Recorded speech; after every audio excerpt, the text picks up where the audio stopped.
Thank you, Deputy Scott. Please be seated, everyone. Members of the jury, welcome back. Thank you for being here on time. Again, my apologies. There's so many logistical issues we have to do before we can get started, but we are ready now. And so at this point, Mr. Regis will resume with the testimony of the detective. And if you have any cross-examination, you may begin when ready. Thank you. Actually, I only have a small amount. Good morning, sir. How are you? Morning, how are you? I'm good, thank you. I know that it started yesterday and there's really not much left for me to cover. But I do know that over lunch yesterday, as Ms. Fagan talked about, we had a meeting with the government attorney, correct? Correct. And they were prepping you for your cross-examination, correct? Correct. And at one point, it got kind of loud, didn't it? I believe you came in saying you could hear us, yes. At one point, the state's attorney was standing up saying, and they're gonna say, you let him sit for 7 hours, didn't you? I don't remember if she was standing, but she did say something to that effect. It got kind of loud, didn't it? You could hear it, so yeah. And I walked into the room, I knocked on the door and said, please, I can hear you. You recall that, right? Correct. You even commented that you like, I didn't even have shoes on. I had a sandwich in my hand and said, please, I don't want an unfair advantage. You heard that, right? I did hear that. I don't want to overhear you prepping this witness. You heard all of that, right? Correct. But would it surprise you to know that I'm not going to berate you at all? Wouldn't surprise me one way or the other, sir. You're entitled to a cross-examination how you see fit. Would it surprise you to know I'm not even going to yell on time? Wouldn't surprise me one bit, sir. I'm going to speak very softly and I'll be done very quickly, if that's okay with you.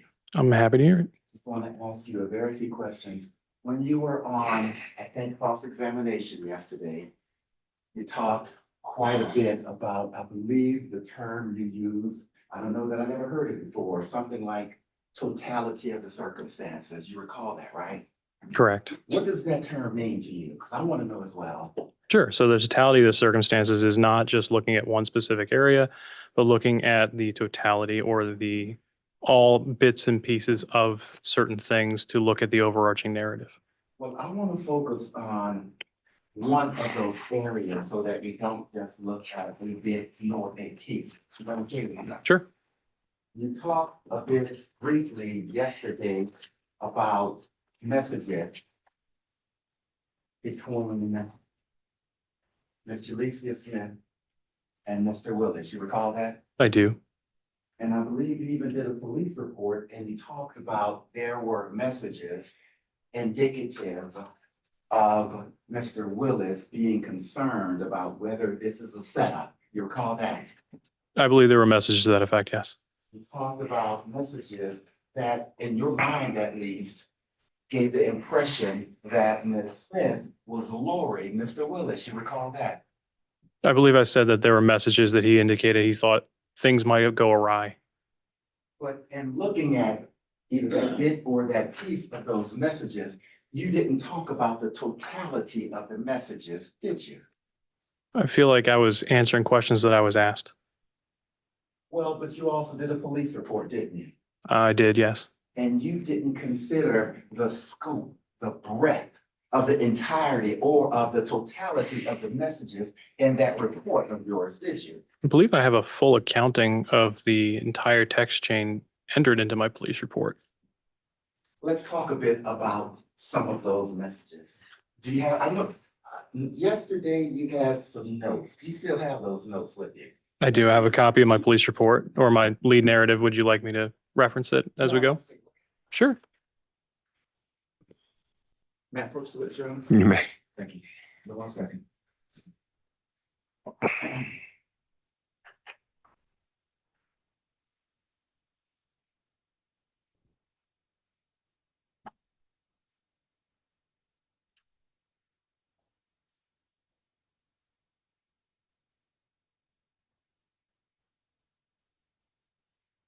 So your testimony today is that you have all of the messages in your report? I believe I have a counting of the thread of the messages that I was able to get from Mr. Willis's phone. Counting? What does that mean? I have a list of the messages I was able to recover from Mr. Willis's phone from screenshots taken. But you don't have all of the messages, correct? Or if you're referring to the text now chain, Yes. I wasn't referring to that. I was referring to those messages because again, I didn't know if I was able to speak on those yet. But I thought you were referring to those. Thank you, sir. Yeah. And when you look at the messages, isn't it correct that Mr. Willis contacted Ms. Smith first? I believe that's correct, yes. Isn't it correct that he contacted her on multiple devices first? He contacted her using multiple platforms.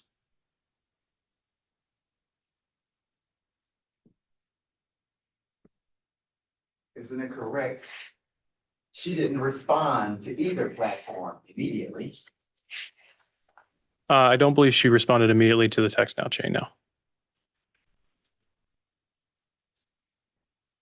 Isn't it correct that he texted her something that he wanted to see if we can get together and smoke and chill? I believe that's an accurate accounting.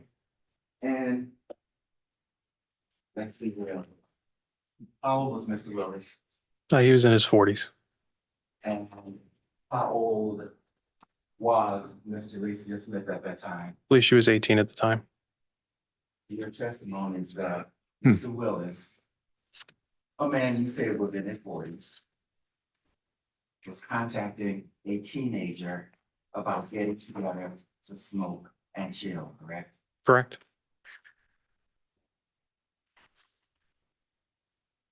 We both know the game. We both know the game. That was about him trying to lure her, correct?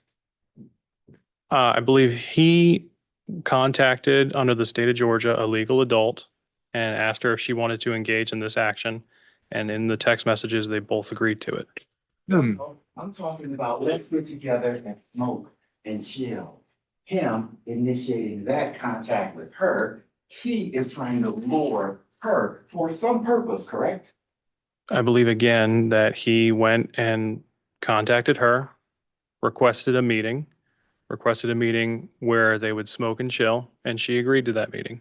Well, again, you're a detective, right? Sure. You get to draw conclusions, right?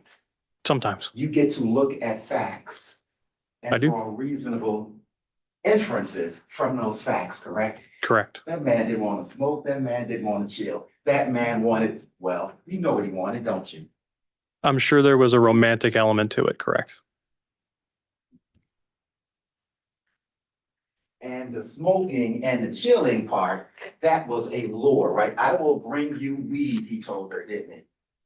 I believe he did, yes. He said, I will bring you a 3-5 and 8, right? Yeah. I will get you liquor, right? Yeah. That withdrawn, the weed was a lure, wasn't it? Again, he was providing certain party favors or certain things that she agreed to. They were both adults in the state of Georgia. A lure to me that would, again, a lure would be something that somebody didn't want to do. She actively engaged in the conversation, albeit after some time had passed when she first responded. But she actively was engaged in the conversation. There weren't like 2 or 3 text bubbles all the time. There was a back and forth going on. At one point, he even said to me, yeah, I give you a 3-5 and I got you arms going. You remember that? Mhm. So not only is he going to, not only is he going to bring a 3-5 dead, I got you, baby girl, going forward, right? Sure. And at one point, he even calls her baby girl, right? I believe so. And moved. Yeah. And he's in his 40s and she's 18, according to your testimony, right? Correct. That's a power imbalance, isn't it? Again, whether it's a power imbalance or not, that's not me to speculate. I'm going to go under the law. It's legal in the state of Georgia. That's a maturity imbalance, isn't it? Again, my personal feelings on that, regardless, in the state of Georgia, that is a perfectly legal interaction with the exception of the drugs and the alcohol.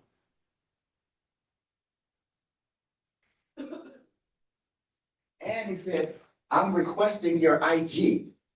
he was requesting her Instagram, right? Correct. Again, him contacting her, correct? Correct. He talks about how he's real and genuine and misunderstood. You recall that? Yep. That's all part of the game, right? That's what we do, right? We want to be misunderstood guys, right? Because women get that stuff, right? Wouldn't know. Happily married for 10 years. You don't remember how the game works. Been so long, man. I've been married for 30. I remember. And then,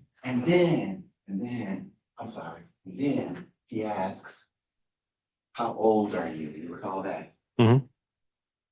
That again is that 40-something-year-old man asking that 18-year-old girl, how old are you?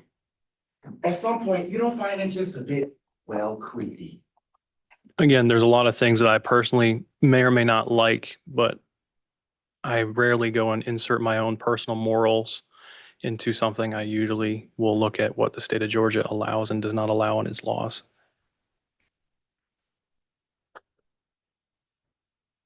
She asks for $15 on Cash App, right? Correct. And then she says, but I'm gonna send it back to you around 8 when I get paid, right? Believe that was something to that effect. Yeah. So when she asks for the $15 on Cash App and says, I will send it back to you around 8, she ain't even trying to keep the money, according to that, right? According to that, no.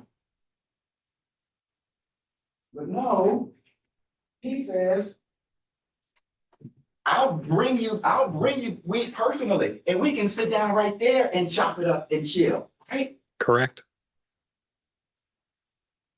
He says to her, we can be on some of that fun type shit, right? Yep. And she says to him something to the effect of, again, I'll be done around 8 and I'll just send it back to you, right? Yes. She ain't trying to lure him with that kind of line, is it? I'll send it back to you, right? No. He is the one trying to see her, right? Correct.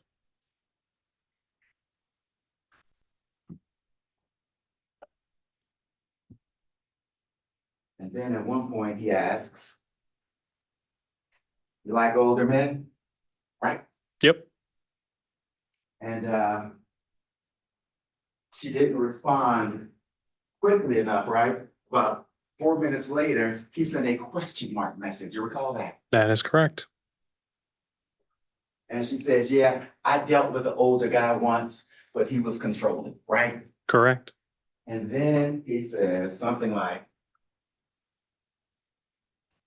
there could be benefits in it for both of us, right? That is correct. Again, that is not her luring him. Isn't that correct? That is correct. Isn't it correct? That is him, that 40-something-year-old man, as you testified to, pursuing 18-year-old girl, as you testified to. Again, the tone and tenor of the conversation was both people interacting with each other. And while, yes, those were portions of that conversation that, yes, Mr. Willis was pursuing her with, I think that the overall tenor of the conversation, both parties were actively engaging with each other. I appreciate that response, but did I just ask you anything about the overall tenor of the conversation? Again, I thought you said, was that him pursuing, which would have indicated or been indicative of the overall conversation. If you're saying that just those statements you asked, this is just for clarity, just those statements, then yes, I have no problem saying that. Probably saying that at that point, that question, are you 8? How old are you? Like older, he at that point is pursuing her, correct? Correct. That 40-something-year-old man is pursuing the 18-year-old girl, and that 40-something-year-old man lived with his girlfriend, didn't he? He did. At one point, he says in a message, I'll come by after 3:30 when I get my whip, right? Mm-hmm. I'm sorry, I think the court reporter needs to. Correct. And whip would mean car, right? Yes. So after 3:30, he would get his car, but the car he meant was his girlfriend's car, right? That is correct. Because the car he was driving was her car, right? That is correct. And at some point, you talked to the girlfriend, didn't you? I did. She didn't know he was using her car to go pick up and lure an 18-year-old girl, did she? She was not aware that he would be in the car with another woman, no. And she was not aware, as far as you know, that he'd be on the prostitution app either, right? Correct.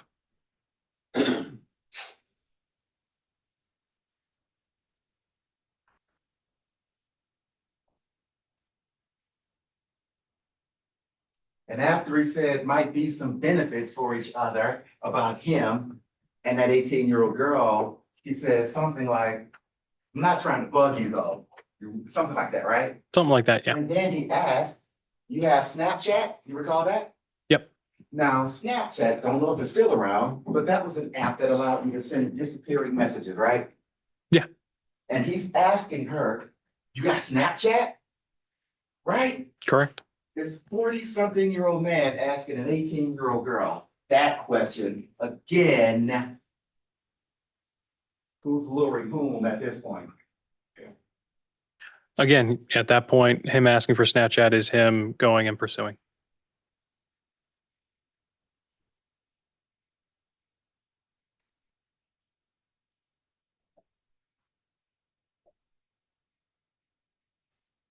He asks her, WYA, where you at, right? Correct.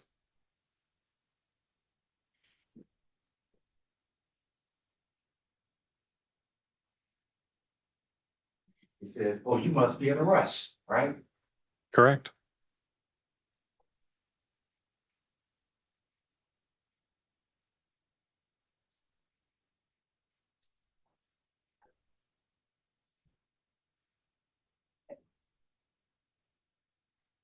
At one point, on January 29th, isn't it correct that Mr. Willis, the 40-something-year-old man, asked Ms. Smith, the teenager,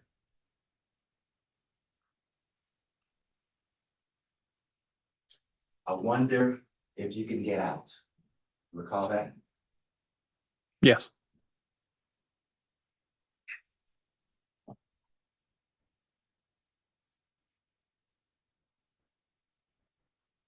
He said, yeah, you gonna bring it to me? Again, talking about this old 3-5, right? You recall that? I do.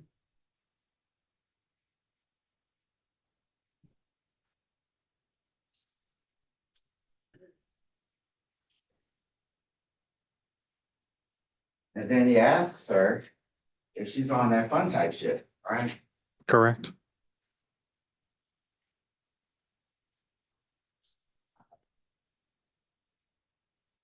Because he says he liked to have fun, right? Correct.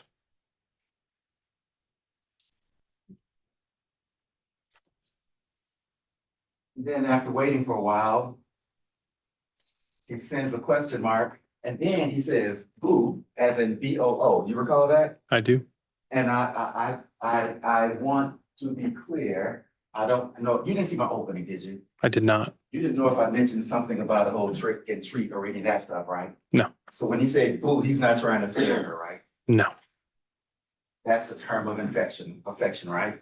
I would say so. That's a term indicative of him wanting affection, right? Correct. And then she doesn't respond quickly enough. And then he says, baby girl, right? Correct. Baby girl. And baby girl is not quite accurate because a more accurate statement would have been teenage girl, right? I'm sorry. Yes? Sure, you can make that assessment. Well, she's a teenager, right? Again, that's why I said yes, you could.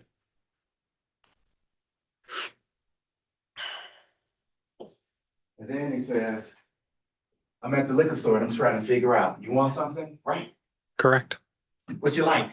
And she said, I think it was Don Julio, right? I believe that's what she said. And then he says, what else you like? You recall that? Yep.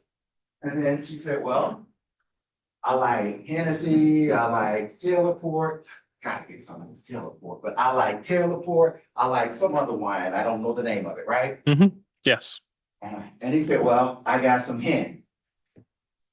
But before that, he then said, oh, you like all that stuff that puts you on that fun type shit, don't you? Recall that? Yes.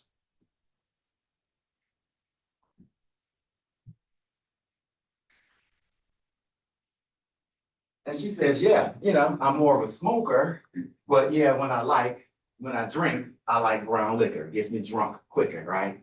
Correct. So he proceeds to bring brown liquor, correct? Yep. Once again, at this point, who is pursuing whom? Again, that would be him pursuing her.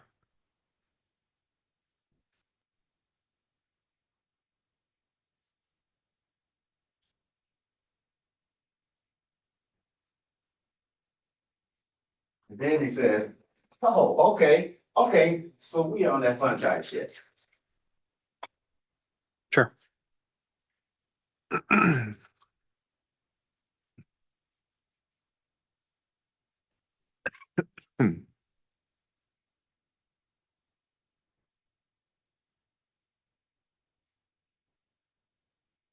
And she tells him that she's doing hair at the time, right? Correct.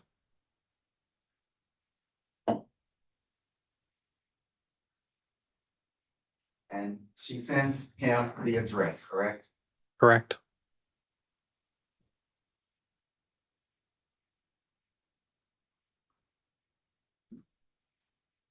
She again says, I have to finish my client's hair, correct? She does. And you found nothing in the record contradicting the fact that she was doing hair, correct? I did not.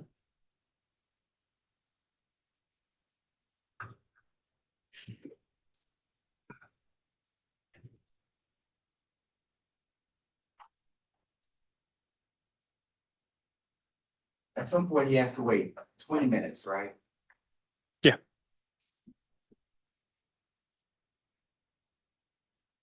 I know you indicated that you don't like to inject your personal things into this. And I know you said you've been married for 10 years now. I think I have to wait 20 minutes for a woman, Yes. more than once, haven't you? I think we both have, counselor. So even though you're out the game ain't changed that much, has it? In that particular aspect of the game, I'm sure that will be long after we're both dead. At one point, she said, she tells him where to park, right? Yeah. And she tells him, I may have said yellow previously. She says, I'll be in pink. You recall that? I don't, but possibly. Let me see here.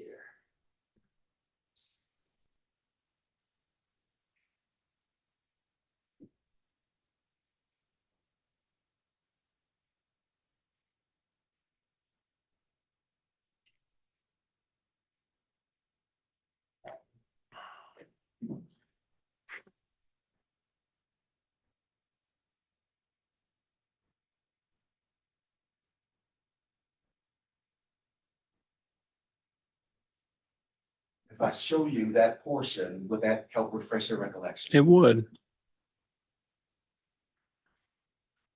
If you would read to yourself and then look up when you're done that bottom line that I have highlighted. It's yellow. Yeah. Does that refresh your recollection? It does. At some point, she says to him, come down and I'll be wearing pink, right? Correct. Now, when you tell somebody the color you're wearing, it's almost as if you don't know that person, right? That's a possibility. It's almost like saying, hey, look out for me. I'll be the one in pink, right? Sometimes, yeah. But wait, there's more. She then says, okay, I'm gonna come down. And if you see me, say something. So I'm not out here looking confused. Do you recall that? I do. Now, when you put that in totality with the line that preceded, I'm the one wearing pink. It adds a little meat to the bones of her not even knowing who he is, right? Not knowing who he is different than maybe only meeting once or twice previous and not immediately recognizing somebody. The same way that like I wouldn't show a single photo lineup to somebody versus a six pack to somebody for someone who's only met somebody once or twice before, versus like somebody that's in a consistent romantic relationship that's met somebody and has been with them nearly every day for 6 months. They would obviously recognize somebody, but if somebody's only met somebody once or twice before, they may not immediately recognize them. So let's look at the totality of the messages. And I want to be fair to you, not just the ones I read to you today, not just the ones that, the one or two you may have touched on yesterday, but in considering all of those messages, this 40-something-year-old dude was pursuing this teenager. Isn't that a reasonable conclusion? It'd be reasonable to conclude that he was actively pursuing a romantic interest in her, yes.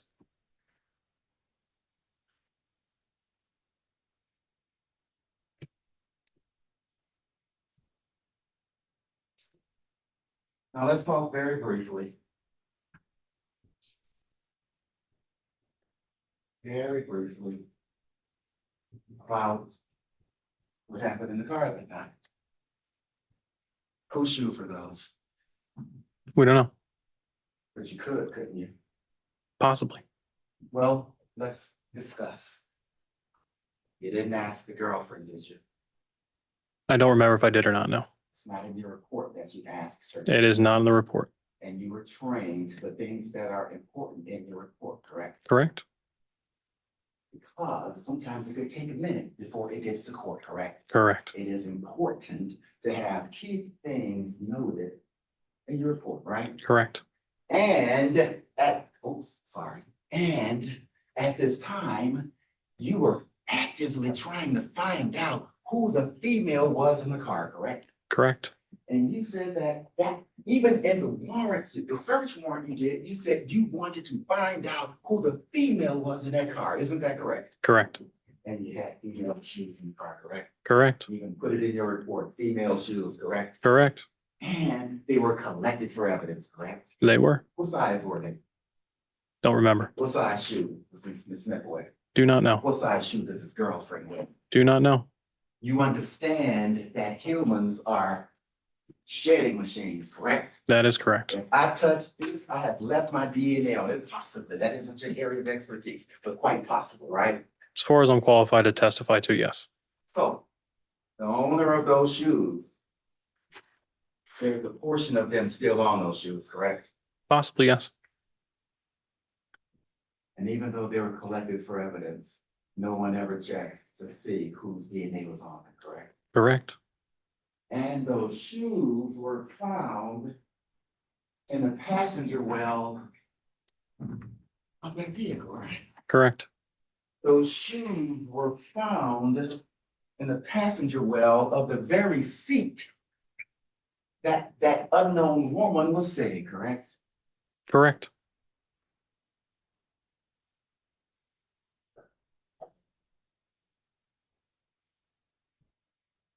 You know about the crime lab, don't you? I do. You know that they exist for your purpose, to apply cutting edge technology to help law enforcement solve crime, right? Correct. You could have sent swabs to the crime lab, right? Correct. Didn't bother. I did not. Would have been helpful possibly, right? It would have been an investigative lead at some point, right? At one point, it might have been.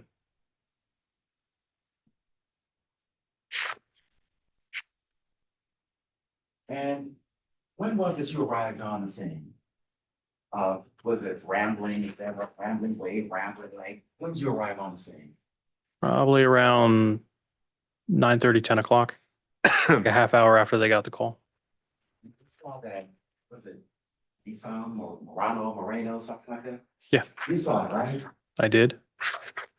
Passenger seat was reclined, wasn't it? It was. And I'm a graphic person, and I apologize. We all learn differently. And I learn slowly, but it's helpful. So that passenger seat was reclined, correct? Yes. And the shoes were there in the floorboard or whatever it's called, right? Yeah. You ever sat in a car with the seat reclined? I have. When you get out of the car, the first thing you do before getting out is raise the seat, right? Sometimes. Because it can be kind of awkward getting out of a car with a reclined seat, right? Depends on the day. I've done it before. I haven't done it before. Or it depends on the circumstances, correct? I would say the circumstances could depend on whether or not you do that. Like if you were in a rush to get out, right? Sure. Like if someone is trying to pull your pants down, right? That could be one possibility. A reasonable possibility, correct? It could be one possibility. And you saw the driver's seat, correct? I did. And that seat too was reclined, correct? It was.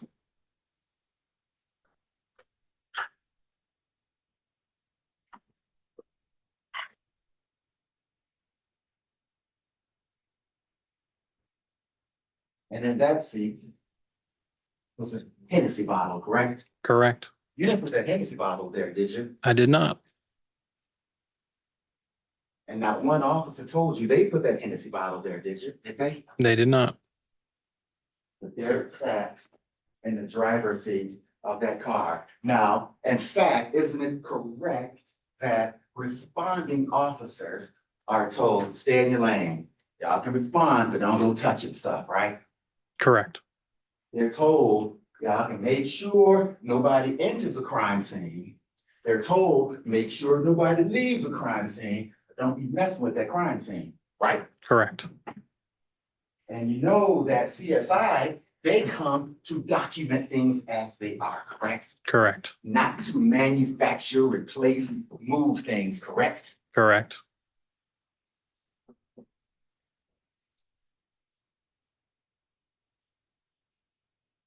However graphic I am, I ain't sitting on that, but that looks pretty darn uncomfortable to sit on, correct? Sure. It's almost as if no one at the time was sitting there, correct? Or it could have been set down when he got out of the car. By whom? Mr. Willis, Got out in a hurry, didn't he? possibly. So, to be fair, that is reasonable that he could have sat there, correct? That's reasonable, correct? Oops, Sure. I'm sorry. But it's also reasonable that he didn't sit there when he got out, that it was already there, correct? Both are possibilities, yes. Both are reasonable, correct? Sure.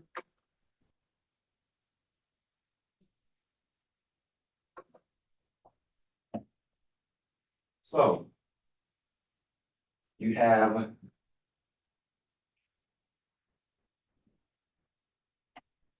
Hennessy bottle in one seat next to a reclined seat with shoes in the well.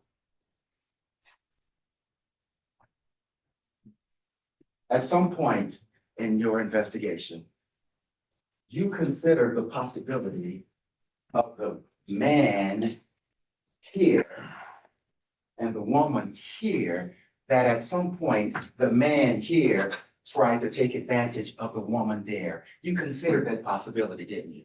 Sure. And you considered that possibility because it is reasonable, isn't it? It was one possibility I was investigating at the time, yes. And based on the fact that the Hennessy bottle is there, the reclined seat was here, The shoes in the well were there. You didn't talk to the girlfriend to see if they were her shoes. You didn't test the DNA to see if they were her shoes. Sorry. As that was a possibility when you began your investigation, correct? No. I'm sorry? Yes, I did. It's still a possibility right now, correct? It is a possibility. Can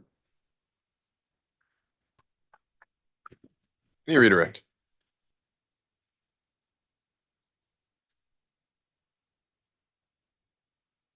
Detective, you just spent about 30 minutes talking about a number of messages between Ms. Smith and Mr. Lindsay, right? Correct. And when friends reviewed the messages with you, did he give you any dates and times of those messages? No. Did he give you the sender and the receiver of those messages? No. Isn't it correct that there were conversations were over a 2-day period? Yes. And is it correct that when he talked about responses, some of the responses that he sort of suggested to you were from questions that happened instead of the 28th, but he would give you the answer from the 29th? Correct. And so as part of your investigation, you received some messages? Yes. And how did you request those messages? I went and requested them through TextNow, which their parent company is Pinger. I went and wrote a search warrant and then got a response to that legal process back from their legal department. And pursuant to the search warrant, what date, do you remember what date you received the response? I can refer to my notes.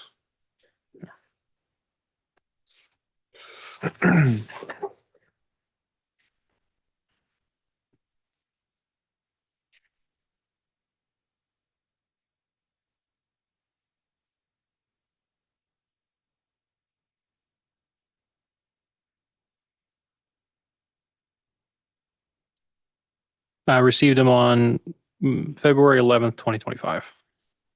That's fairly shortly after the incident, correct? Correct. And when you reviewed them, did they appear to accurately capture the messages you had already had an opportunity to observe in Mr. Lewis's cell? They did. What was different as far as what you received from Pinger and what you saw in the phone?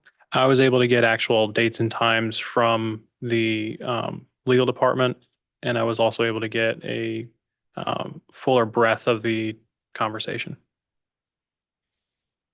And those records, have they been maintained once you received them in a secure way? Yes, Have you altered or changed them in any way? I have not. I'm handing you now what's been marked as states 450. Can you take a look at states 450 and tell me if you recognize that, please?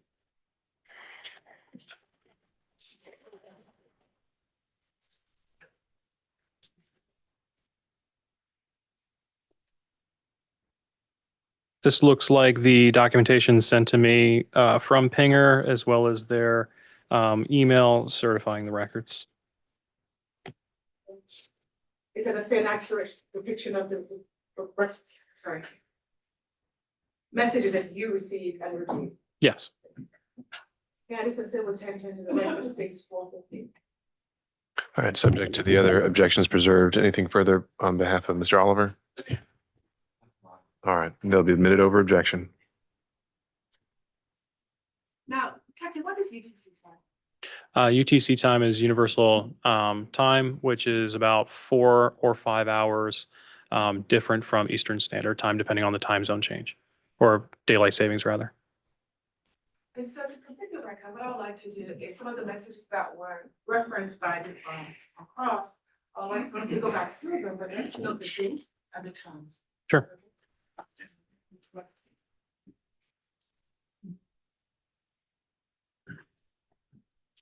I will publish states for. Let's see if you can share.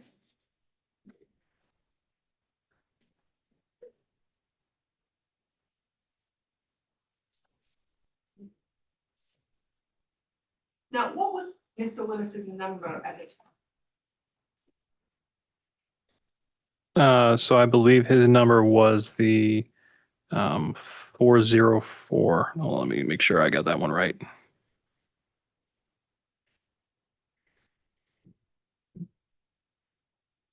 It's going to be the 470-500-1727 number. What was the number from which Ms. Smith was communicating to Mr. Lewis? So with text now, the number can change, but the one that we were able to receive it from overall was going to be 770-770. And then the last four of that would be 2386.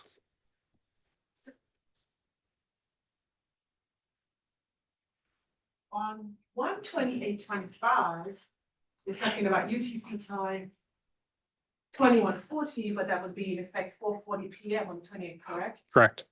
Who was the sender, who was the receiver, what was the message?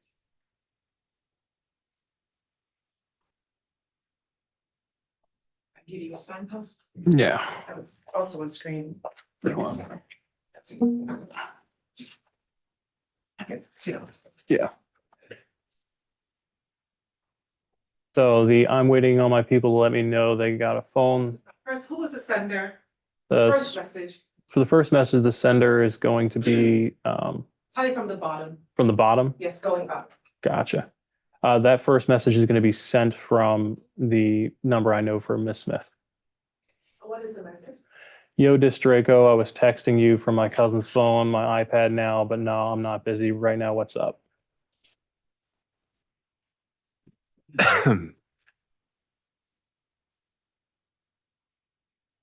And what was the response? Again, And who the was responding? response was from Mr. Willis. And again, that would have been from, I'm at my cousin's spot right now, but can you push up and we smoke one in the car or some shit? I do want a bottle of Taylor Port. I do want to smoke. I do need that shit to get me fixed. I believe that's still again from, Detective? yeah, Over here, and you can speak up a little bit? sure. Again, that is going to be from Ms. Smith again. I believe that's still that same there, but I'm sorry. I thought that was one message. It's actually two. Second one was going to see when you could get up, drink, smoke, chop it up, and I've been trying to throw a little something. And she responds at 4:55 PM, I'm at my cousin's spot, but you can push up on me and we can smoke. And I do want a bottle of Taylor Port and I do want to smoke, correct? Yes, And she also says, I need to get my phone fixed, correct? correct. Oh, how does he respond? What service was he with? What does she respond? Verizon. What was the next communication? Next one was I'm waiting on my people to let me know they got a phone for me. They work at Verizon and they're going to look out for me. Now, on the 20th at 5:02 PM Eastern Standard Time, UTC 22:02, what does Ms. Smith tell Mr. Willis? If you're referring to the one all the way at the bottom messages, At the bottom, going Yep. up. Okay, cool. My plug just pulled up and I've been trying to get some weed all day. Can you cash at me? I can't even access my money yet and shit because everything connected to my number. So I haven't been able to get me no weed. I just want a 3.5. So the first person who offers on this reference of giving you exam is Mr. Smith. Miss Smith. How does he respond? He responds, hell, I would just give you a 3.5 or look out when you need something going. And then how does she respond? That one would be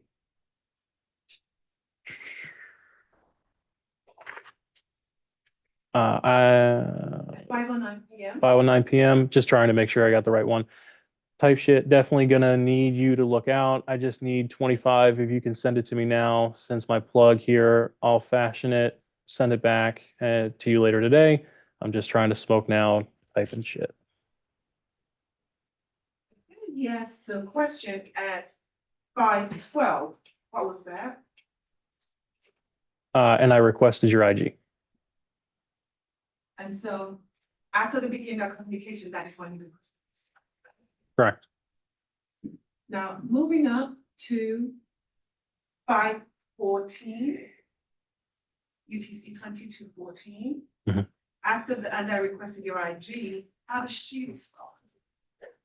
She just responds, I'm gonna tell you right now, I'm not like these other females. I be in my own lane, worried about my own shit. I'm independent AF. and I'll be on the mix. And yeah, I said I don't got no issue with you. It's just like how everything went down, but my friend told me how you felt and it was a lot going on, so I understand.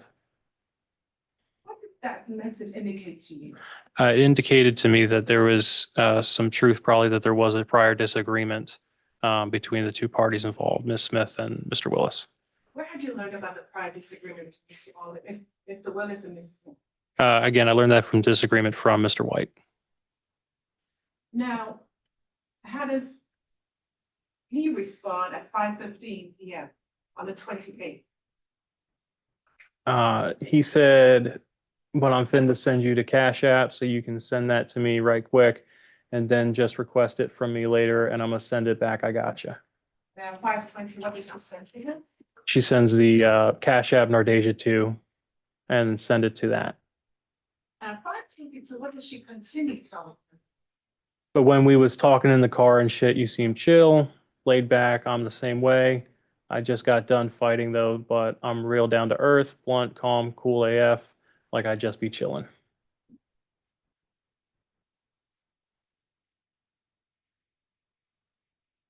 Now, moving, how does he respond at 5:24 p.m.? And he responds, yeah, me too, plus real, genuine, indifferent, and misunderstood, etc. And then, sorry. And then at 5:28, moving up some midway in the text exchange at 5:28 p.m., what does he tell her? At 5:27, what does he first tell her? And then what does she respond at 5:28? 527, he states, I got 15 on Cash App and cash, but I'll send it and bring you some a little later. And how does she respond? She responds, okay, $15 smooth. Yeah, just send me that. Thank you and okay.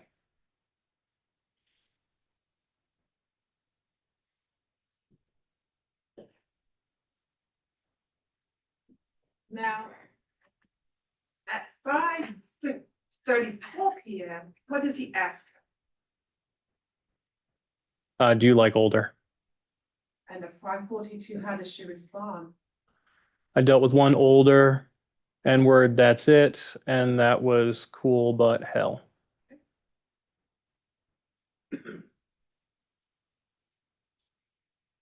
At 5:49 p.m., moving up a little bit.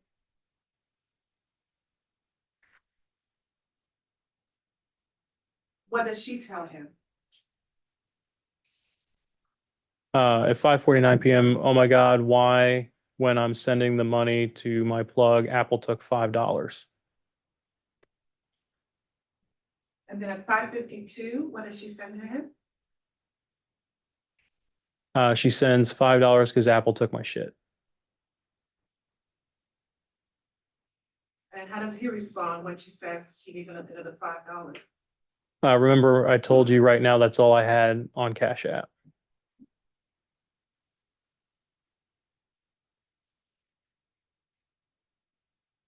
Now, at 6:57, moving up to the top of the text exchange, now we're UTC time 1:29, 2025 at midnight 50, but that's 6:57. Mhm. What does he tell her? You got SC. And then what has she respond? She responds at 6:57, no, I don't have SC, and yeah, definitely. What was the next message? The next message was not trying to say too much, don't need you thinking wrong.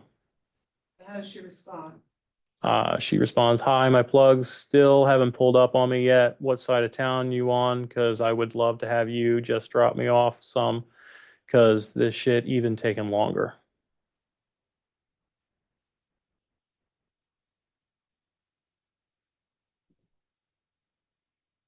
Now, at 2:44 p.m., how does he respond? Riverdale. And then what did he ask her next? At 2:44. Where are you at? And how does she respond? I'm on Metropolitan. You could just push up on me real quick and drop me off. So slight shit real quick. At 2:56, what does she tell him? 2:56. It's my sister's birthday. I'm going over to my folks' house for a little bit, celebrate with her. She turned 14 today, but my ass won't go over there sober. Been sober all day. And then moving up some to 2:40 PM. She responds, "Oh, okay, understandable. Was trying to make sure you was good," type shit. I need some weed right now. You gonna bring me some, or you gonna get me some? And how does he respond? He responds with, "I'll bring you a 3.5 and smoke something with you once I get my whip back at like 3:30 or so."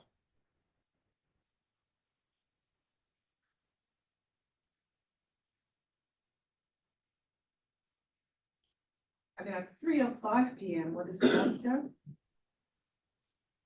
At 3:05 p.m., wonder if you can get out. What does she say? Yeah, that's cool. You can push up and smoke one with me. And yeah, I need a 3.5 too. I'll step out for a little bit for that type shit.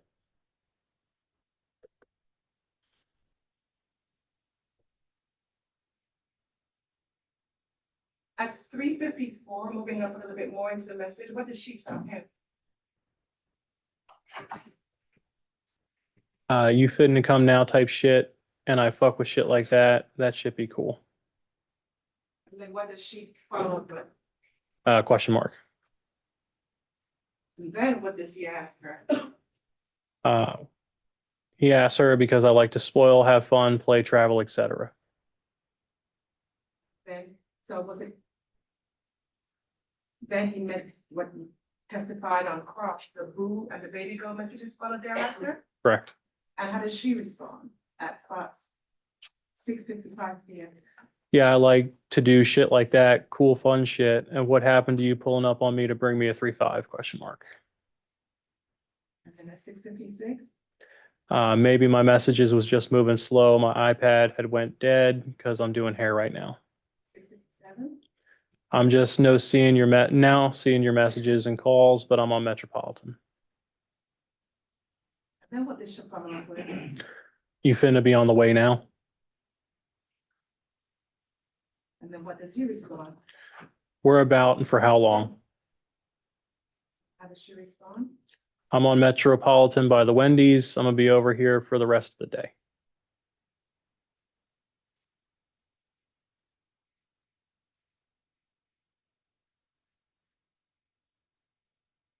Now, moving up closer to the 8 o'clock hour, we're at 6:58.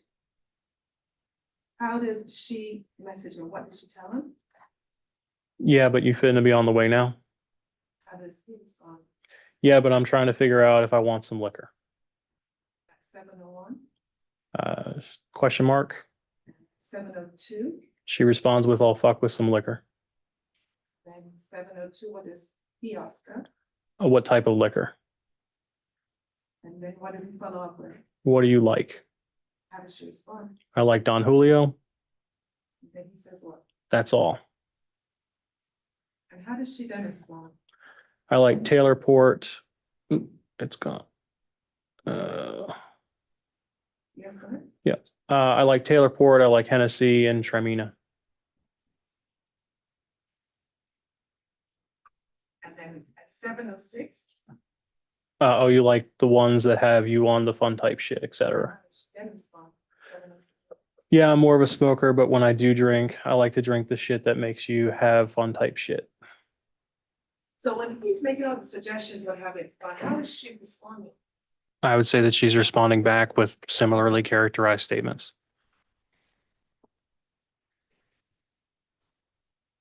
Now at 7:10 PM, what does she tell him? Uh, I'm a cool ass, fun ass person, chilled, laid back.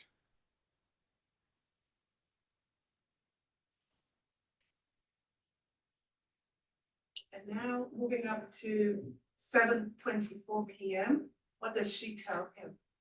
You finna get the liquor, my ass ready to smoke, and I've been working all day doing hair. And how does he respond?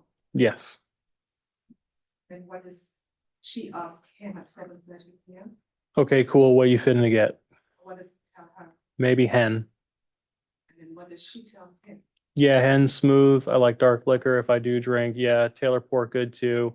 when I get a Taylor port, I'll get 3 liter motherfucker every time. I'd be fucked up on Taylor. And then what does he ask her? So you want Taylor port. And how does she respond? I like both. IDM, hen gonna get me drunker faster because is heavy liquor. And how does he respond? Question mark. And then what does she say at 7:44 p.m.? Hold on, I'm doing my client hair. I can't hear you, but yeah, I'm finna to tell you where to come to. You already got everything, question mark. Because in between those messages, when he called her, did she ever pick up the phone? I don't believe she did, no.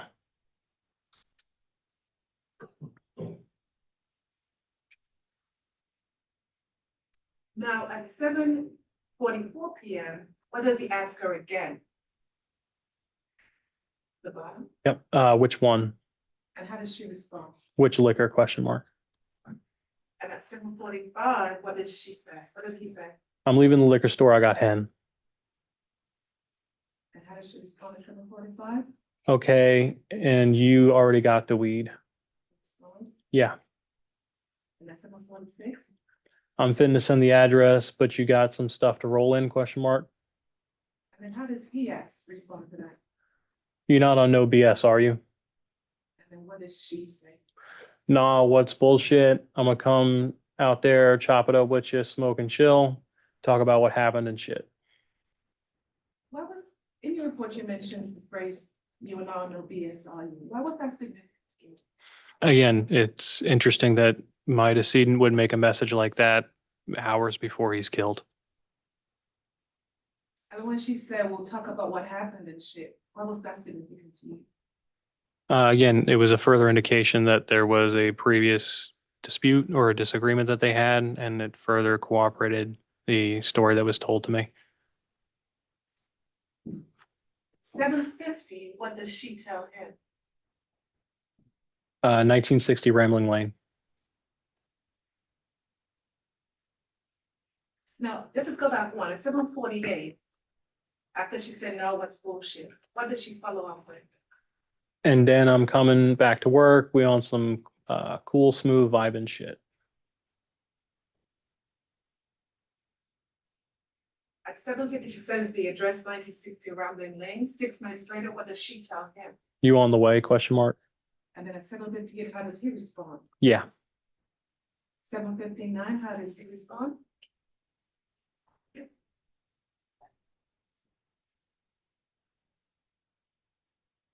At 7:59, she responds, all right, cool. I'm just working, doing my client hair till you come then. I'm gonna take my break and chill with you. And then she follows up with what at 7:59?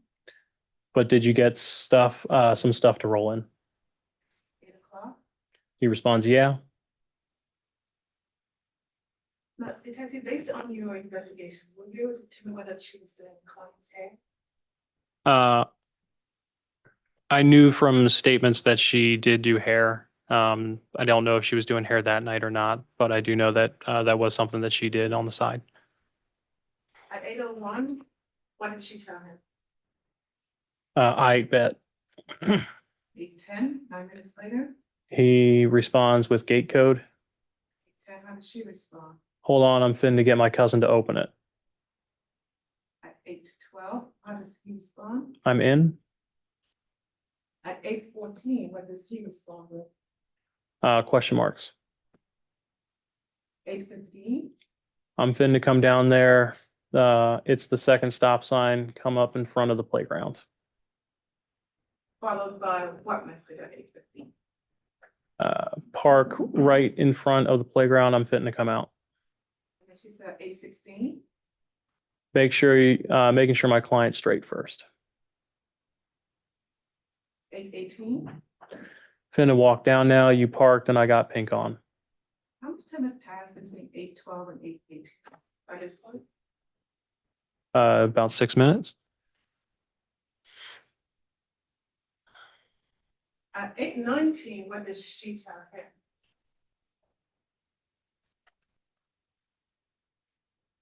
At 8:19, she says, okay, I'm gonna come down, and if you see me, say something so I won't be looking confused. At 8:20, what does he tell her? I'm looking for you. Oh, I'm sorry. At 8:23, At 8:20. 8:20, he says, I'm looking for you. At 8:23, what does she say? I'm coming.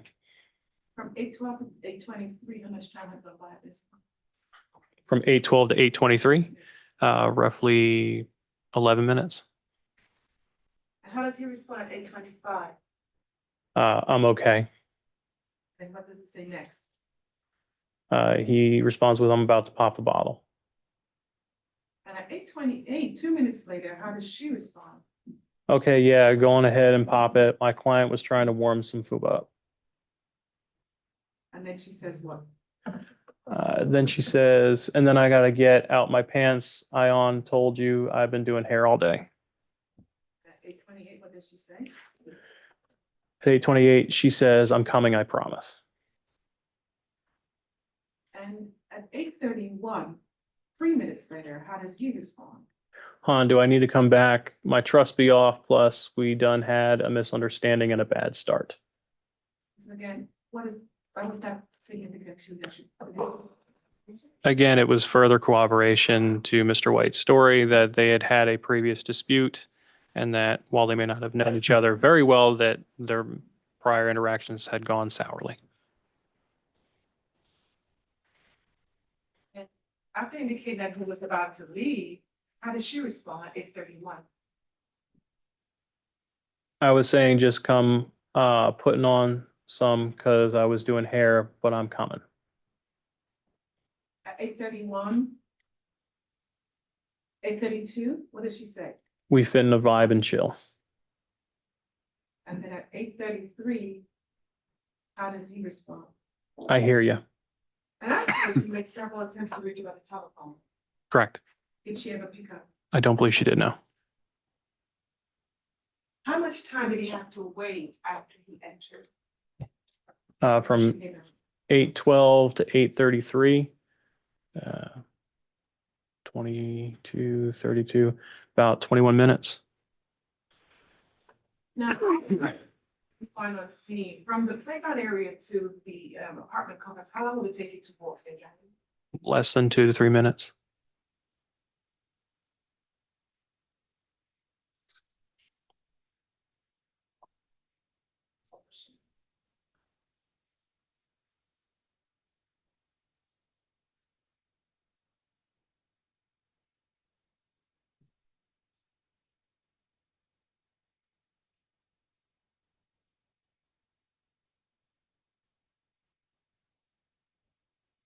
During the course of your investigation, were you ever informed by the people you spoke with of a name Judah? No, Were you ever informed of the name Sosa? I was. Why was Sosa significant to your investigation? Sosa informed or was told to me by multiple people that that was the cousin of Mr. Oliver, who was on the passenger side and was the male in that video on the passenger side of the car. Detective, anywhere in the text messages, did you get any indication that Ms. Smith was interacting with Mr. Lewis against her will? No. Asking for help? No. In danger? No. Looking for someone to rescue her? No. Indicate that she needed some help in some type of way? No. And you testified earlier that the message was one piece of your evidence that helped you come to the conclusions in your case? They're one piece, yes.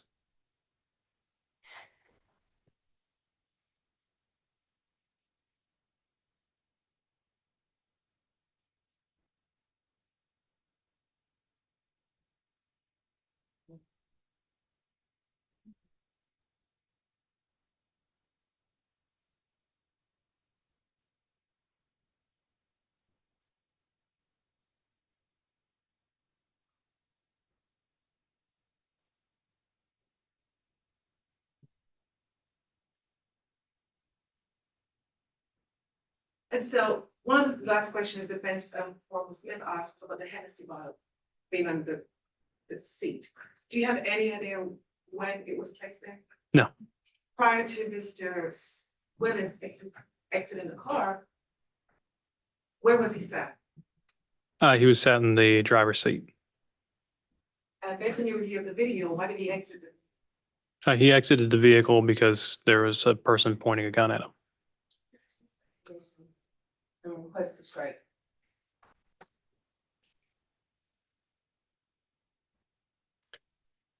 Overruled, and I'll put the reasons on the record later. And with this instruction, though, members of the jury, ultimately it is your determination of the facts from all the evidence. And this witness is merely offering his opinion.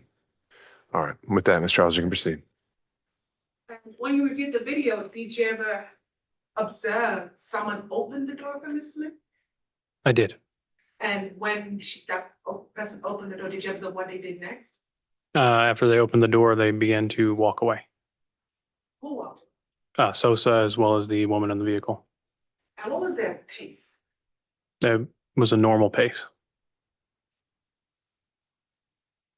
And once they walked away, how many persons were left at the car?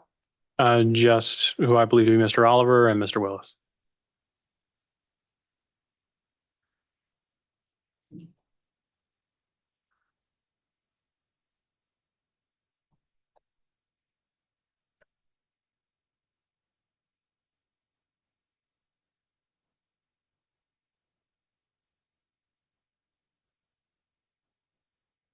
You mentioned this. Detective, we met multiple times prepping for your testimony this week, correct? Correct. And we've always prepped looking at the totality of the case, correct? Correct. Things that perhaps would have been done a little bit better, a little differently. Sure. We discussed maybe getting more ring videos. Sure. And based on our prep, I've always maintained to you, you'll be subject to a vigorous process, is that correct? Absolutely. So whatever I mentioned in passing at lunch, has nothing even unheard before, is that correct? No.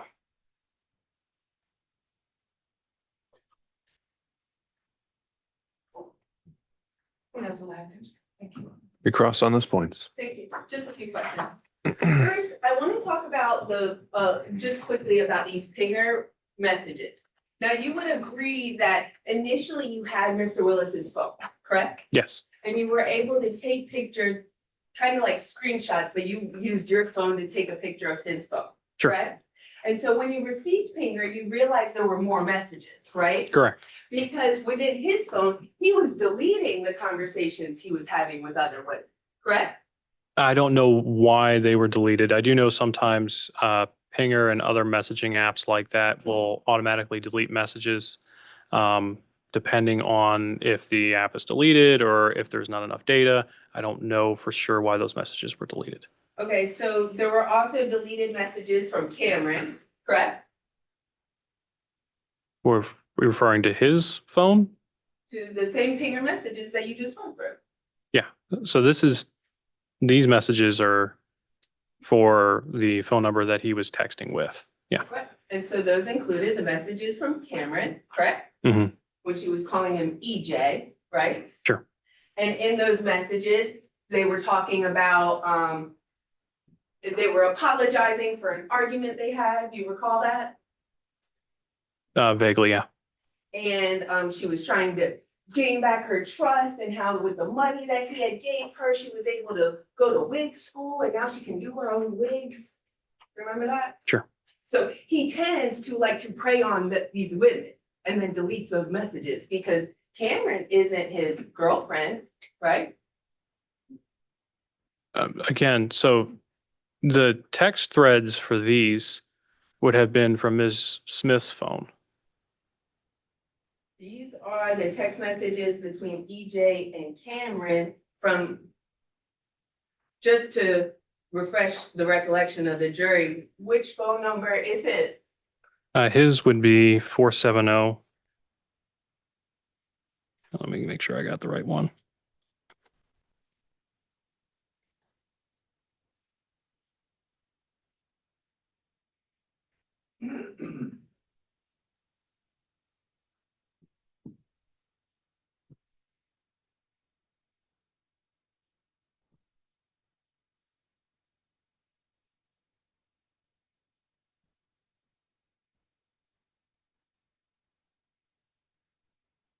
And it's going to be 470-500-1727 was the text now number. And just to confirm, the other messages that you skipped, going through the conversation with Miss Smith and Mr. Willis were questions when he was asking if she would do yayo, right? That's cocaine, correct? Sure. The same white substance he had in his pocket, right? Yeah. That wasn't stolen, No. correct? He asked her if she would do beans, right? Mm-hmm. Ecstasy, That's one word for it. the same beans that were found in his book bag. Yep. That weren't taken. Correct. And when you went through these messages of Miss Smith, you never see any message that says, all right, I got him, come on. Right? Mhm. She, yes or no for the court? Correct. She makes no, you never find any communication between her and my client ever, right? I do not. Because realistically, he's just the boyfriend to a cousin, right? Correct. And then with Kamari, so you would agree that the majority of your focus is based off of what Kamari White said, right? That's your main evidence. He was a right? key piece of evidence. You would agree that we already said he didn't go through the closet or say he had a recording when he first met with you, right? He did not. And we're constantly talking about how consistent he is. He never brought up Sosa to you, right? I believe he did. Did he say that Sosa had a gun? I don't remember if he said he had a gun, but I do believe he did bring up Sosa and the cousin. And then you never pursued that? I did. We attempted to try and figure out who Sosa was. A year and a half later, you still don't know who Sosa is. right? Unfortunately not, no. How did you try? What did you do? We did several proffers with Kamari. We made several interviews with him. I went and looked on IDI Core to see if there was any relationship between your clients. Unfortunately, nothing that we could find. Okay, so you did a database search and you kept trying Kamari White, right? Among others, yes. Among what? That's what I'm asking. Again, Kamari White, and you said you did a database. we also did multiple proffers. We did one with Ms. Tucker as well. You would agree that in your investigation, you can't determine the person that was on the passenger side of the vehicle that helped Ms. Smith out, Sosa? He didn't even have a gun, right? It does not look like it in the video. Not only does it not look like it in the video, but the recording that Kamari White provided, you hear my client say the word blick. You don't even have a blick, right? Correct. So we're intending to do an armed robbery and you're not even armed. Sure. And then he says, I was just looking out for you. I was just checking on you, Mhm. right? Yeah. After having tried to just go take this girl out of the car, correct? Sure. Now, you indicated that your reasoning, and it was overruled, but your reasoning of why he didn't just drive off is because he got taken out of the car, right? I believe from the video that I was able to observe, the door was opened and that there was a gun immediately presented, and that's why he got out. He opens his own car door, right? It's tough to tell from the video, but I thought the door was open from the outside. That the driver's side door was just open? That's your testimony? No, what I said was it's tough to tell from the video, but I believe the driver's side door was open from the outside. And Kamari never told you about Duda, right? Correct? Do you know who Duda is? Nope. Today, you don't even know who Duda is as lead detective in this case? Nope. Do you care? Sure. Right, because we just want the truth, right? Correct. And that's why you kept talking to Kamari White, because you wanted that truth to be the truth, right? I wanted everybody's truth to. But if the truth is that young man's free, you're not trying to help him, right? No, that's not a fair assessment.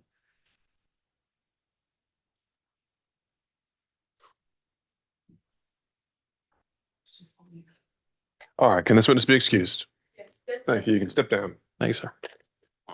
Say may call its next witness. Yes, they have more witnesses. All right, members of the jury, now that the state has rested their case in chief, there's some things I have to take up with them. Take about 10, 15 minutes, I would estimate. So if I could ask you to step in the back, and we'll be with you shortly.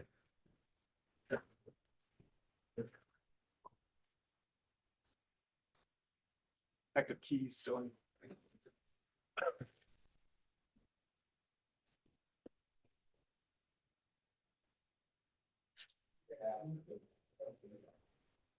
You just come around here.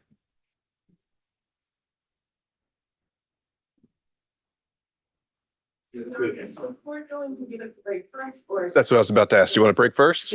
Okay, we'll be in recess, come back for some motions. All right,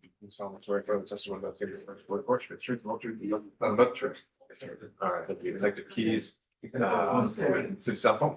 Yeah. And all the information, administrative, personal knowledge, information and belief. All right. Thanks for your patience. It's on. Thank you for great.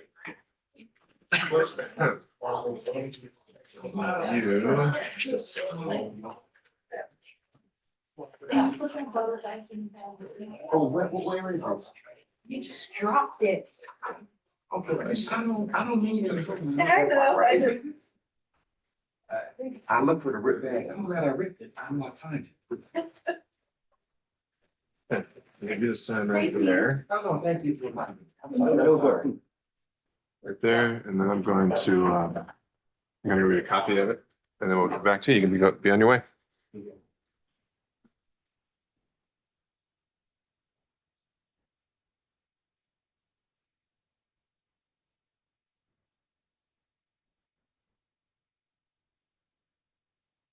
Thank you.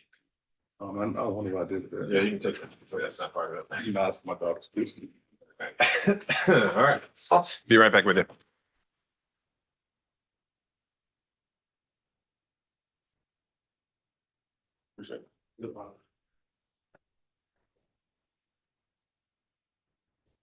He thought you was, he thought you. That was, part of the family. It's a murder.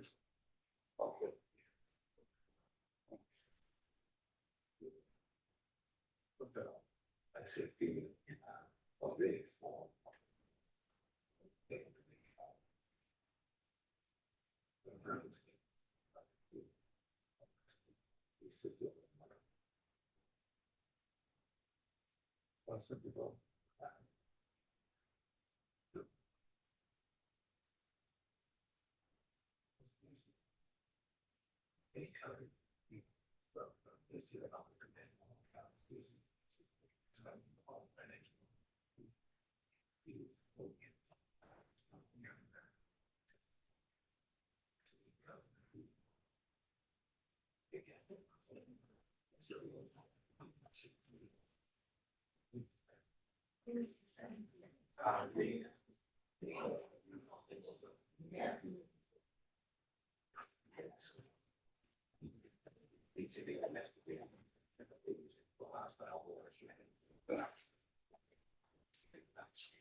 Hello? Hello? I think I did one, I think I did one time from the, downstairs. Yes, that's it. Appreciate it. Yeah, but you got the one. So when I done through the clerk's office.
That's it.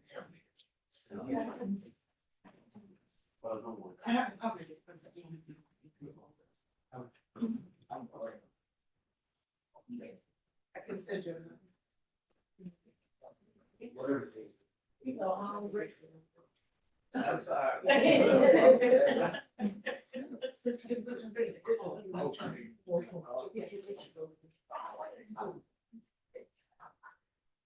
I'm Do you have a company code? I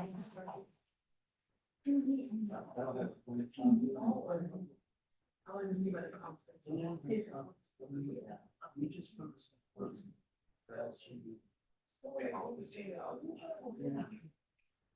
When you confirm, let me know, okay? The reason why is because I didn't get to see you the first day. You have a physical first name. I mean, not the first day. The second. Today,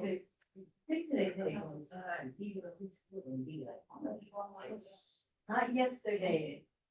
Oh, yes, Tuesday. Tuesday would have been day. Oh, yeah, jury selection. Okay, Yeah, you know, I counted. Cause when I did the transfer to the state one, it's volume one. So that's my. Just confirm, is it 11?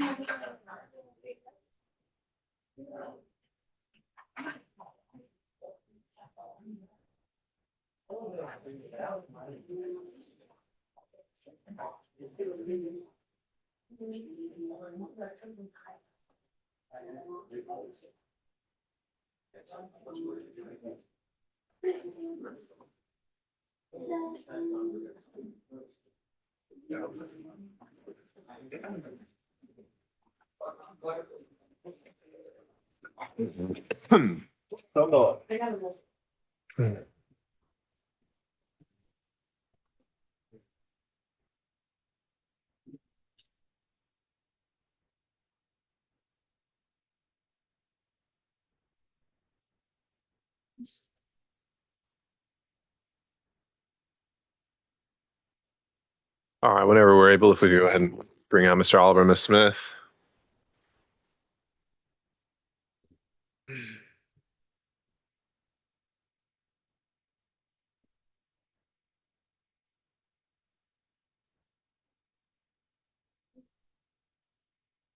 I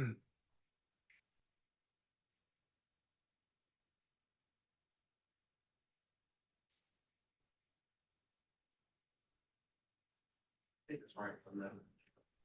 Thank you.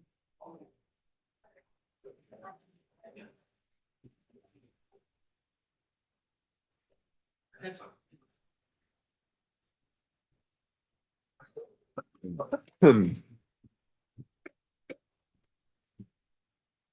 It's come back. I don't know what's happening. I thought I beat it.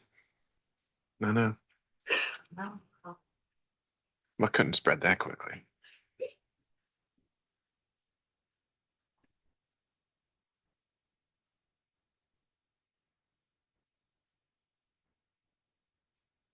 I see that. Let me see that.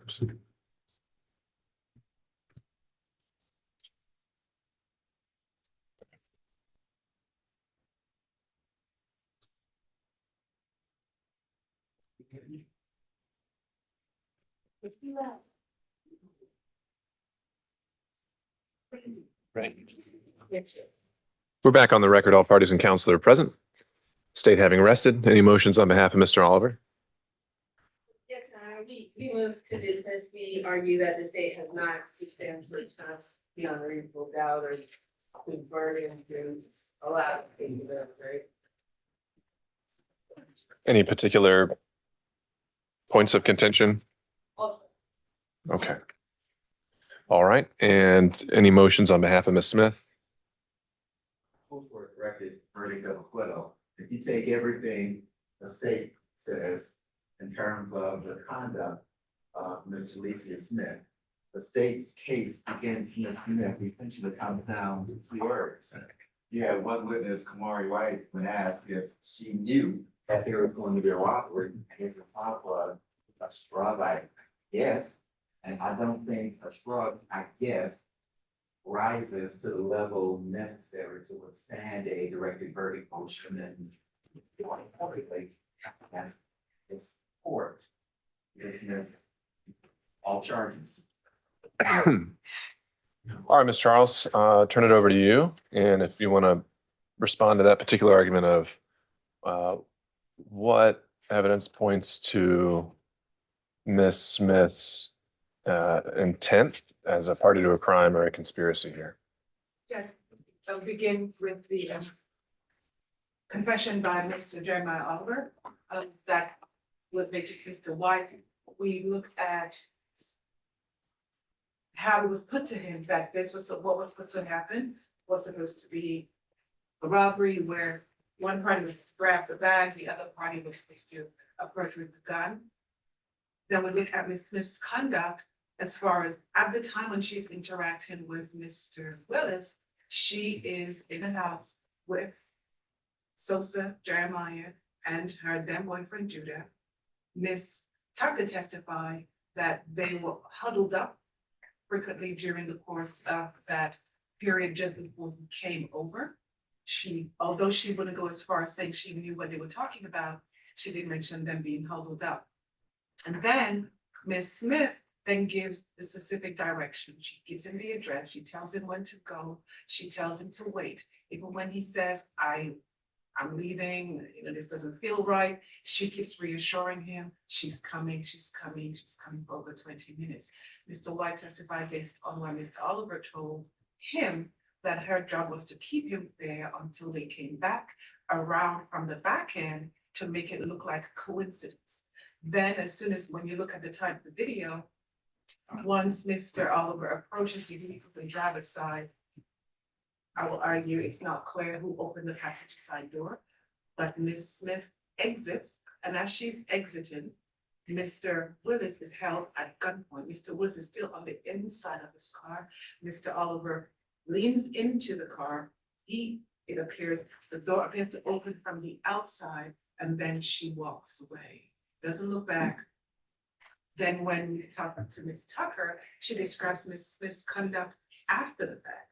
And so going from looking at conduct before, during, and after, there is a reasonable inference that her role in the sort of enterprise was to get him there, and not just get him there, keep him there, because clearly he showed interest.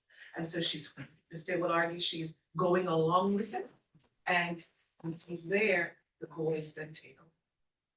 Then we have also a history between the two of them where we have him having taken her, I guess, belongings. She at some point wanted them back, he had to return them, and so there was a prior motive. So a motive to get stuff from him, and then he's presenting himself as someone who is valuable in a sense. I have money potentially, I have weed I can give you, I have cash that I'm available to offer. And so he's potentially, as Ms. Tucker testified, a trick. And that when she went down there, it was potentially to trick off of him. But would argue the time period from the time he arrived to the time he waited to the time they arrived, in the totality, points to a concerted scheme to keep him there, approach him, and take anything that they thought it was of value, but it didn't go the way that they planned it because according to the reporting of the Sosa, Mr. Oliver moved too fast. All right. All right. Well, construing all factual inferences in favor of the non-moving party as I am obligated to do here, and that being here the state and noting that many of these issues as it relates to Ms. Smith deal with intent, which is very much within the province of the jury. I would deny the motions for directed verdict made by both defendants. And so I believe that leads us to exploring whether the defense plans to present any evidence. And so I'll make that inquiry on the record here with beginning with Mr. Oliver. And are we prepared for that, Ms. Fagan? All right. So, Mr. Oliver, I have a few questions I need to ask you, just yes or no, focusing on whether you would like to present any sworn testimony in this case, as it's your right to do so. So just listen carefully and let me know if you have any questions about what I'm asking you. And my first question is just making sure, do you understand you have a right to testify? And if you want to testify, no one can prevent you from doing so. And do you understand that no one can make or compel you to testify? That means you have a right not to testify if you do not want to do so. Do you understand that it's not your lawyer, but you personally who decides whether you testify? Yes, sir. And do you understand that if you do not testify, then if you request it, I will make sure to instruct the jury that that decision cannot be used against you. Yes, sir. But if you do testify, you're going to be examined by your counsel, by co-defendant's counsel, and by the state, and be cross-examined by them. Yes, sir. Do you need any additional time to think about whether you want to testify? No, sir. And do you personally want to testify or not? Yes, sir. All right. I find the defendant has decided to testify with a complete understanding of his rights. And Ms. Fagan, would you anticipate any further evidence on the part of the defense? No, Judge. Okay. And I'll make this same inquiry, I think, probably when we get to our lunch break for Ms. Smith. So with that, is there anything to take up before we bring back the jury? Ms. Charles? Mr. Regis? Okay. Deputy Scott, if you could check in with our jury. And in the meantime, I think we could go ahead and have Mr. Oliver make his way. All right.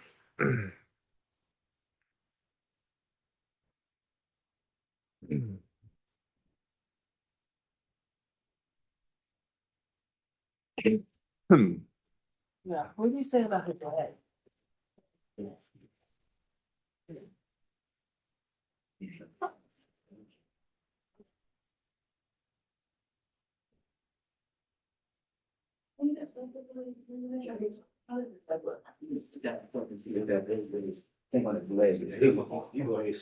Yeah, maybe, let's see what, can we leave him there? Can he just stay seated? If he wants to scoot into. You know what I'm saying? Okay,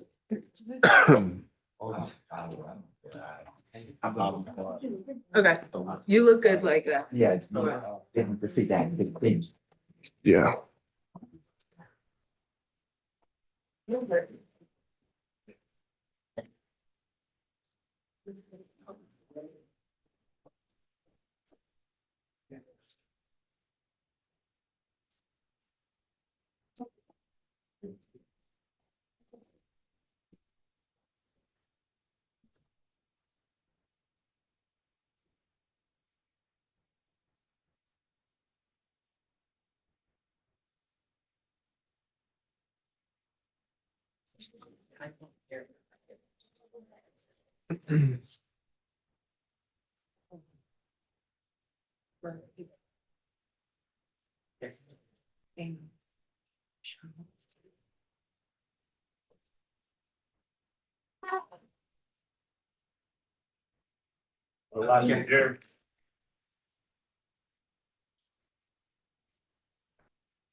Thank you, Deputy Scott. Please be seated, everyone. All right, members of the jury, when we left you, the state had rested their case in chief, and so now we turn to see whether either defendant wants to present any evidence. They are under no obligation to, but they certainly have that opportunity. So we begin with Mr. Oliver. Ms. Fagan, you may call your first witness. Oliver, can you please introduce yourself? Well, first we got to swear him in. Right? You swear folks testimony of matter state. Yes, sir. Hey, state your name and spell it for the court, please. My name is Jeremiah Oliver. That's Jeremiah. Last name Oliver, Oliver. I'm 25 now. Five currently? Yes, ma'am. How old were you when you were arrested? 24. You understand that you have the right not to testify. Yes, ma'am. Are you waiving that right and choosing to testify? Yes, ma'am. So let's start with a couple of the people in this case. Do you know Miss Tucker? Yes, ma'am. And how do you know Miss Tucker? We were dating at the time. Where did you meet? Albany State University. When you were in college? Yes, ma'am. And what about Kamari White? Do you know him? I know him as her little brother. Were you guys tight? No, ma'am, not at all. Now, you guys were at that house. How long were you at that apartment prior to January 29th, 2022? Maybe a month and a half, 2 months. And what happened? Well, okay. I'm now also talking about Sosa and Duda. Do you know Sosa? Yes, I know who Sosa is. And who's Sosa do you know? A cousin of my cousin. What's Sosa's name? His first name, Steven. I don't know his last name. So he's a cousin of your cousin. Yes, ma'am. What about Duda? That's my nephew. It's my brother's son. That's your brother's son? Yes, ma'am. Now, how long had Duda, yourself, and Sosa been in that apartment prior to January 29th? I was already over there. They came like maybe 3 or 4 days before the incident. Why were they over there? Our cousin had just recently committed suicide, and we were just spending time with each other after the wake service. Now, while you guys were spending time with each other, did Kamari hang out with you guys at all? Not at all. Did you ever sit on the couch and hang out with Kamari? No, ma'am. Did you ever talk to Kamari about your dreams? No, ma'am. Did you ever talk to Kamari about his dreams? No, ma'am. He says a story where you confided in him and knocked on his door. Do you remember that story? No, ma'am. That didn't happen. Oh, you're saying, but do you remember him telling that story? Yes, I remember him telling the story. Okay, but you're saying it didn't happen? No, ma'am. Do you know Miss Smith? Yes, ma'am. And how do you know Miss Smith? It's Nardage's cousin. Okay, do you hang out with Miss Smith? Yes, ma'am. And do you plan an armed robbery with Miss Smith? No, ma'am.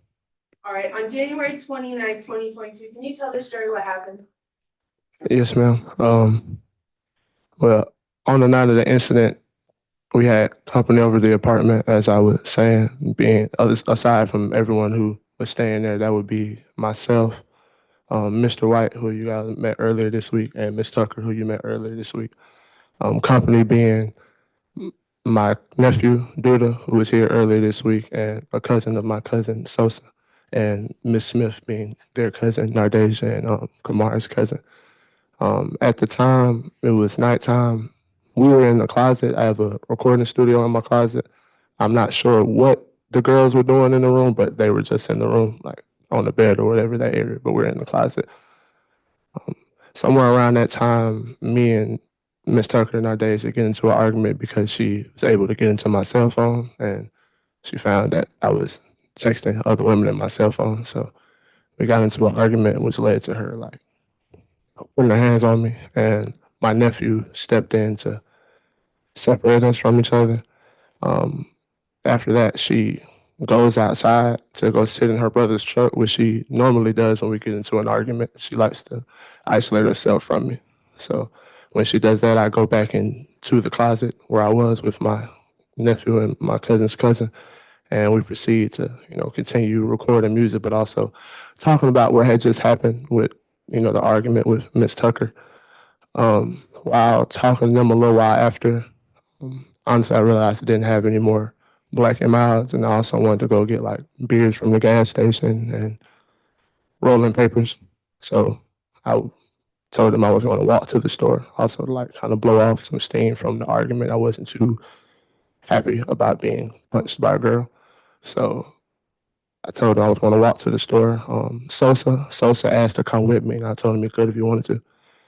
So at this point, I changed my clothes from like my house loungewear that I had on, with, like some basketball shorts and a hoodie and my slides, and I put on something warmer. It was January, so we're walking to the store, and like I said, I was really kind of still irritated about the situation with Miss Tucker. So I changed my clothes. He puts on his shoes, and we walk to the store. As we're walking out of the apartment, I realized I didn't even put my wallet in my pocket. I didn't transfer my wallet from pockets. So we turn around and go back to the apartment so I can retrieve my wallet. As I'm coming back out from retrieving my wallet, we're walking, and I hear a woman's voice like saying to let me go, let me out, let me go. I'm still walking, and I can like locate where I hear it from the sound, and I see them through the front windshield of the car. So that's when we start to walk up towards the car. While I'm walking up, I still see them like arguing with each other. From what I can tell from the front windshield, Mr. Willis has her by the wrist, and they're like, it's like a tug of war kind of thing going on. When I approach the window, I just ask, well, I say, hey, uncle, what's going on? Unc is a term that you would use towards somebody older than you. I can tell he was older than me. So I just referred to him as uncle. I said, hey, uncle, what's going on? He kind of like looked at me, but he directed his attention back to Miss Smith, and his response, excuse my language, was, bitch, you gonna make me kill all y'all.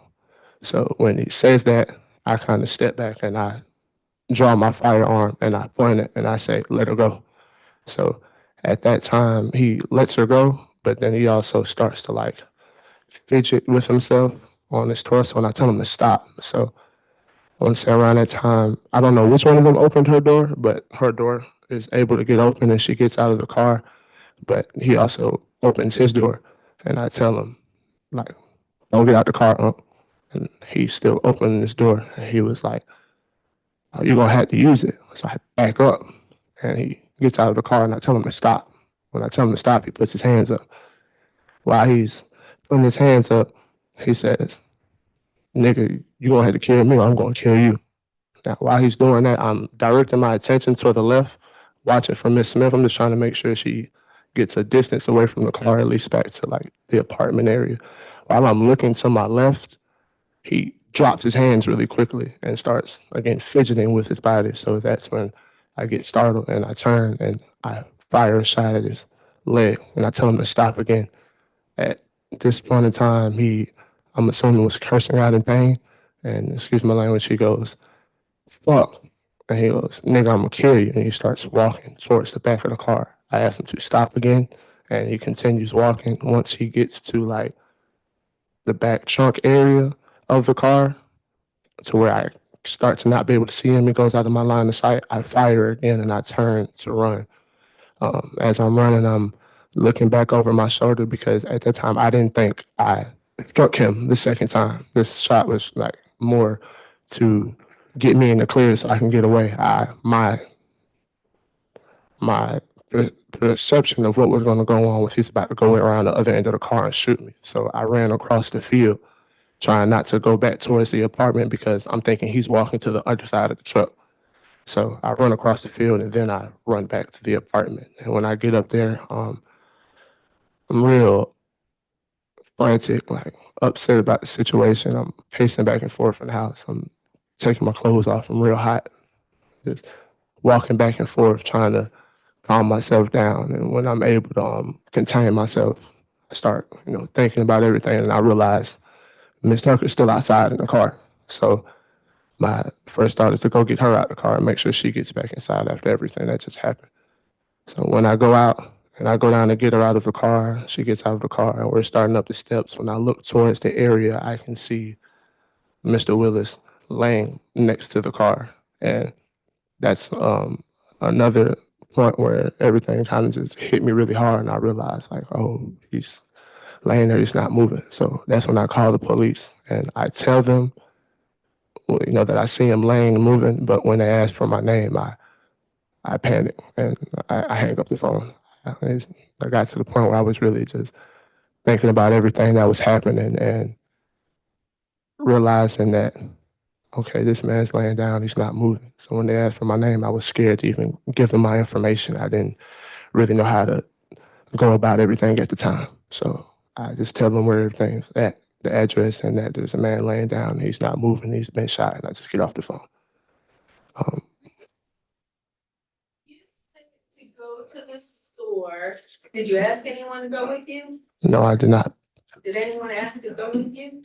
So I asked, could he go with me? When you were to the store, did you know Miss Smith was even outside? No, ma'am. When you heard someone yell, did you even know it was Miss Smith? No, I didn't know it was Jaleesa until I walked up to the car. And when you walked up to the car, you said, hey, Yes. when you did that, did you put your face down to where the window is so that you were level to them? Yeah, I was trying to see what's going on inside of the car. Did you tell him to get out of the car? No, I did not. I actually told him not to get out of the car. Did you open the door and say, give me all your shit? No, he opened the door and proceeded to get out of the car. And in reality, now we're in a courtroom setting, but in reality, was it calm and was it a pleasuring conversation, or was it loud and people yelling at each other? What was the vibe? When I first walked up, I didn't come aggressively. I came kind of confused. So my tone wasn't on like very assertive. I was asking questions. His response was aggressive, and then I didn't yell until he started to get out of the car. I yelled at him to stop moving. Now we heard the recording from Kamari White. Is that you, Sosa? Yes, ma'am.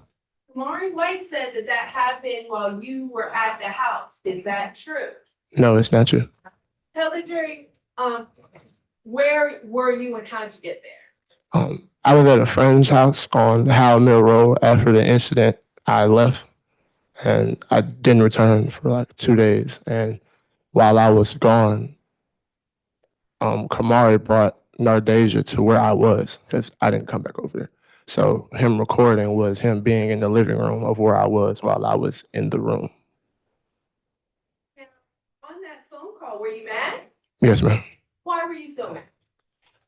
I was arguing with Sosa about the situation for like the second time. At that time, we were having disagreements about how it should have went. I was upset with him for leaving me to deal with Mr. Willis by myself. I felt like if he hadn't have left me there or, stayed his presence there, it would have went a lot differently. Well, did Sosa have a gun? No, he didn't. Was anyone wearing masks? No, ma'am. Oh, did you go down the back steps? No, ma'am. Now, on that night, did you did you unload your clip? No, ma'am. Why did you choose to shoot? Now, on the video, it appears as if you're pointing your gun at him. Is that correct? I can see how that's thought. Yeah, I am pointing at him. Yes. Shoot him. You then lowered it? Yes, I shoot him in the leg. Why? Because I wasn't trying to kill the man. I was trying to stop him from doing something to me. I just wanted to strike him and let him know to stop. Stop what he was doing. He was touching around his torso area. I didn't know if he had anything on him or what he had on him. Had you ever seen that man? No, not until that night. Did you know that Miss Smith was even meeting anyone that? No, I did not.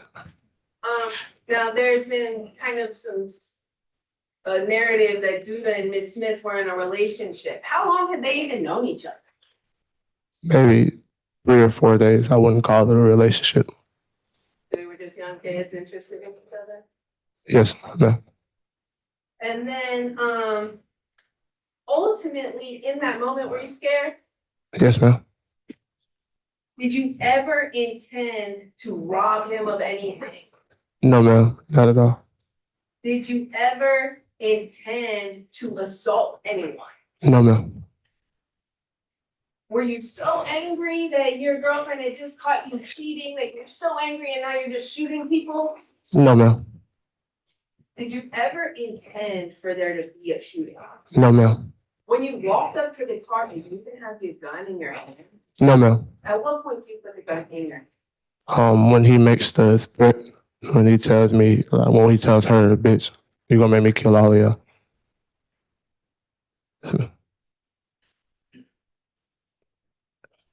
Let's keep it in the same order. So should we, okay, all right, we'll have Ms. Charles.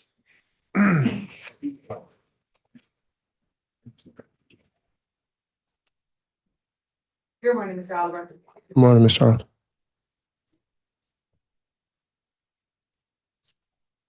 Let's start on some things that we can agree. Okay.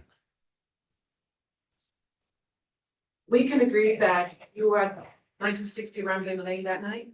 Yes, ma'am. We can agree that you were with someone whom we have identified as Sosa, correct? Yes, ma'am. We can agree that you were in the apartment with Mr. Alicia Smith, Duda, and Nadeja Tower, correct? Yes, ma'am. And we can also agree that you've been there for a number of days prior. Yes, ma'am. We can also agree that you're very familiar with Mr. Alicia Smith because she stayed there as well, correct? Familiar enough. And you're familiar with Kamari White because he's Nadeja Tucker's father. I know that he's her little brother. I'm not really overly familiar with him. You can agree that you were cordial with Kamari, correct? I wouldn't even say that. We didn't really speak much at all. And so today you're claiming self-defense, correct? Yes, ma'am. You had no intention of robbing this decision, is that the judgment today? Yes, ma'am. You were not looking for retaliation, that you were trying to. No, ma'am. You were not looking for revenge. No, ma'am. You were saying today that you were not trying to punish Mr. Lewis for anything involving Jaleesa Smith. No, ma'am. And you fired because you thought you had no choice. Yes, ma'am. I thought my life was in danger. When you approached the car and Jaleesa exited the car,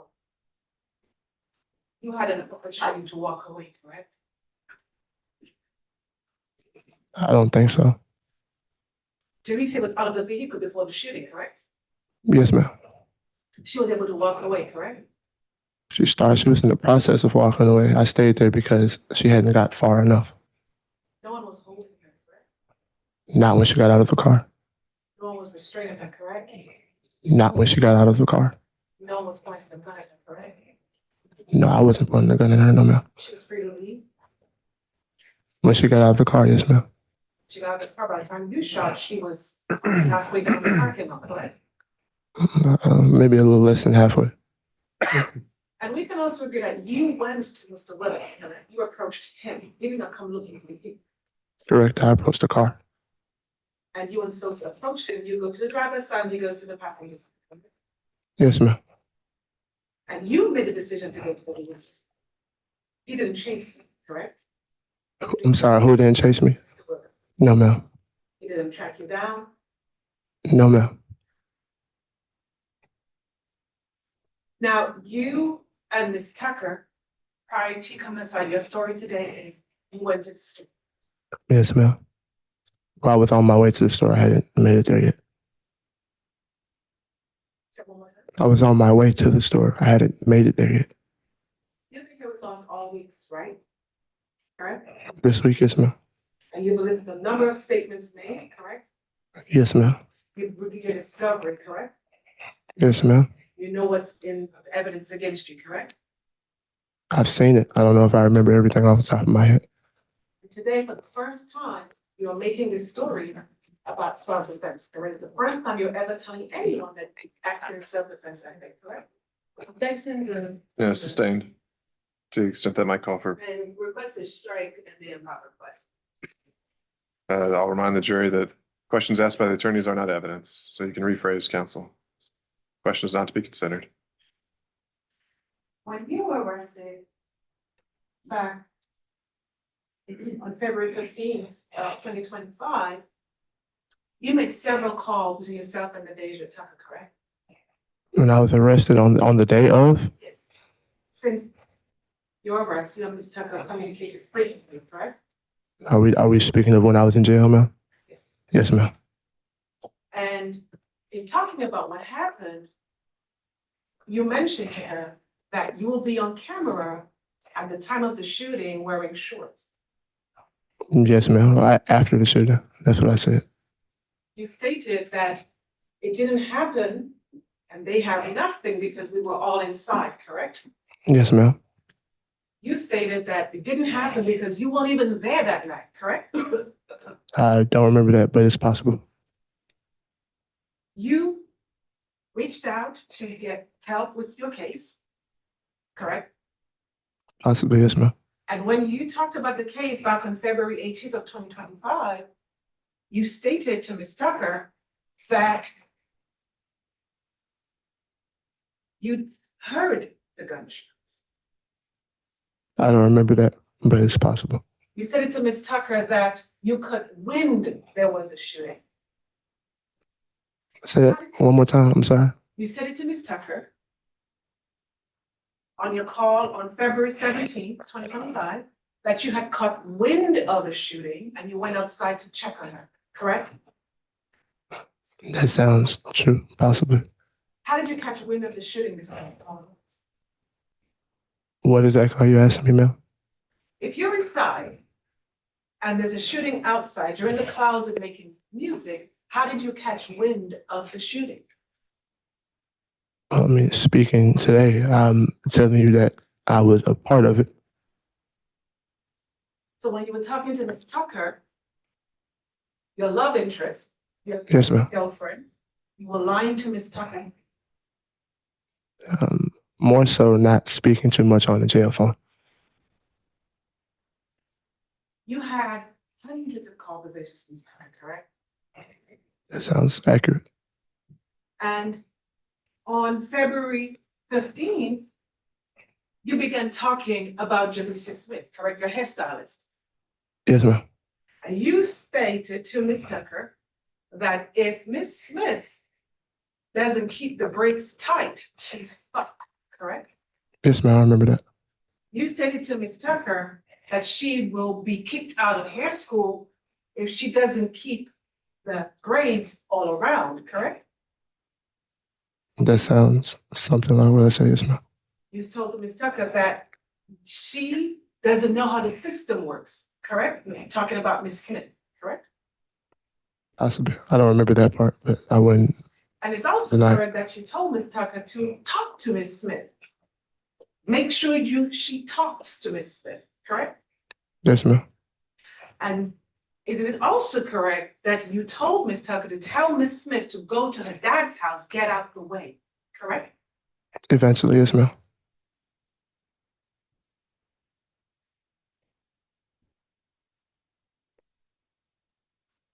Two days after you were arrested, you began talking to Ms. Tucker about Kamari White, correct?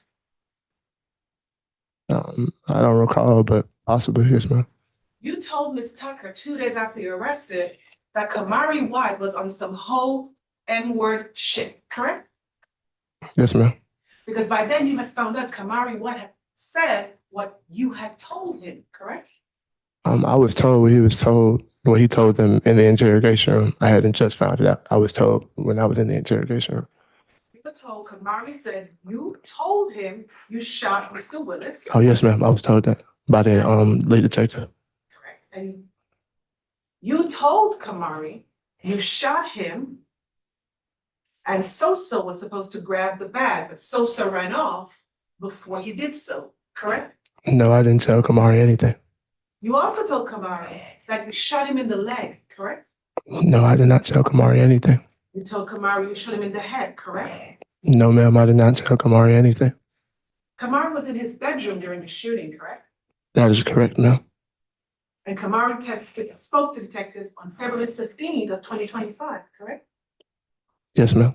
Kamari told the detectives the direction of travel that you took to come to the vehicle, correct? I don't think so. Kamari told the detectives you came up the back steps to avoid the cameras, correct? If that's what he told them, but that's not true. How would he know any of this, Mr. Oliver? He wasn't outside. Your assumption or a lie? So Kamari assumed that you walked up to the driver's side. Kamari assumed that you leaned into the driver's seat. Kamari assumed Sosa ran off. Kamari assumed you shot him once in the leg first and then in the head. These are all Kamari's assumptions, Mr. Oliver? Is that what you see in testimony today?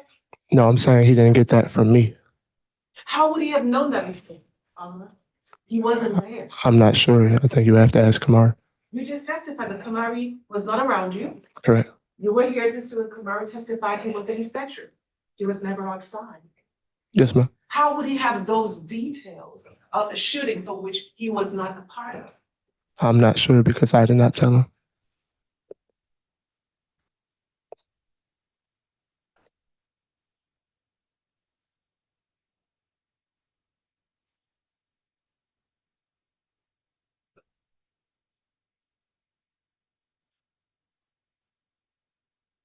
Isn't it correct after this incident, yourself and Ms. Tucker remained in a relationship? Yes, ma'am. You remained constantly in communication. Yes, ma'am. Isn't it correct that Ms. Tucker told you on the phone that she had to tell the detective something, but she wouldn't say anything about me? If you're telling me that's what she said, I don't recall that. You listened to the jokers that we played yesterday? Yes, ma'am.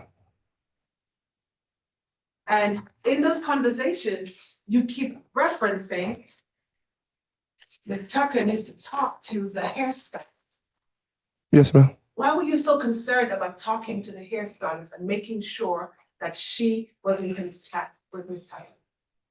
The conversation was to say that I didn't want her to get arrested or get in any trouble. And at the time, I was saying the hairstylist because I didn't want to disclose her name because I didn't think that the detective knew her name. So I wasn't trying to let them know who she was.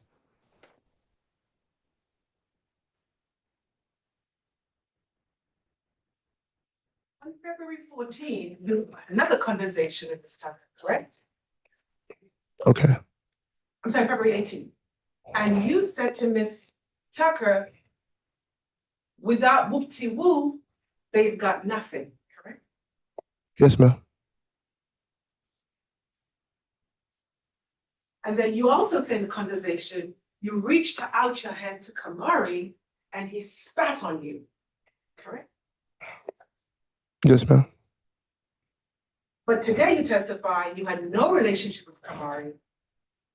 No. So why were you so concerned that you reached out your hand to him and he spat on you? You're talking about in that time frame? I believe in that time frame, Kamar was also in jail and I had gotten jumped protecting Kamar. And it was still being said that he was lying on me. So what I meant by I reached out my hand and he spat on me, meaning I stood up for him and he's still lying on me. That's what the context of the conversation was. Are you positive?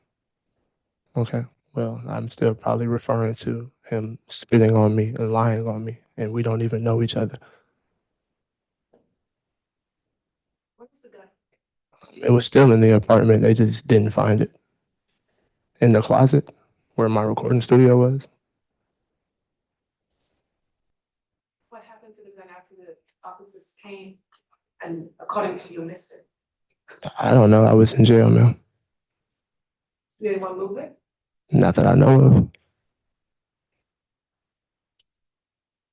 On February 18th, in the evening hours, you had another conversation with Ms. Tucker. And in that conversation, you said to her, my hairstyle is stressing me the fuck out, correct?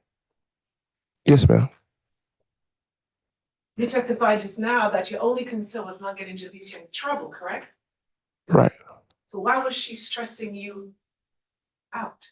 Because she kept leaving the apartment. The context of what I was saying and the hairstylist term was telling her to stay in the house because I was certain they were probably looking for her. I was telling her to stay in the house and she keeps leaving the apartment to go do whatever it is she does. Jaleesa likes to go out. Isn't it correct that when you talked to Ms. Tucker relayed to you that when she spoke with Ms. Smith stated, y'all intervened. What does that mean? I'm confused on what you're asking. It's correct. When you were discussing the situation with Ms. Tucker, Ms. Smith relayed to Ms. Tucker what she told you that you all intervened. It didn't have to happen the way it did, but you all intervened. I'm not sure if she was referring to the incident of that night, but I don't even remember that part of the conversation. And you said Sosa invited himself to your trip to the store. Yes, ma'am. In a minute, I'll listen to the recording. Sosa said it to you that you didn't have to shoot. Isn't that correct? Yes, ma'am. That's what he said. Sosa said it to you, you're moving too fast, correct? Yes, ma'am. That's what he said. He also says, we all agreed. And the last words were the cash. Isn't that correct? On the audio. I heard that we all agreed. I'm not sure he said the cash. He also said it to you, you always on that gangster shit. Isn't that correct? No, that's not his statement. He said to you, he came out to check on you, correct? Correct. That was him asking to walk to the store with me. But he's with you walking to the store. I know you're talking about the shooting. There's no need to check on you, Mr. Oliver, isn't that right? No, ma'am. His need of checking on me was because I was upset about this situation with Miss Tucker. But she was also outside when we were walking to the store. So his purpose of walking with me was, I guess, to make sure nothing else further. Now you listen to the video, watch the video with us, there's audio. There's audio in the video, correct? Yes, ma'am. In the 3 minutes and up to 3 minutes and 55 seconds of the video, what sounds did you hear? Are we referring to the phone call or the Ring camera video? The ring camera video. There are no sounds before you approach the car, correct? Maybe you can't hear them from the video, but no, ma'am, that's not true. And when you walked up to the car, you were running, correct? No, ma'am. You weren't agitated, correct? No, ma'am. You walked and you approached one on each side, correct? I went to the driver's side, so went to the passenger side. Yes, ma'am. And as the door is opening, your hand is on the door as it opens. Isn't that also correct? No, ma'am. I don't think that's correct.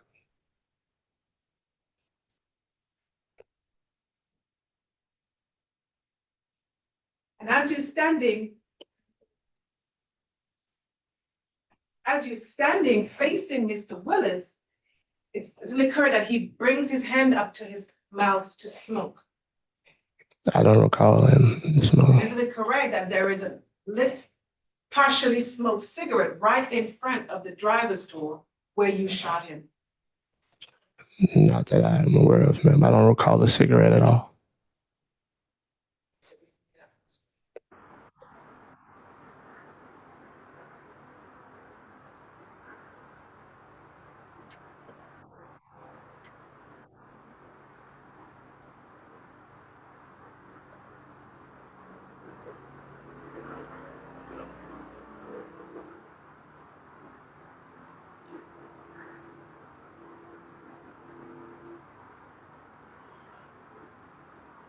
All right, Mr. Oliver, let's go back about 10 seconds before we see them come on screen. Mr. Oliver, tell me exactly where you were. Point out to the jury where you were when you heard allegedly the screams. It was even before I got into the camera shot a little bit right there, closer to the playground. Maybe like a little bit before where you see this light at that area. Do you know the one behind you? I'm sorry, right here. Yeah, you're right. Right here. Let me just, you said like right over this area? Yeah, somewhere around that area. Somewhere around that area. How loud was the screams? It wasn't like a shriek, but it was projected. And the windows were up when you arrived, correct? No, his window was down. Cracked at least down. You seen the crime scene photos? No. The windows were up, correct? No, I remember his window being slightly down. And then after you hear the screams, you don't, you just testify you didn't know that it was Alicia Smith, is that correct? Yes, ma'am, I didn't know. And then continue playing.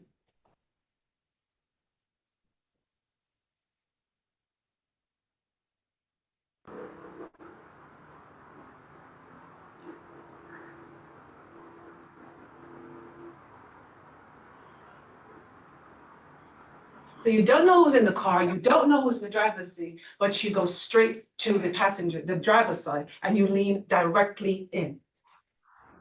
When I was explaining the story, I tried to make it clear that I didn't know at first until I approached and I seen them through the windshield.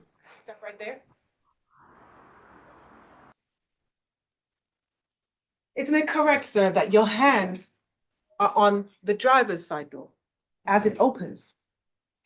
As it opens, I mean, I was standing pretty close to the driver's side door. If my hand went up, it probably was an attempt to stop the door from hitting me. But you don't move back, you're standing right there. No, I'll eventually move back in the video. You can see me step out of the way of the door.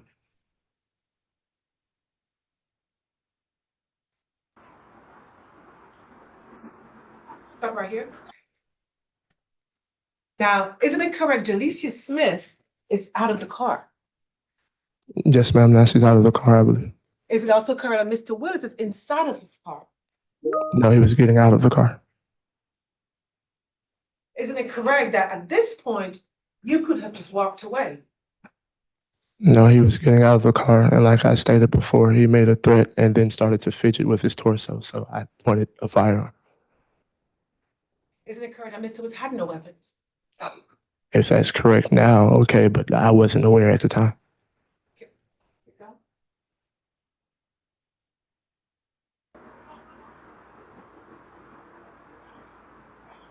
Isn't it correct that several seconds go by before Mr. Willis exits that car? No, he's standing up right there. But as Ms. Smith is walking away, you're still standing there. He's still inside of the car. Yes, ma'am. At that point in time, my conversation was taking place with Mr. Willis. Now you're standing, pointing the firearm at him, Yes, ma'am. Asked him to not move. and he's still just standing there, correct? No, I asked him not to move first, and he proceeded to get out of the car.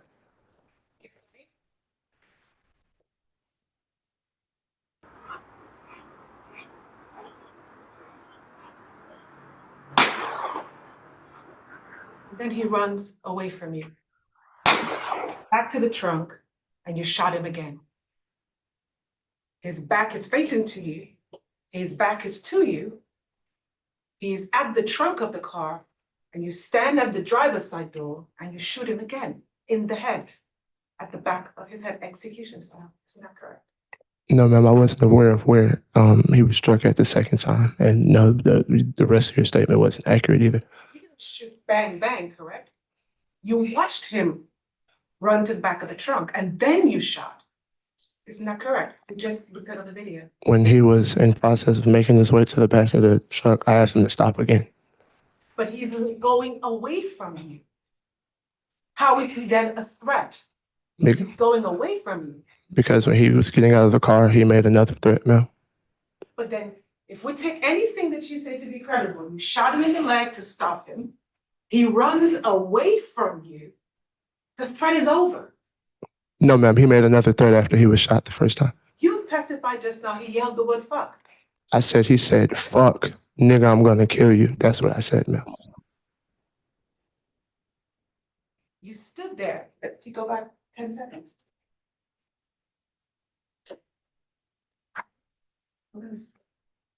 We play again. Explain to the jury where in this interaction, at what point he makes the second threat. The second threat is, I want to say a total maybe 3 or 4 threats. The first one is when he was in the car and he said that to Jalecia that you're gonna make me kill all y'all, bitch, you're gonna make me kill all y'all. The second threat is when he was opening the door and he said, nigga, you're gonna have to use it. And I told him to stop. Then when he moved and I fired at his thigh and I told him to stop again, he said, fuck, nigga, I'm gonna kill you. And proceeds to walk towards the back of the car while again touching on his bag and his torso area.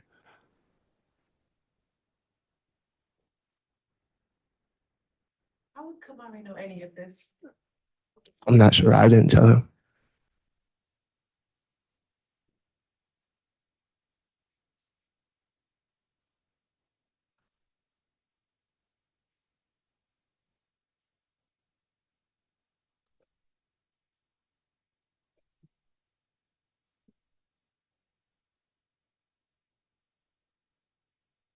Now, on June 5th of 2026, you spoke to your cousin Judah. Yes, ma'am. He told you he was subpoenaed to testify. Yes, ma'am. Your response was contacting Deja Tucker. It's an emergency 10 on 10 urgent, correct? That was my reason for calling to begin with. Yes, ma'am. When you spoke to Judah, you greeted him, hey, what's up? Correct? Yes. And he said, man, folks pulled up on me, correct? I don't think that was his exact statement, but probably something along that line. Your response was, what the hell? Correct? Eventually, I think he's skipping a couple pieces. And your next response was, why? Correct? Yes, I did ask him why. Then he said the word subpoenaed, correct? Yes, he eventually told me to subpoena him. And your next response was, what the hell? Correct? That sounds accurate. And then all caps bulletin to Tucker, get on IG, we need to talk right now, urgent. No, that's not what I said. We need to talk to not come out my mouth. Isn't it correct? You say to her, it needs to happen today. Correct? Yes, ma'am. Now, my whole purpose of calling was I was trying to get some money sent so I can buy a store bag. I had no food. That was the original purpose of me calling. So once he told me about the subpoena, I kind of moved on from that and went to telling him of my one calling to begin with. This is correct. Your next call after you talked to Duda, when you spoke to your mom, was to find out why he was subpoenaed, correct? Yes, ma'am. I mean, after he told me that, I did want to ask my mom to ask my attorney why. Your mom indicated to you that Ms. Tucker had shown her some of what is expected to be presented against you in court this week, correct? No, ma'am.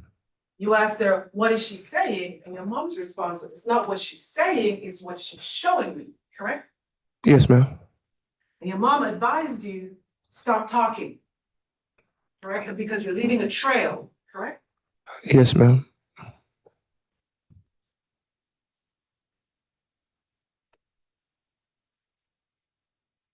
You recall when Kamari Watt was on the stand, your attorney asked him about seeing the discovery, and the evidence in this case for discovery, correct? Yes, ma'am. Isn't it also true that you have seen most of the discovery, correct?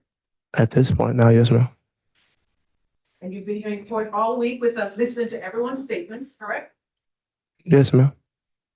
You've learned what Kamari had to say, correct? I learned what Kamari had to say in the interrogation room.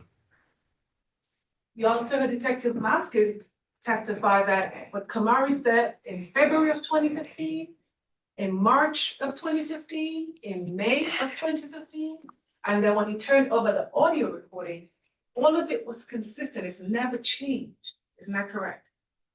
I mean, if that would be your opinion.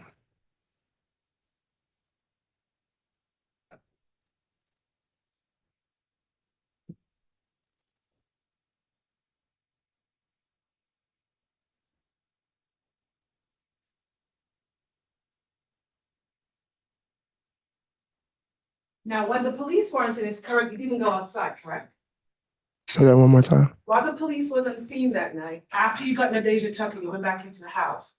They knocked on the door. You did not open the door, correct? After I took Nadeja in the house, I left, ma'am. I left before police even arrived, if I'm not mistaken. I was already walked out of the apartment. This is arrived right about 8:56, correct? That's around the time they arrived, and somewhere around that time I was walking out. But no, I was down in the apartment when they knocked on the door. So let me just get the timeline right. You were not there at all when the police was on scene, correct? No, I don't remember the police being out there when I left. No, ma'am. I was gone. You didn't hear any sirens or anything like that, correct? No, I don't recall the sirens. I was gone. Why did you live in such a hurry, Ms. Oliver? Worry, stress, fear. I was scared of the situation, worried about the situation, so I left. And then days later, Detective Vasquez comes back to the apartment, knocks on the door, and leaves a business card and says, contact number is on there. You didn't call Detective Vasquez, did you? No, ma'am, I did not. And then days later, other officers come back to the apartment and leave another business card, and no contact was made with them either, correct? Yes, ma'am, there was no contact made. And then the third time they come to the apartment, and you still do not identify yourself to law enforcement, correct? Yes, they came the third time and I still didn't respond to them, no, ma'am. When you left before the police arrived, what were you wearing?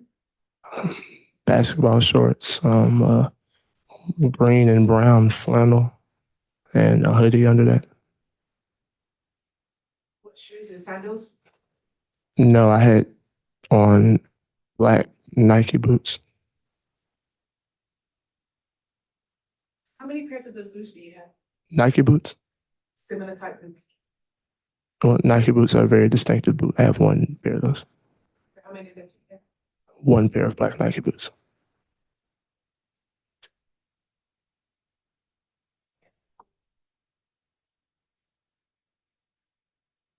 Now, you were here in court, you said you testified just that Judah had been seeing Judicia for only 2 or 3 days? Yeah, for that week. But Judah testified he'd been seeing her for at least 2 or 3 months. No, that's not true.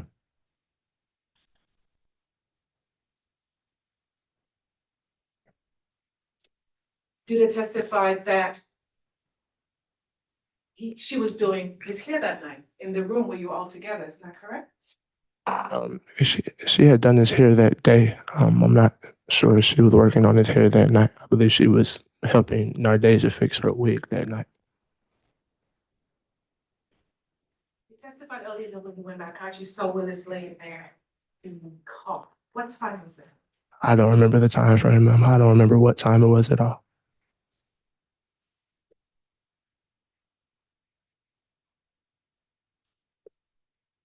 Where was Nadeja when you went out there to talk to her, to get her? Inside of the truck, her brother's truck, And again, why did you go back, just so I can be clear, why did you go to get Nadeja? because she was still outside after everything happened.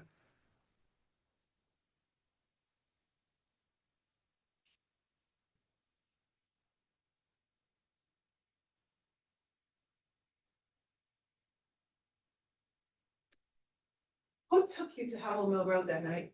I got a lift. Who did you go with? Who did I go with? By myself. Who was the last time you spoke to Sosa? The following day on the phone call. You testified earlier, or I think your attorney mentioned, that the reason why you all were at the apartment was because you were grieving the loss of your cousin, right? At 1960, yes, ma'am. But you just testified direct, you don't know Sosa's last name? No, I know Sosa through my cousin that passed. That's his cousin. So when Duda testified that all 3 of you are related, and you're all cousins, and in fact, you're his uncle, he was lying to the jury? Judah did not say we were all cousins. He said me and him were related. He said we weren't related to Sosa. No, he said we weren't related to Sosa.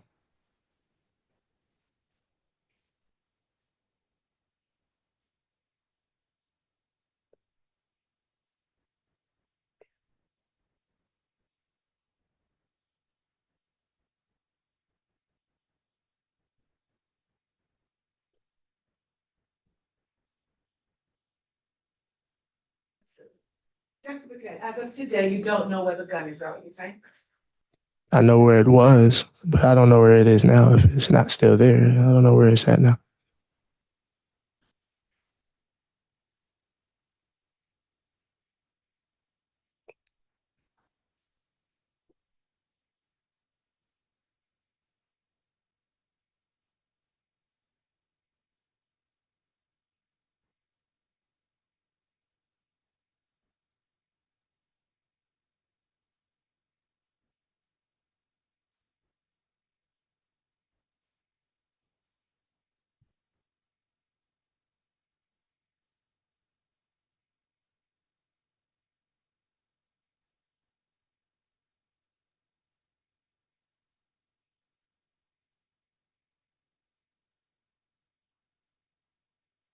That's what I have to say.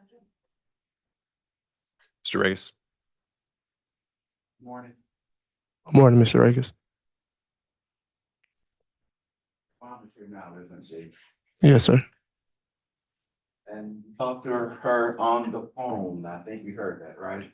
Yes, sir. You hear the pain in her voice, couldn't you? Yes, sir. She was telling you, just be smart, all right? Yes, sir. Love your mom, don't you? Very much. She loves you, doesn't she? Very much. She didn't raise you like that, did she? No, ma'am. No, sir. Okay. Where'd you go to high school? Went to 2 different high schools. I went to Mays High School and Berkmar High School. All let me say, for what? What were you pursuing? Education. What does your mom do? My mom is a trainer for a doctor's insurance company. How's meet Nardesha? In the student center at Albany State University. Started dating immediately? No, we just knew each other and talked off and on for about the next 2 years. Did you know she had, is it Nicholas? Yes, Nicholas, Who's Nicholas? her son. He's on the, Spectrum. Yes, sir. and right now she's having difficulty raising him, right? Yes, sir. And that's in part because of the restrictions the state they put on her, right? Yes, sir.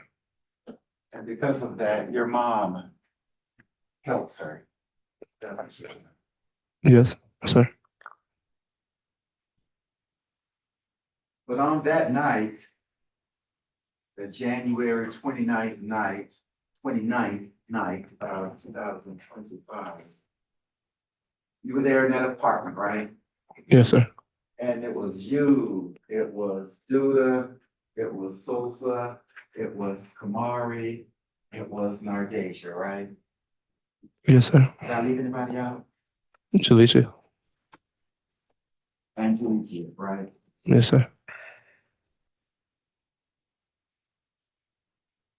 You and Julicia never discussed robbing anybody, did you?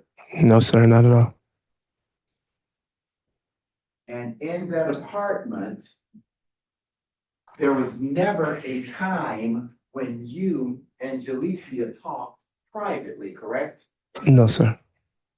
If you were to have talked to Julicia that night, it would have been in the presence of perhaps Duda, right? Yes, sir. Or if you talked to Julicia that night, it would have been in the presence of Sosa, right? Yes, sir. Or if you talked to Julicia that night, it would have been in the presence of Nardesha, correct? Yes, sir. Most definitely. Somebody would have heard that conversation about robbing somebody, right? Definitely. Somebody would have heard the planning, you do this, I do that, right? Yes, sir. And you've been here all week, right? Yes, sir. And not one person testified to hearing such a conversation, right? No, sir. Conversation never happened, right? Never once happened, sir. And I think you indicated that you knew Julicia for a few days or weeks or whatever, months, whatever the case, right? Yes, sir. I knew Jaleisha. She can't read your mind, can she? No, sir. You can't read her mind, can she? No, sir. Not saying you did, but even if you planned on robbing somebody, she wouldn't know, would she? No, sir, but I didn't. If Sosa planned on robbing somebody, she wouldn't know, would she? No, sir, and he didn't. Because she's just a young teenager doing hair, right? Yes, sir. She's just a young teenager who went to a car to meet a guy, right? Yes, sir. All of that you learned after the fact, right? Yes, sir. I didn't know she was going to the car to meet anybody. So at the time, y'all didn't talk about nothing, did you? No, sir. Nothing like that. Not at all. Can you redirect Ms. Fagan? Your Honor, at this time, defense rests. All right, and Ms. Charles, did you have anything you wanted to respond to that Mr. Regis may have brought up in cross? No, Judge. All right. All right, members of the jury, we're going to break for lunch, but before I can tell you how long, I need to confer with counsel again. So if you could step out just for a minute, we'll be right with you.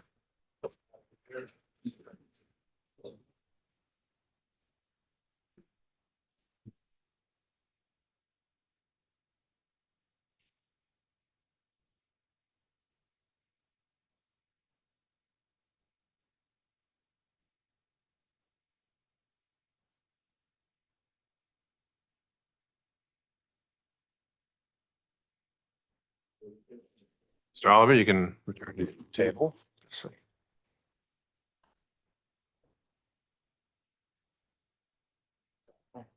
I was wondering if this was for me.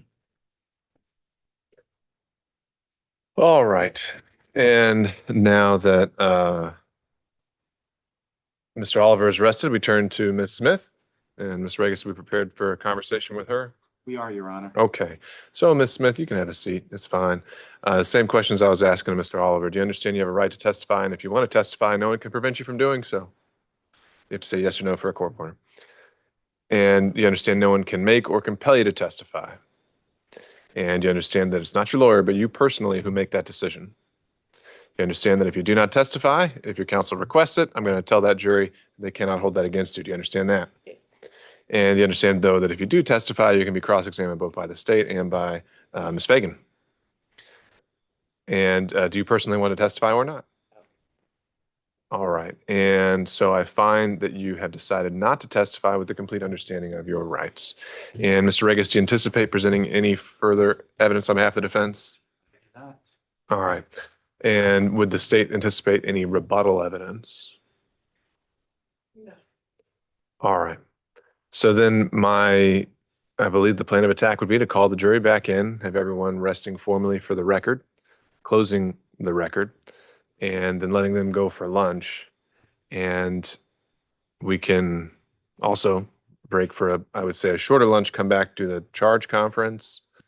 Allow you to have another break after we're done with that as we print off the copies and let you prepare for closings. And so I would say I would tell the jury 1:30 and that all of us can maybe come back in 45 minutes to start that charge conference with the anticipation of maybe starting closings around 2. If anyone has any other suggestions or input, feel free.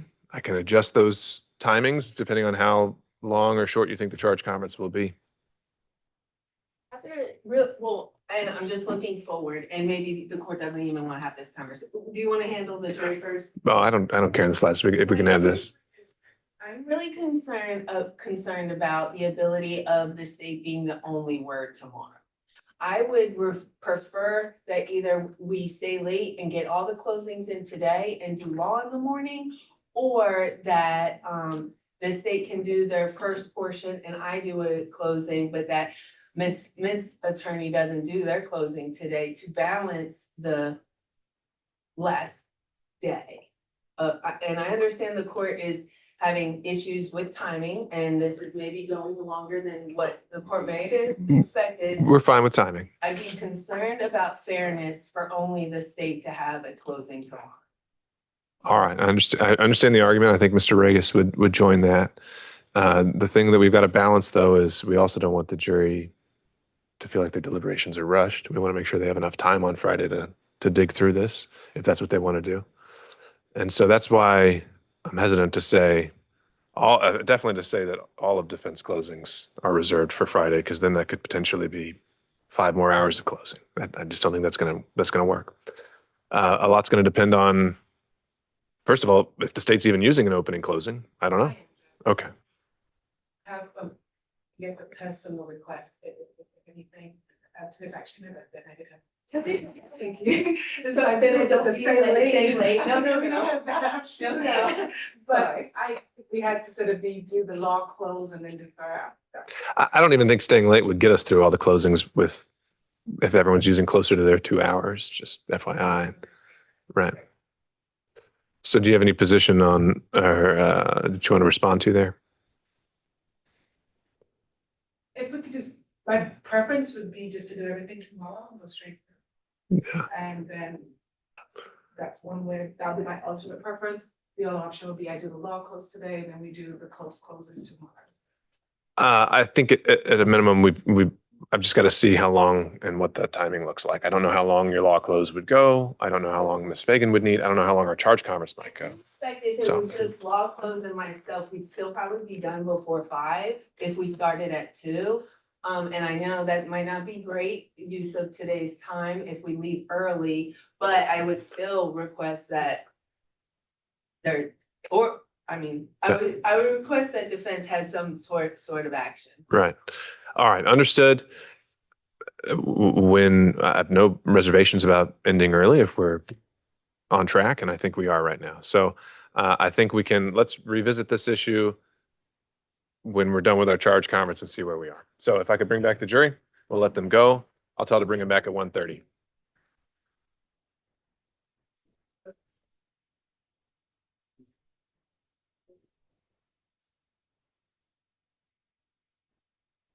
And then there's law. Yes, but what about that rushed conversation? If they're not starting.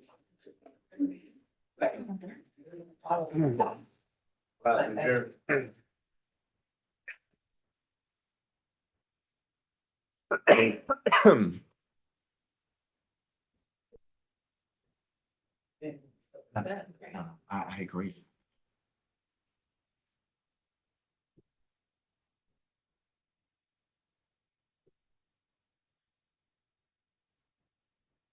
Thank you, Deputy Scott. Please be seated, everyone. All right, members of the jury, I believe we heard Mr. Oliver's counsel rest on his behalf before we left. And so now we turn to Ms. Smith, who has the opportunity, but not the obligation to present any evidence for her case. And so I turn to Mr. Regas, any evidence on behalf of Ms. Smith? Defendant Jalecia Monet Smith rests. All right. And then we turn back to the state. Any rebuttal evidence on behalf of the state? All right. So folks, at this point, the evidence is closed in this case, and we start transitioning over for closing arguments. And before we can have the attorneys ready for closing argument, I have to confer with them on the law that is applicable to this case that I'll charge you on. I'll read to you at the end of closing arguments. That process takes a little bit of time. So what I anticipate is that we are going to start closing arguments today.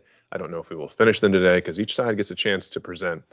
And so we're going to take a bit of I'll let y'all take a little bit of an extended lunch break, and we'll be in here working through most of that. So hopefully we can start these closings,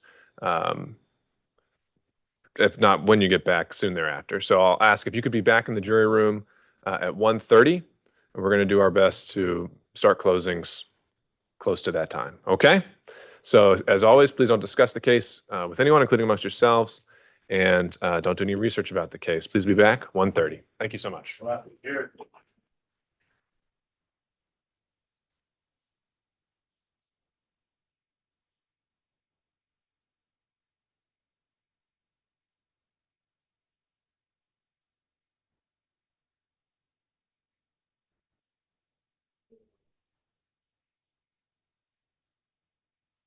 All right. So again, the thought is we have a shorter lunch break amongst ourselves so we can knock out the charge conference. I'd rather give you all more time after we're done with the charge conference before we start closing so you can be compiling your notes, incorporating any decisions we make. So there's not that there were that many. I think there's only one non-pattern request, but regardless, so I would say 12, 30. We could do 30 or 45 minutes and come back and start the charge conference.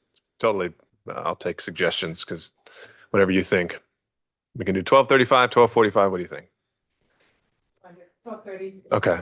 Just to confirm, are we officially only HDMI? For now. We're gonna bring IT over this break as well to be working on these things. But I would say yes. Okay. I would say yes. Anything else? Any other preferences? Okay, then we'll take an abbreviated lunch. Let's come back 12:35-ish to start our charge conference. I'll have an initial packet ready for us to go through. Okay. Thank you, Your Honor. All right. Thank you all. We're off the record. And then if I could get Investigator Swanson.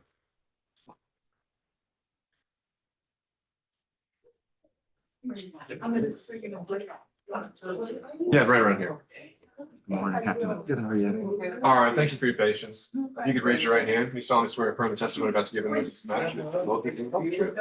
All right, and your investigator's responsibility to the NDA's office? Yes. Who wants to record search warrant? First, you can take it in, straight correct, best knowledge information, I believe. Yes. Recorded where you want. I'm still good though.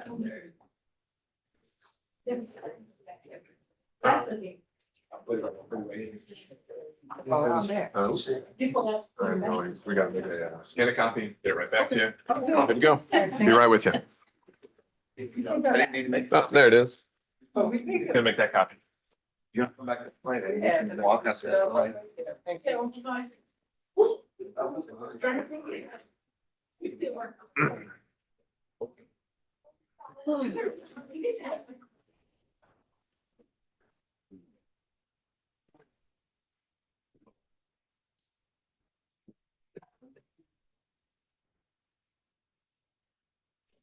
There, take my phone.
But if you, I mean, actually, that one's not the read along. I'll give you the read along when we're done. Yeah, well.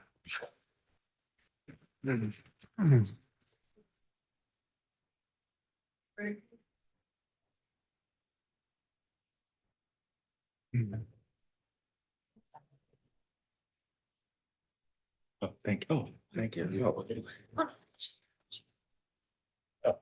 I hear you. Have you looked at yours? Yeah. Okay.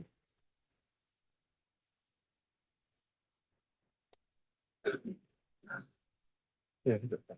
Thank you. You look good. Thank you.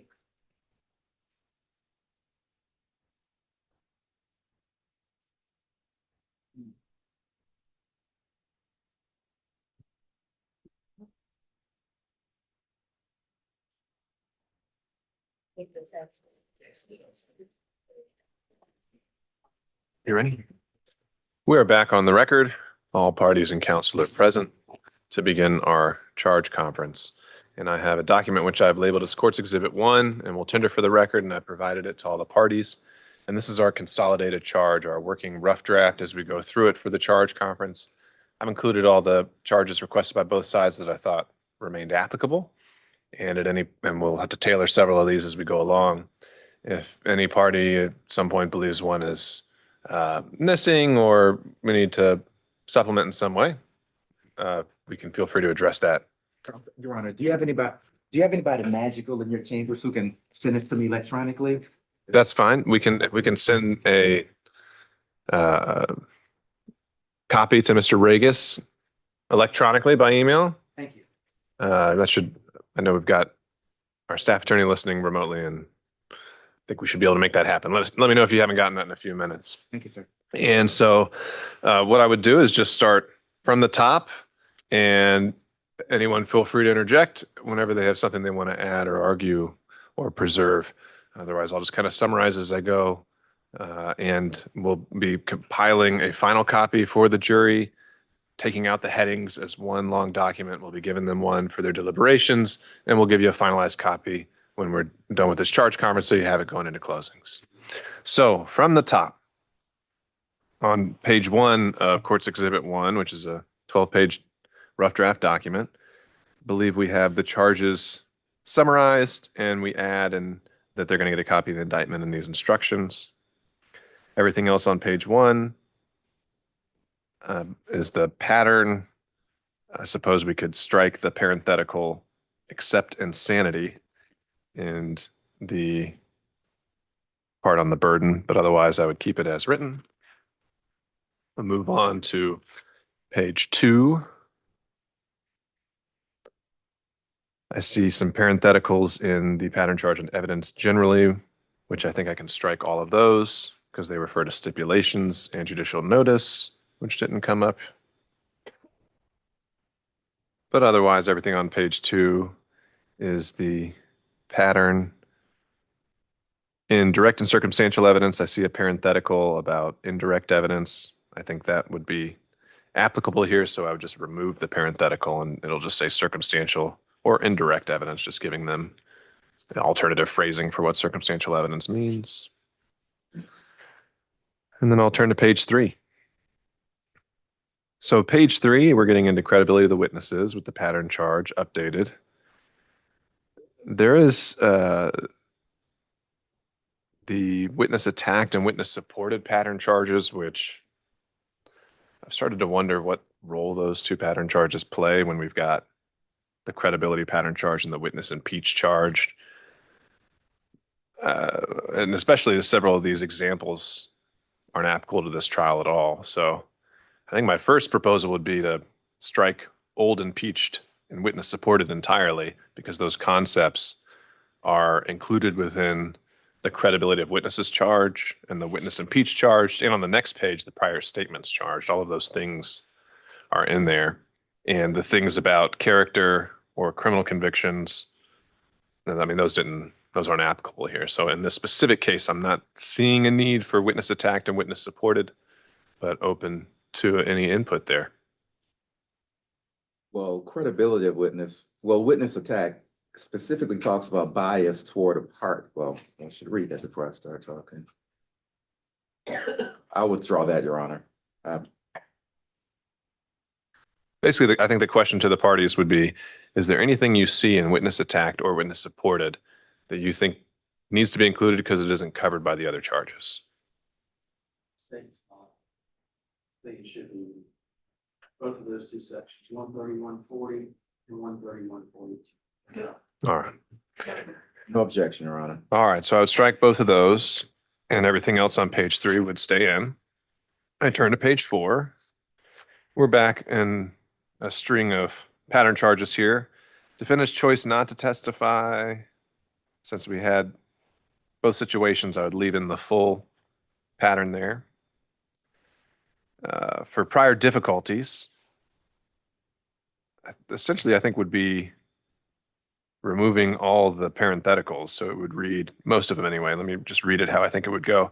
Evidence of prior difficulties or lack thereof between the defendant and the alleged victim and or a witness have been admitted, since I think this could include Tucker, Smith, the alleged victim. I mean, there's all kind of interrelated, all these different issues, have been admitted for the sole purpose of illustrating, if it does, the state of feeling between the defendant and the alleged victim or witness. I don't know if the reasonableness of any alleged fears by the defendant or alleged victim is applicable here, because that would refer just between Mr. Oliver and Mr. Willis. So I would strike that parenthetical. All right, but otherwise, Evidence of prior difficulties, you remove the parenthetical for lack thereof.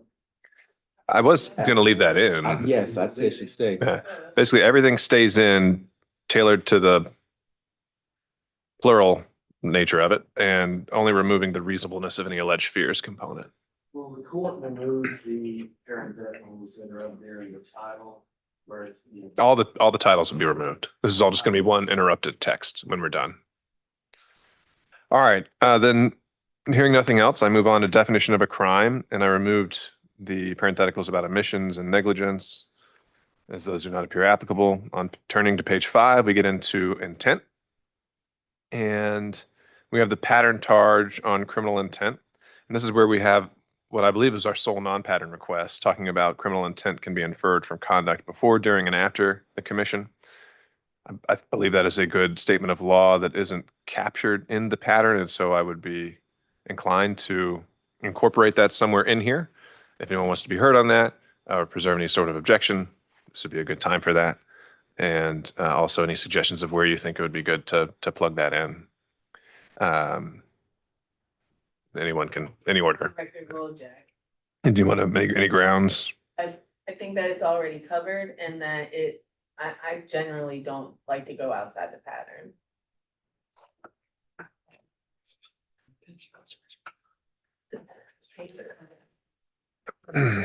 Where I think this would fit naturally would be in the pattern charge on intent, 141.10. In the second paragraph, it says, intent may be shown in many ways, provided you, the jury, believe that it existed from the proven facts before you. It may be inferred from the proven circumstances or by acts and conduct, and here's where I think it could plug in well, or by acts and conduct occurring before, during, or after the commission of any alleged crime. I'd object. I think the charge is sufficient as it is. Judge, my recommendation on that statement just be to leave 14110 alone. And then just to read the non-pattern request is directly right after it. It is a statement of the law. It's a true statement. I wouldn't want to necessarily insert that in the middle of a pattern charge. I think it's just a standalone right after that. The only difference between the non-pattern and the pattern already applied is the Verbiage before, during, and after. That's the sole point I'm trying to clarify. because then the court's saying it twice. And so I think there's Excessive implication, like excessive discussion of what intent means, because I think it's all tough. But if the court was it sounds to me, just adding before, during, and after to what is the pattern. That would be my preference as well. All right. An insertion rather than a standalone. Right. All right. And so if I think I agree with you there that we do want to avoid any undue emphasis. And so any other suggestions of where, preserving your objection that it shouldn't go in anywhere, where should it be inserted? All right. Acts and conduct. Okay. I agree with that, Your Honor. All right. We will tinker with that and make sure you've seen our final version before anything's read to the jury. I move on to no presumption of criminal intent, which is a pattern charge. We have presumptions and inferences, a pattern charge. We have parties to a crime, which is the pattern. So I'm not seeing anything to tailor there, and so I've turned to page 6. We have conspiracy. And then we turn to knowledge. And for knowledge, the pattern has a blank where you could plug in exactly what counts it applies to. Here, it seems to me that this is a charge that would be applicable to every count, if to the extent it does. So I think we could just eliminate the blank entirely and just refer to knowledge generally. Knowledge on the part of a defendant that a crime was being committed and that the defendant knowingly and intentionally participated in must be proven by the state beyond a reasonable doubt. Just kind of broaden it.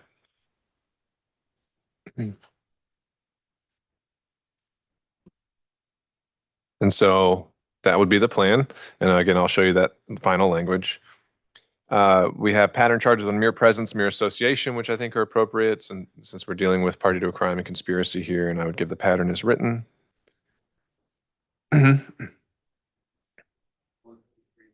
To just have that expansion as to the third paragraph, that's. Yep. So, Yes. if a defendant had knowledge of a crime being, that a crime is being committed. Right. Thank you. Something to that effect. And again, just this process, I'm encouraging interruptions because I think that's the most efficient way to get through all this. So just speak up when you have something to say. All right. Now we turn to the specific charges. So malice murder, pattern charge.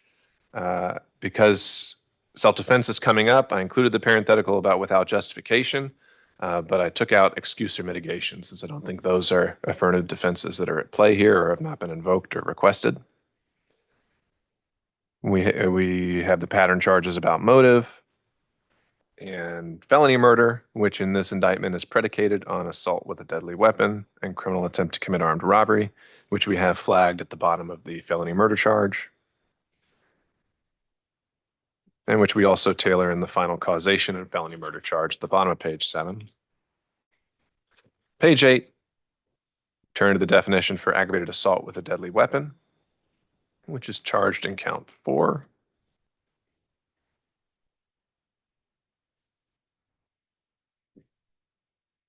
We move to attempt.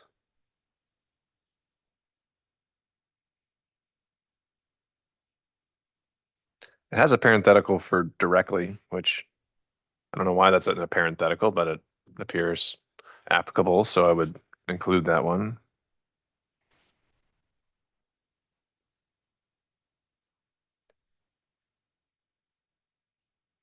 Is the state or any party still requesting abandonment? Is that I guess this is the state's theory of the case here, really. What's intention to remove parenthetical 2012? It would be. Where it just says the word directly. But I was looking at abandonment. Is that still a request from the parties? Is that something that's going to be argued during closing as a potential theory of the case here?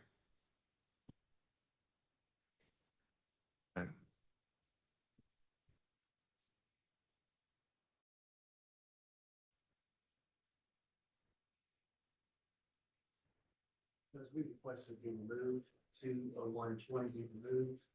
Okay, and I'm hearing both defense counsels saying it's not their request. So some of these, again, we, as the court would have put in just to make sure that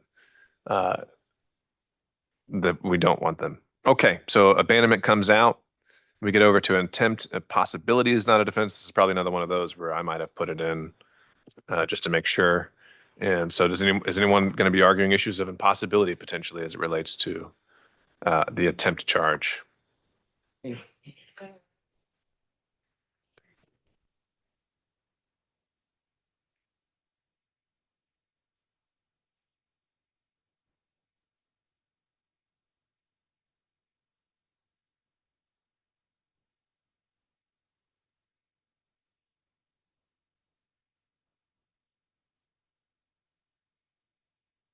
Your Honor, we moved it.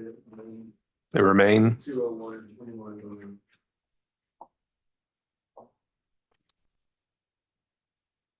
All right, then I believe that would be justified by the evidence in the case and the argument. All right, page 9, we have pattern charge tailored to aggravated assault with intent to commit a felony. 121? That's fine. Okay, so I'm trying to understand how this one applies. Because wouldn't the defense have to raise the defense for there, I mean, what evidence is it that, or is there at all that there was an attempt that was impossible, factually or legally? I'll let the state respond to that.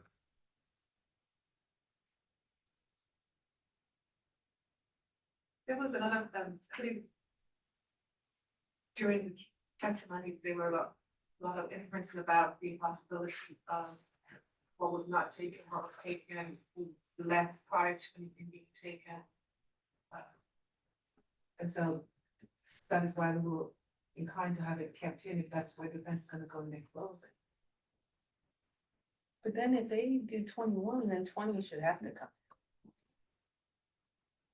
Yeah, the concepts are interrelated, but I think that if an armed robbery is, in theory planned, and then the victim doesn't show up with what was thought he was going to show up with, then I think that could implicate, well, it was actually impossible for them to complete the armed robbery because the object that was meant to be stolen wasn't there. So that's where I think it'd be implicated on these facts. In which case, if you think abandonment plays in to rebut that, we can include that as well. I agree, and also the fact that one of my colleagues argued that these were items that the deceased victim was bringing to the scene to hand over. And so I think the court, under the court's logic, and also that possible argument. This one applies, 201-21 should remain.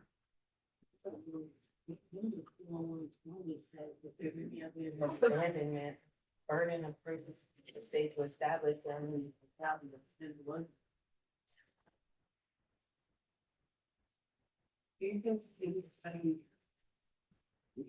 I don't think so either, but he's already saying it's doing 21, so then does 20.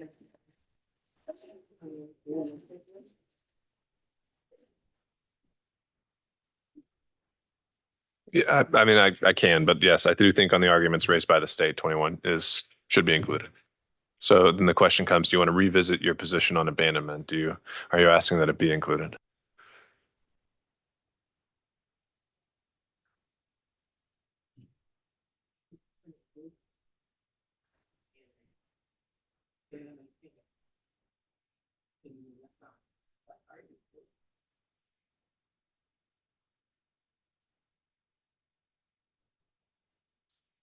Ask that it come in.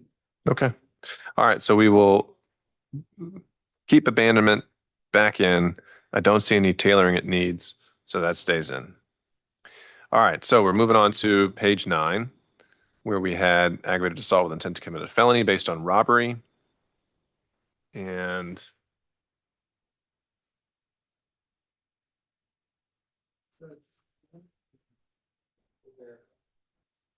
I thought we were talking about 201-20. Responsibilities not. we were, and then the defense asked, since that one's coming in, to revisit their position on abandonment. So at this point, 201-20 is one. That's right. And 21. All right, looking at page 9, where we have the criminal attempt to commit armed robbery and ag assault kind of implicated here.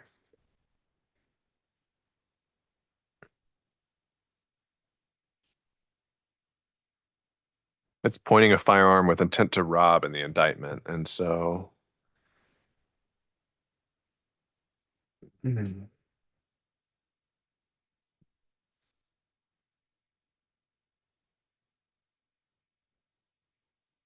Judge,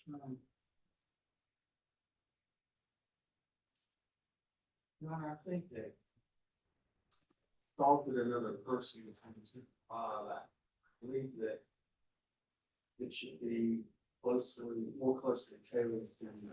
I agree. I think this one needs some tailoring. Jury may not understand that one more time is an assault. Although that may be included somewhere else. But we've already defined, I'm looking at it, and we've already defined assault for the traditional with a deadly weapon. And that paragraph about to prove assault, that's in there. But then for intent to rob, I mean, that's a different species of assault that I'm not sure if this is going to apply completely. The indictment itself just says, did unlawfully commit an assault by pointing a firearm at him with the intent to rob. So the indictment has 1 and 2. I think the question is whether the remainder of that, what part of that is in the pattern and needs to be included.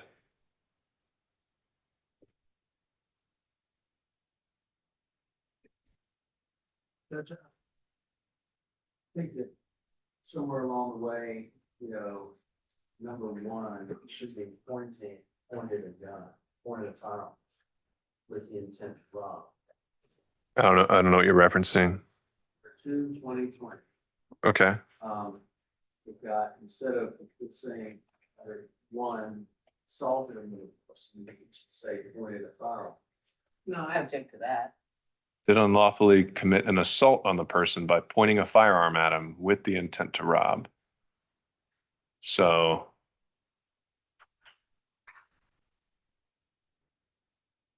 Yeah, I think that in looking at the pattern, it's really not so much number 1 that there's any question of just what we do with the remainder of it. We've got with the intent to rob, and it says to prove assault. The state does not have to prove that another person was actually injured, but the state must prove the defendant.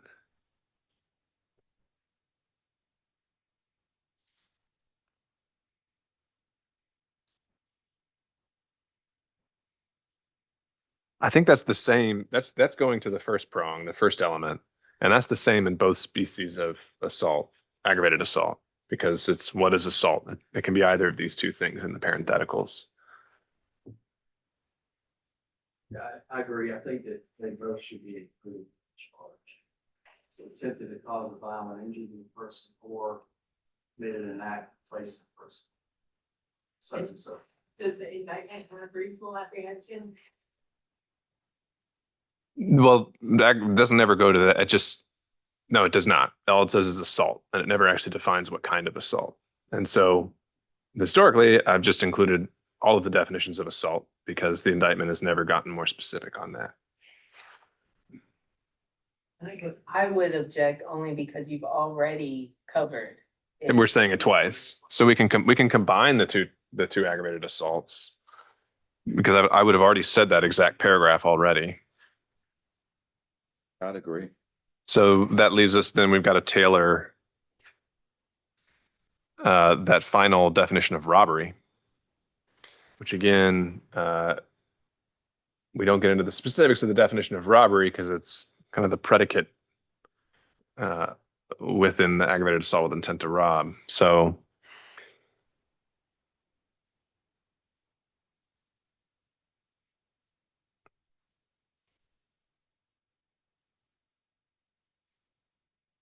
I mean, I would say I think that this is and as to number 3 under robbery, this is a by force and not by sudden. Well, I mean, I don't know. I'm open to input. Any suggestions on how to tailor that definition of robbery to the facts of this case? think that probably by sudden snatching, could be removed. And also that last parenthetical about placing the other person in fear. Someone else, right? I think all the other things really fit facts. And forced intimidation, threats. Well, it's only alleged though in the aggravated assault in count 6 as by pointing a firearm. So I think threats goes beyond the scope of the indicted language. So I think threats would come out.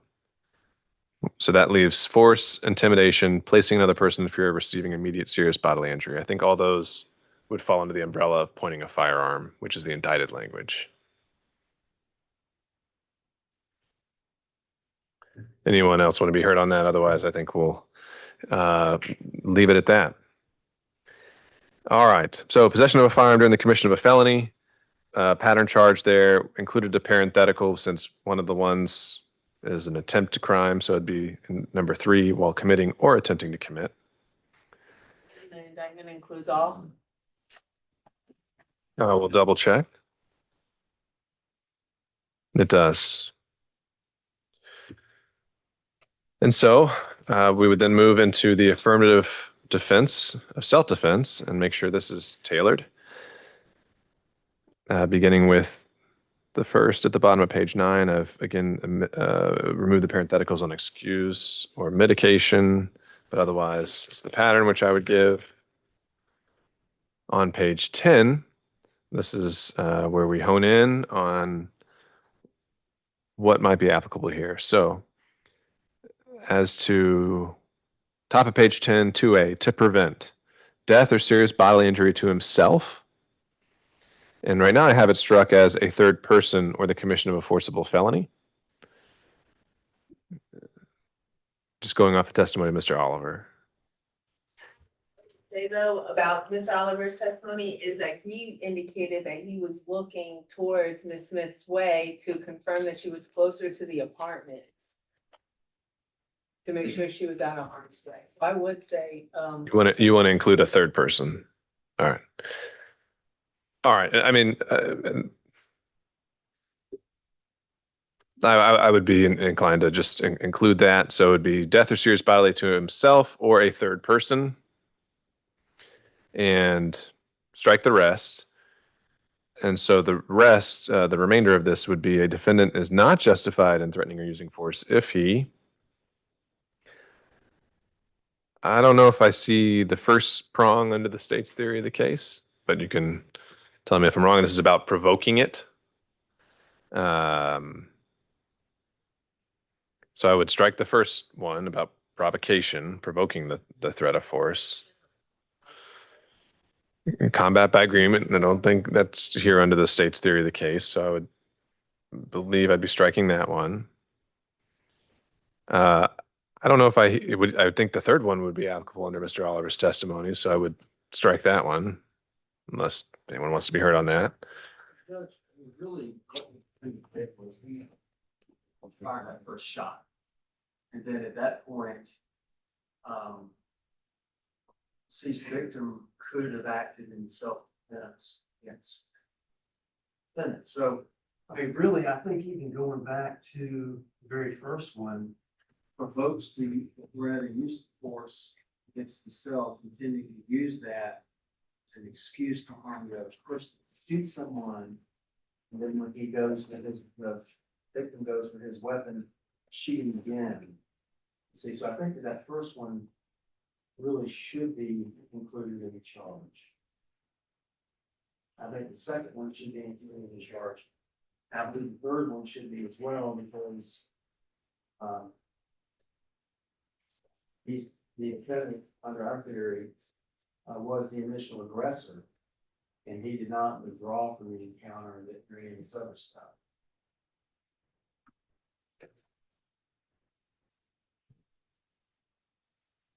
Okay.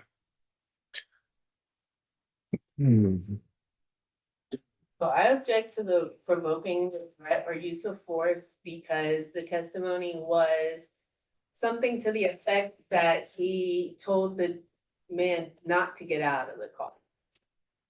And so I wouldn't say that he provoked it to then turn into a shooting. I'd agree, Your Honor. The state is saying that the shot was the provocation. And I would argue that the provocation came prior to the shot, and that provocation came from Mr. Willis. But there is evidence that the shot was the provocation. That on the video, the defendant fired the first shot. He made the first overtly physical aggressive move by firing that first shot into the deceased victim's leg.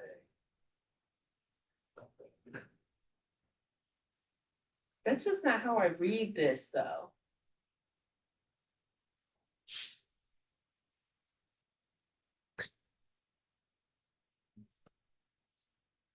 I don't see any evidence that the shot was fired with the intent to use that threat of force as an excuse to harm the other person. So it's not just provocation. There is an intent element to that first prong that there is no evidence of. All right. So I think the parties have made their positions clear here for the record. I'll include the initial aggressor language and include the second one about attempting to commit or committing a felony. And I think I would just leave it at that. I think it's clear everything on this indictment is a felony. And so there's nothing really we wouldn't have already defined for them. And there's nothing about fleeing invoked here. So we've got 2 and 3. And then on number 1, I think to Mr. Griner's point, to show what the alleged victim had the ability or right to do after the first shot is fired is already covered by the self-defense charge. You could turn around and cover and say that after that first shot is fired, the alleged victim has the ability to do exactly what is said here. Think that force is necessary to prevent harm to himself. And so this issue of provoking it isn't covering that argument as I see it. And under both of the theories of the case, certainly Mr. Oliver's testimony doesn't talk about any provoking any threat. And the state's theory of the case is that this wasn't about provocation at all. That so I don't see the first one as being applicable here. I think the principles of self-defense already outlined here are covering the theories that have been raised and are tailored to the evidence. So bottom line, 2 and 3 of those bullets will include as tailored, and as well as what's to come that cover these principles. Objections being preserved. We have the remaining pattern charges on self-defense about reasonable beliefs, duty to retreat, and threats. For the last one, threats justifying a homicide.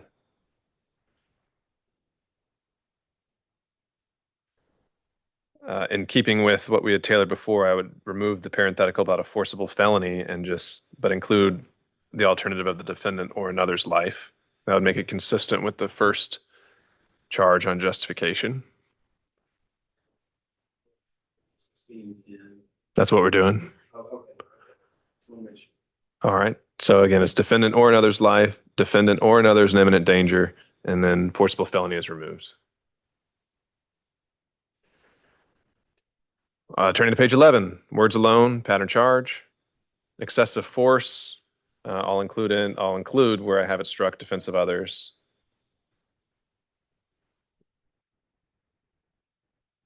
And then from there on out, we are in pattern charges with kind of wrapping things up. And I've got it struck part of venue because I don't think there was any argument here that we're dealing with multiple counties. So I wasn't planning to include that unless anyone wants to be heard otherwise. But the rest of these are fairly straightforward. So as a whole, anyone will consolidate these. We'll give you another chance to take a look at them and preserve any objections you need. But before we go back there and create a consolidated version, anyone else or anyone want to be heard on anything in here, starting with the state? How does the court handle the alternates? We let them hear. Pattern or no? Sorry? Are you going with that pattern or no? Really, just after I'm done, I say, you two folks hold back. You're the alternates. And I know that's a new pattern on it, but I haven't really ever included that in the packet.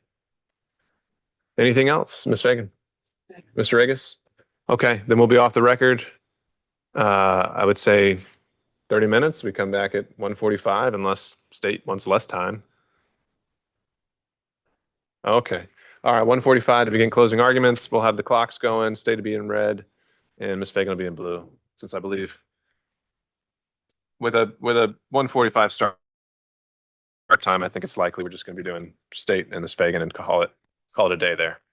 Thank you. That'd be perfect. I mean, unless some party surprises me with a 20-minute closing, but all right.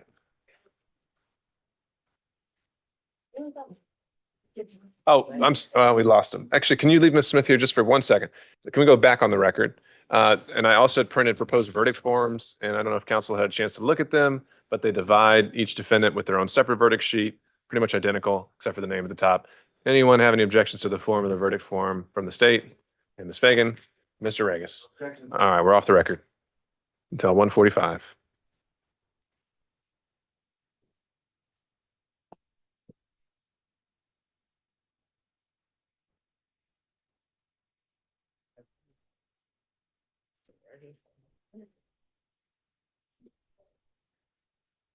It really was. What? Vice conference.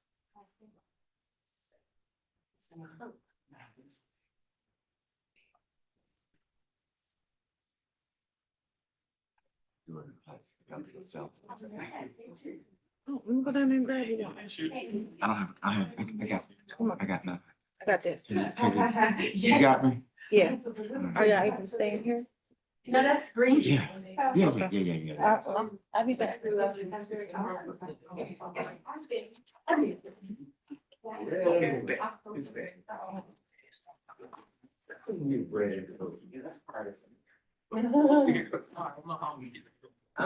I'll be meeting.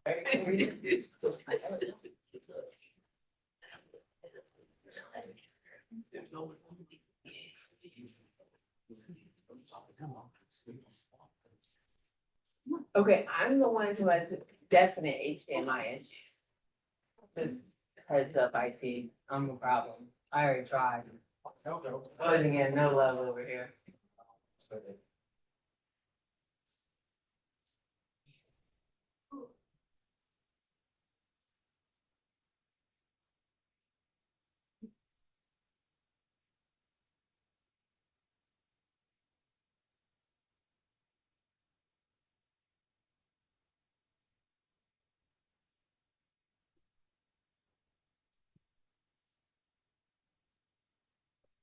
I was trying to see which part is reset.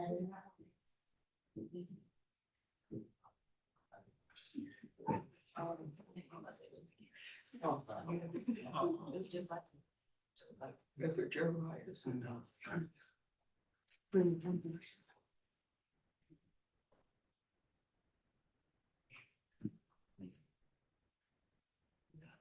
Hey, you don't have nothing to talk about me? Sorry.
Aaron? The podium's in. Thank you.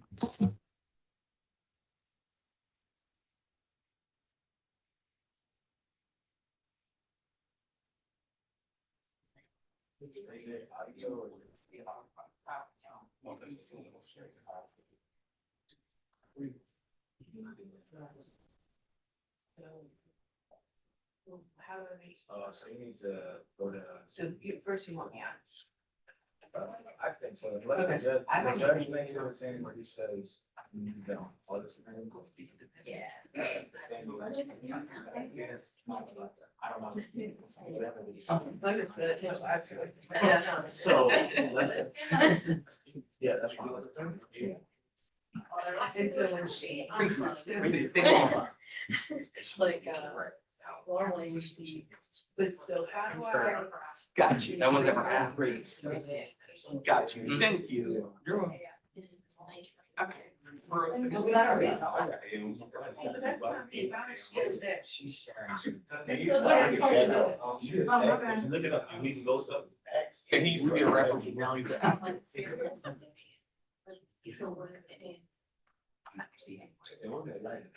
But you have to see it in, you have to see him in power. In power. And that's where he really looks like power. He looks just like. He looks like Davis, yeah. Davis is the lawyer. Like that. Davis. His facial. His facial is like that. Okay, wait, I wanna unplug and do one more time, okay? Sure. I'm not even gonna touch. Oh, yeah, I was the one on the lovely unexpected call. Oh, okay. Yeah. And then you're just. That's his friend. Oh, okay. His godmother. Okay. Did you get to have lunch? Just a little bit. So I just. Deprived. Okay. Where? I think I'm tearing. No. I bought it from home. My family put it pizza last night. I was too tired by the time I got. So by the time I got home, I bought a traffic. I went to sleep. So this morning I went downstairs and slept. Oh, yeah, primary. So. Yeah, I don't know. We sat down there. We just sat to eat. I gotta learn. Cold pizza. Like, okay.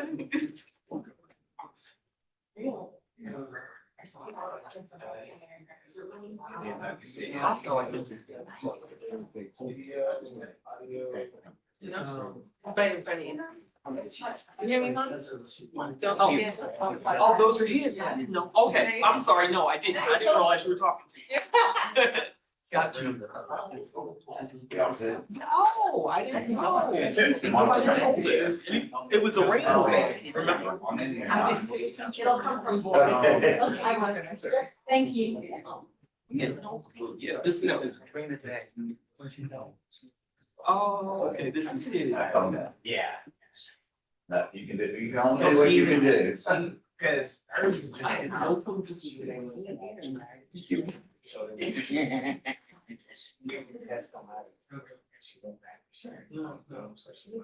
Oh, here's the. I know, it's just. Well, the thing is that they have. He's not. So he can handle it. Normally, when we have stuff in here, it's over. They never had any problem. So I don't have any. I did some input practice.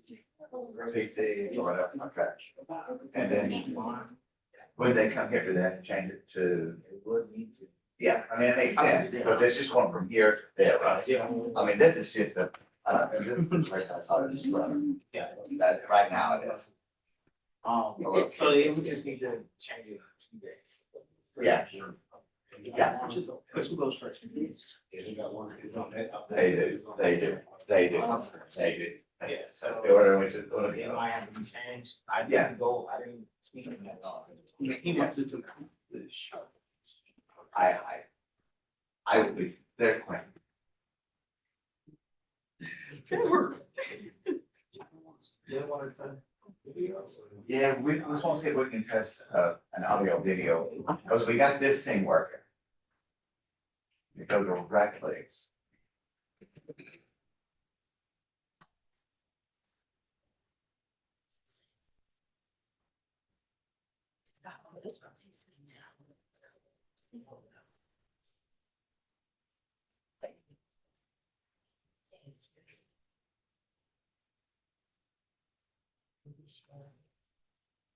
See.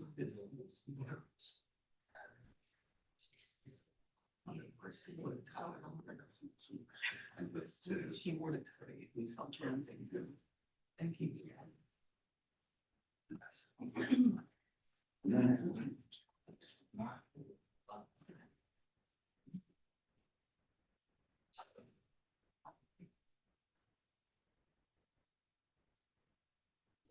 Now it's intermittent. The problem, that's makes things worse. That works in your channel, but that's not. Well, we've been doing straight to. Wait a second, this doesn't look like it's supposed to be, it's plugging off. Or we could look it up to the back, TV and HDMI. But it was working a second ago. I mean, it is working. They get to do some special. You think? I know. They do some special one day. You did, it's different years. And you see the computer record. But we're great. Oh. Excuse me, pieces. So you have to share.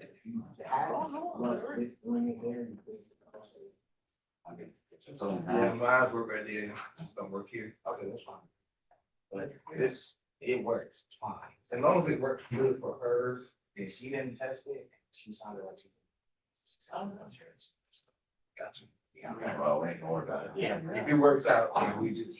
But if she uses it and it is, and thanks to the back over to whatever, they will not do it. It's only two, I had to, one would be, what's going on in Portland, two would be. Hey, Brian. Gotcha. This a finger messages. 4:50. Yeah, Yes, I'm tired. Fingers? Yes. Okay. We got a long career ahead. I'm glad y'all are staying in house. With you time. Yeah.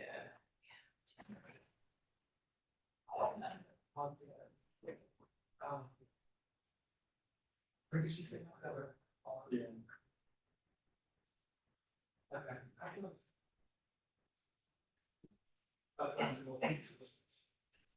Okay, yeah. Do you pass like Alpharetta and all that? No, actually Alpharetta, you kind of turn off. It's funny, when I first moved here, that's where I lived in Alpharetta, and we worked in Alpharetta for years. I had a house there. Oh, Yeah. nice. Yeah. Yeah. And you live in the city? Okay. Not the city, but outskirts of the city. Yeah.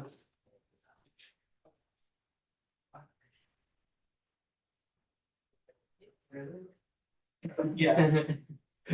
Really? Hi.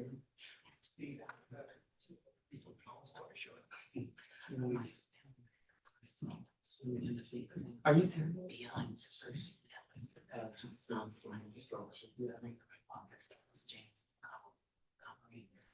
Okay. 16 kids. They break down the order for the ball, and I have a monster 16 kids.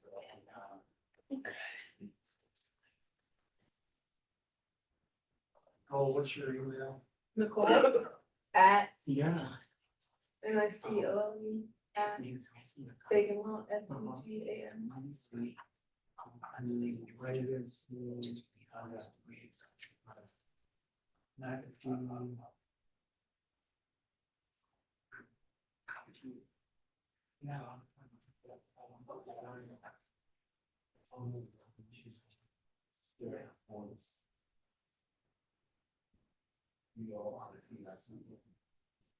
Oh, nice.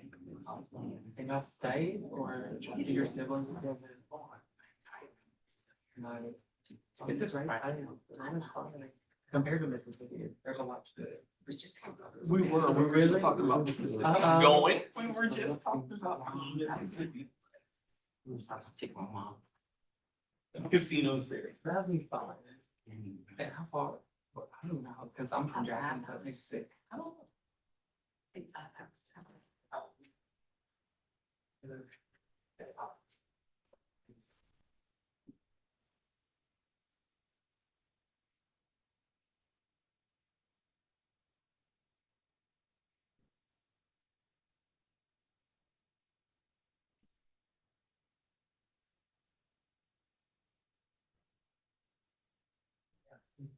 This is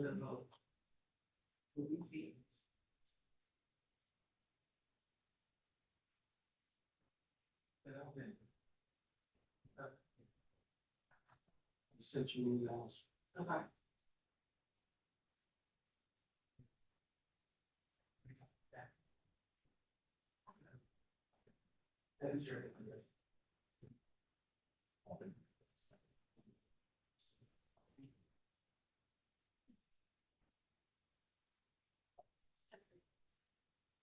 Like today, I had an apple and a protein shake.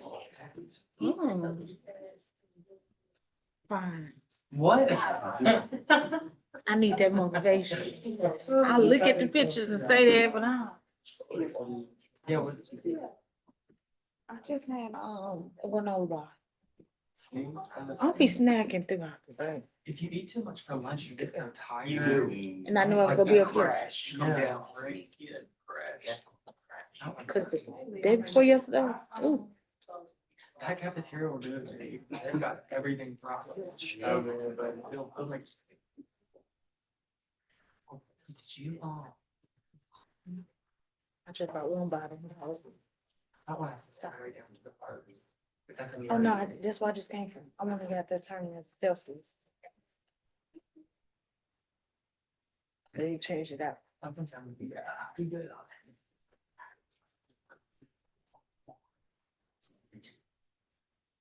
Oh, so I've already put a little bit different wow. Okay, just like the bar, yeah, she ever goes to it too. One of the ones. Yeah. It's just crazy because 1 hour. Oh.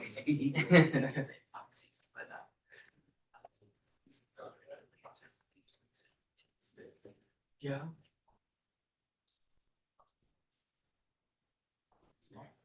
So he was in school and he was on. Okay.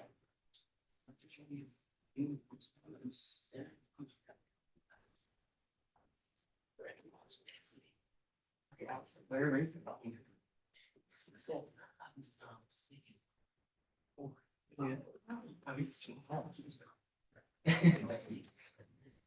So I was thinking me and her get to come over there with you. Talk to your friend.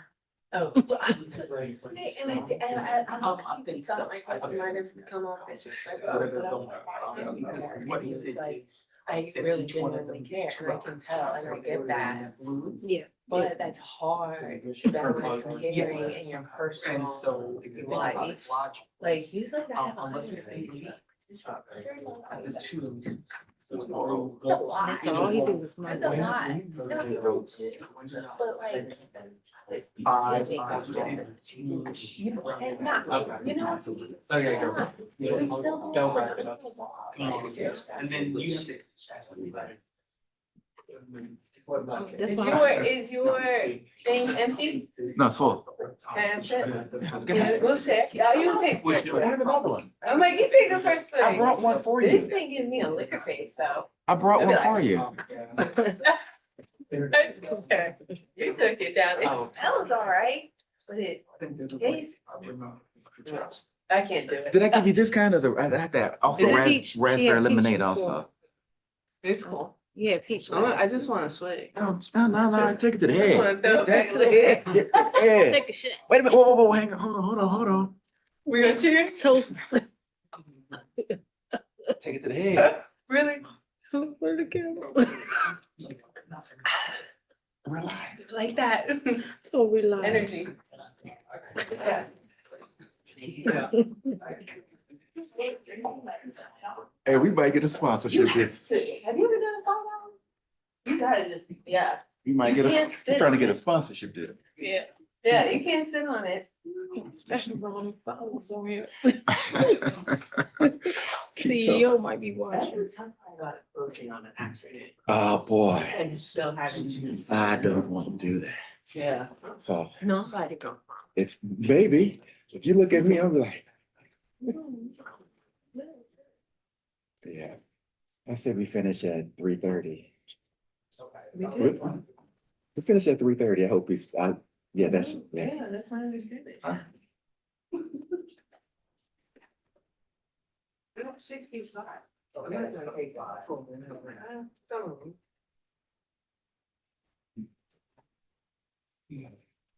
You know, we have another charge to discuss. Oh, I didn't read it. Only use That that was for the chasing. email we just received? I Only didn't use it for chasing.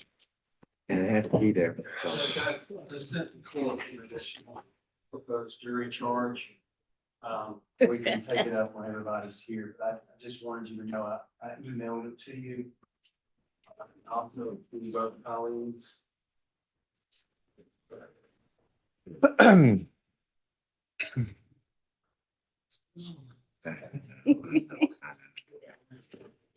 but see, I'm stuck with this. That's not much I can do. And then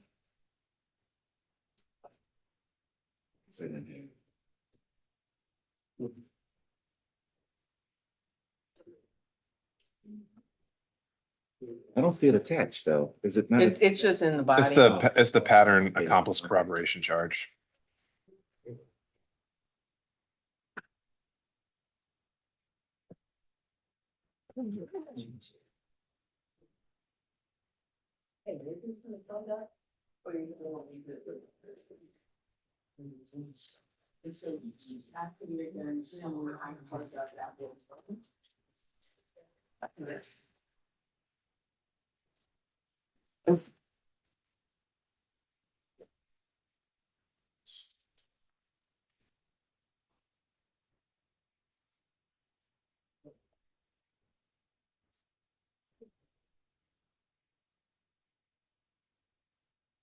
Yeah.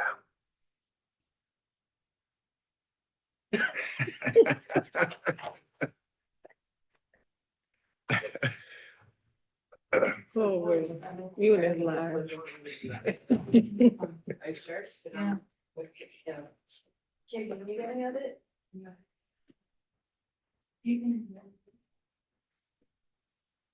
Is this?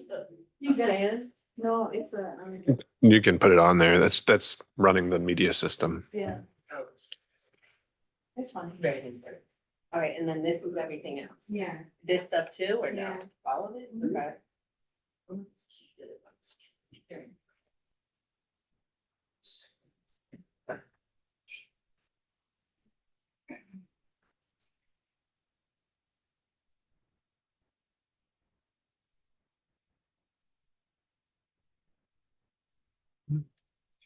And if you need any assistance, yeah, both of us to the extent, I mean, really, if there's any modeling or. What is this?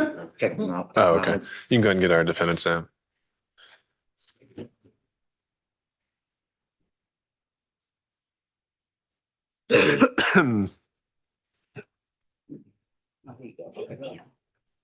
Oh, I'm sorry. Yeah, and you have the kids table, you can get picked on.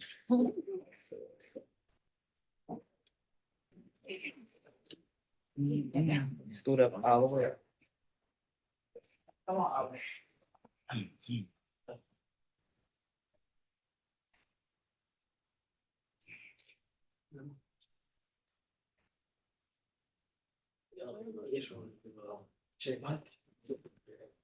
I was even adjusting.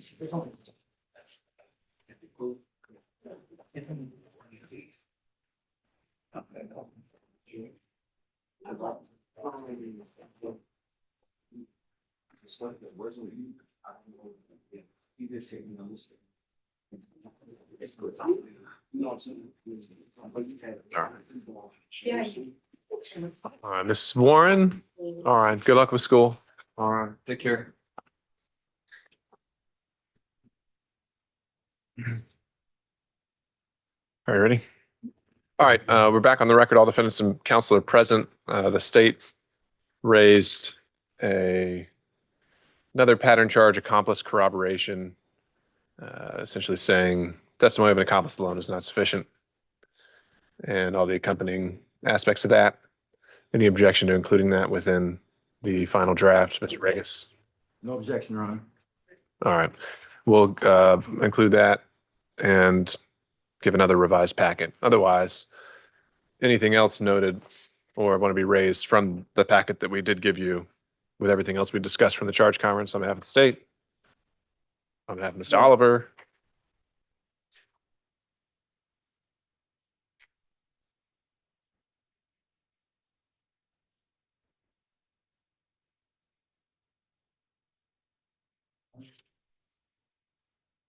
No, I like the way the court did that, I really that's all. All right. That's what I. Mr. Regis? I have no objection, but I would ask again if I could get it electronically if I haven't already. That's right. We'll put, excuse me, we'll put together that third version and print out another copy and send it to you electronically. Deputy Scott, if we can corral the jury. And we'll begin. Ms. Charles, you can get situated and we'll begin shortly.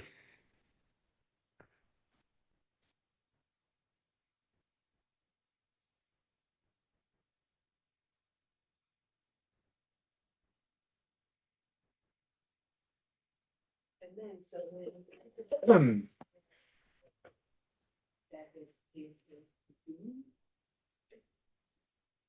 is that your understanding though?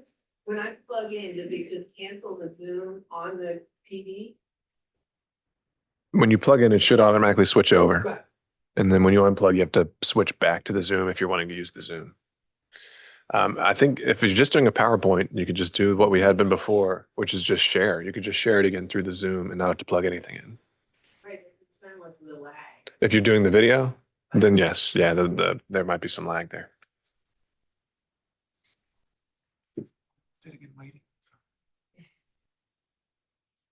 I'm saying, yeah.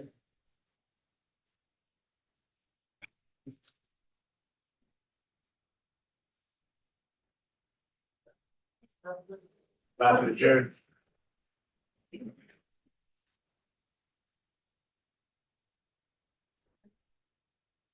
Zoom started.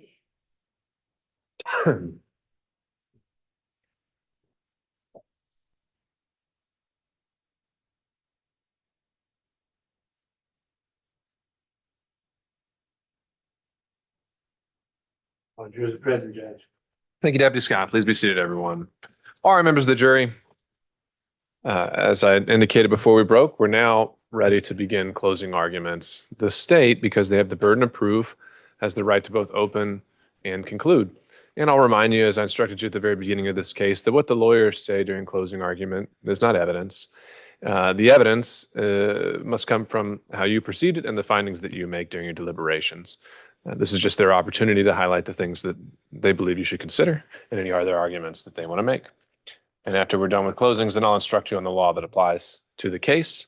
That's likely we're probably gonna have to split this over into tomorrow morning as well. And so, Ms. Charles, the state electing to open the closing arguments. All right, you may proceed when ready.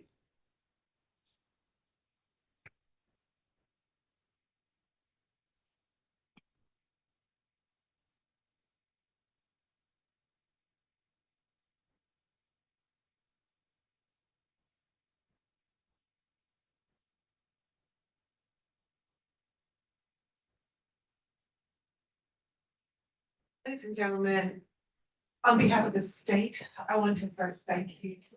Thank you for your attention. This week, we've had a very full last couple of days. We've presented a lot of evidence. You've had a lot of talk, a lot of questions, a lot of hypotheticals posed to you, a lot of speculative responses, just a lot of information that you are going to have to parse through once the case is turned over to you. And so before we get there, what I want to do is to sort of start big picture, talk about a few principles that you'll be asked to consider, because at the end of our presentation, both now and likely tomorrow, Judge McAfee will give you a packet which will contain a lot of law And that law is what you will have to apply to the evidence that you've been presented with here this week. And so we'll talk about some of the legal principles, the charges, and then at the end, I will stop talking, I will turn over to defense. And when I come back, we will review the evidence together. And so at the top there, your duty as jurors, which I'm sure you've heard, sort of the voir dire process and kind of throughout the process, you are bound by the instruction law that Judge McAfee will instruct you upon. Every juror must deliberate. And if it comes to a point where a juror is refusing to deliberate or participate in the process, it is your duty to bring that to Judge McAfee's attention. You are to deliberate in earnest. But as you do so, there are some things we encourage you to consider, and there are some things, factors that you are not to consider. So how we like to present it is, you should not consider anything that is outside of this circle. So what you are to consider are the statements, any evidence you've been presented, the digital evidence, the surveillance videos, the ring videos, any audios that you've been presented with, the testimony of Drs. Rochelle Simon, our expert, testimony of the witnesses as you observe them here from the box, photos. And importantly, one of the things that you must consider is the credibility of every witness as you observe them as they testify here in this box. And another important factor you must consider, and you should consider, is every witness, did they have a motive to lie? And that is going to be based on your observations of their demeanor during their testimony. There are things you are not to consider, however, everything outside of this circle. And so passion, public opinion on the case, whether you're unhappy with the police or you felt Detective Maskis should have given you one more report, one more print, one more video, you are not to consider any of that in your deliberations. Public feeling about the case, sympathy for the defendant or the state, any prejudice, disagreements with the law, or penalty and punishment. That is solely the purview of the judge after you've rendered a verdict, whichever way you end up. And so your duty is to be fair and impartial, honestly seeking the truth in this case. You are not to seek doubt. There is a presumption of innocence that each of these defendants walk into this courtroom with. And that presumption remains until the state meets its burden beyond a reasonable doubt. And that is a burden that we embrace. As you've heard, there's going to be some vigorous defense. And when we come back, we will present the overall theory of the state's case, and we'll draw the pieces together and connect the dots and present that to you for your deliberation. And then we'll ask you to consider the evidence and to find that the state has met that burden beyond that reasonable doubt. Because reasonable doubt is not something that's vague or arbitrary. It's a doubt for which you can give a specific reason. And if that doesn't exist, then the state has met its burden of proof. And that does not mean, however, it is to a mathematical certainty, right? It is, like I just said, a doubt for which you can give a reason. Another principle you'll be asked to consider is intent. And that's going to be an element of the crimes for which you are going to be deliberating upon. And the way we look at it is intent can be shown in many ways, not just someone speaking it, but also by their conduct, by the circumstances of the act, and by the conduct and the natural and necessary consequences of your action. And so a criminal intent does not require you, as soon as you step out into the act, an intention to violate the law.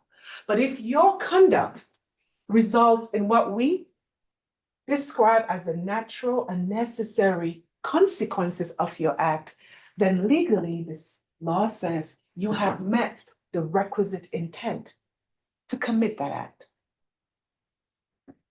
And you can form intent by considering all of the circumstances before, during, and after a crime has been committed.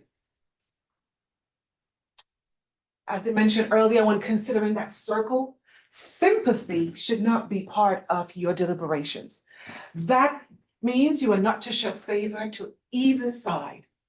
Your duty is to consider the facts objectively, without favor, without affection. And as I touched upon earlier, reasonable doubt means just what it says, reasonable. And when you use your common sense, in this case, as you deliberate, the state will argue it would have met its burden beyond a reasonable doubt. Now, there's sort of a graphic that we like to use when we do our closings to sort of put reasonable doubt in sort of a pictorial fashion. And that's sort of a little puzzle piece. As you look at it just at a glance, you can see that's a $1 bill. There may be a few pieces missing. For example, we never recovered the firearm that was used to shoot and kill Mr. Latreille Wallace. That would have been right here. And if we had the firearm, we would have done the ballistics testing to do the comparison, and that piece would have fit right here. However, that piece notwithstanding, looking at the image, you know what it is. Looking at the evidence in this case, you know what this case is when you use your common sense and reason. And so there are some things that are what we call unreasonable doubt. Unreasonable doubt would be the conjecture, speculation, hypotheticals posed by defense attorneys during their cross-examination of defendants, and any evidence that was not presented, any evidence that does not exist. And so you cannot rely on any of that when you form your deliberations back there. What you must always rely on is reasonable doubt based on common sense reason, not vague or arbitrary. And one of the other graphics we like to use is to describe another concept that you'll be asked to weigh is direct evidence versus circumstantial evidence. You know, we had a year ago, massive snowstorm. We walked outside, flurries are coming down. We absolutely know it's cold. We know it's raining, right? But then imagine you were home asleep in bed and you woke up one morning and the front of your lawn is covered in a white substance, a powdery substance.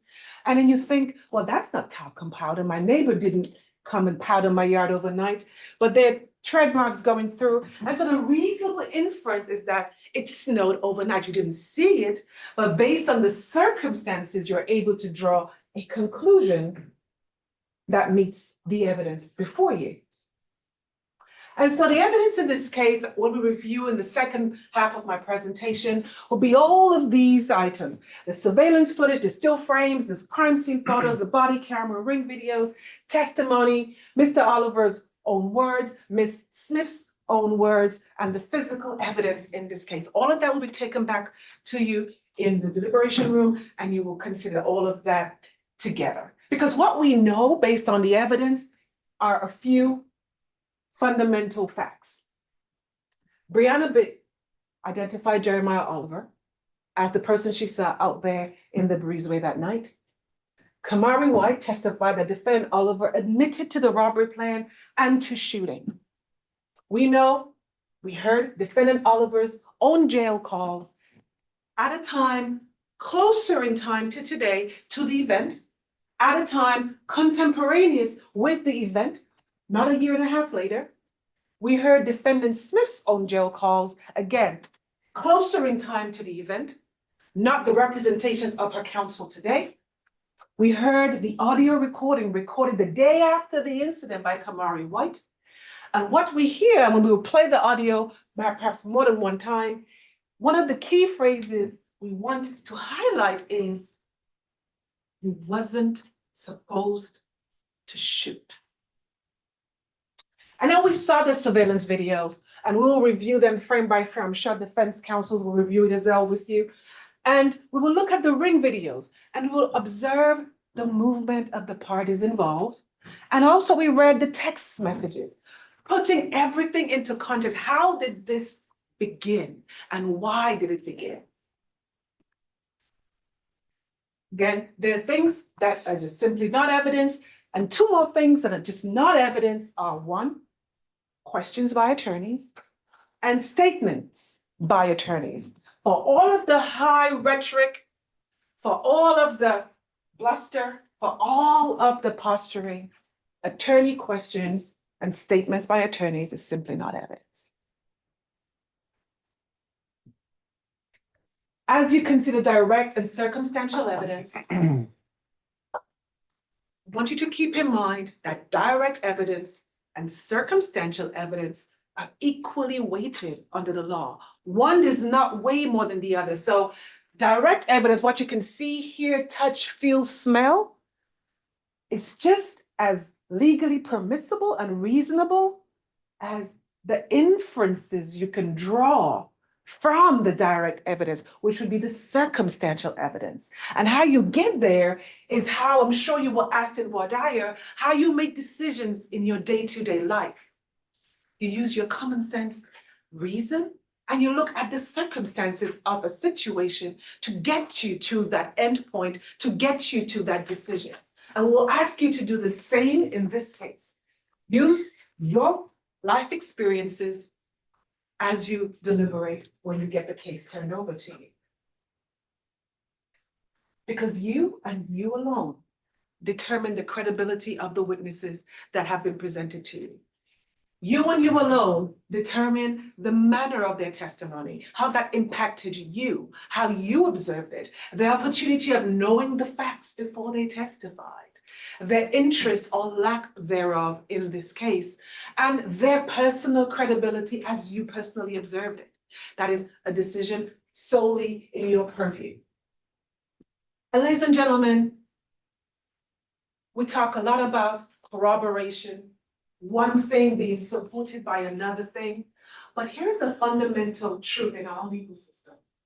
The testimony of one witness, a single person, if you believe that what they have presented to you from that box is credible, if you believe what they have presented to you is meeting with your own common sense and reason, that is sufficient to establish what they have said as a fact, without any further corroboration, although we will give that to you, but a testimony of one person is established, sufficient to establish a fact if you believe them.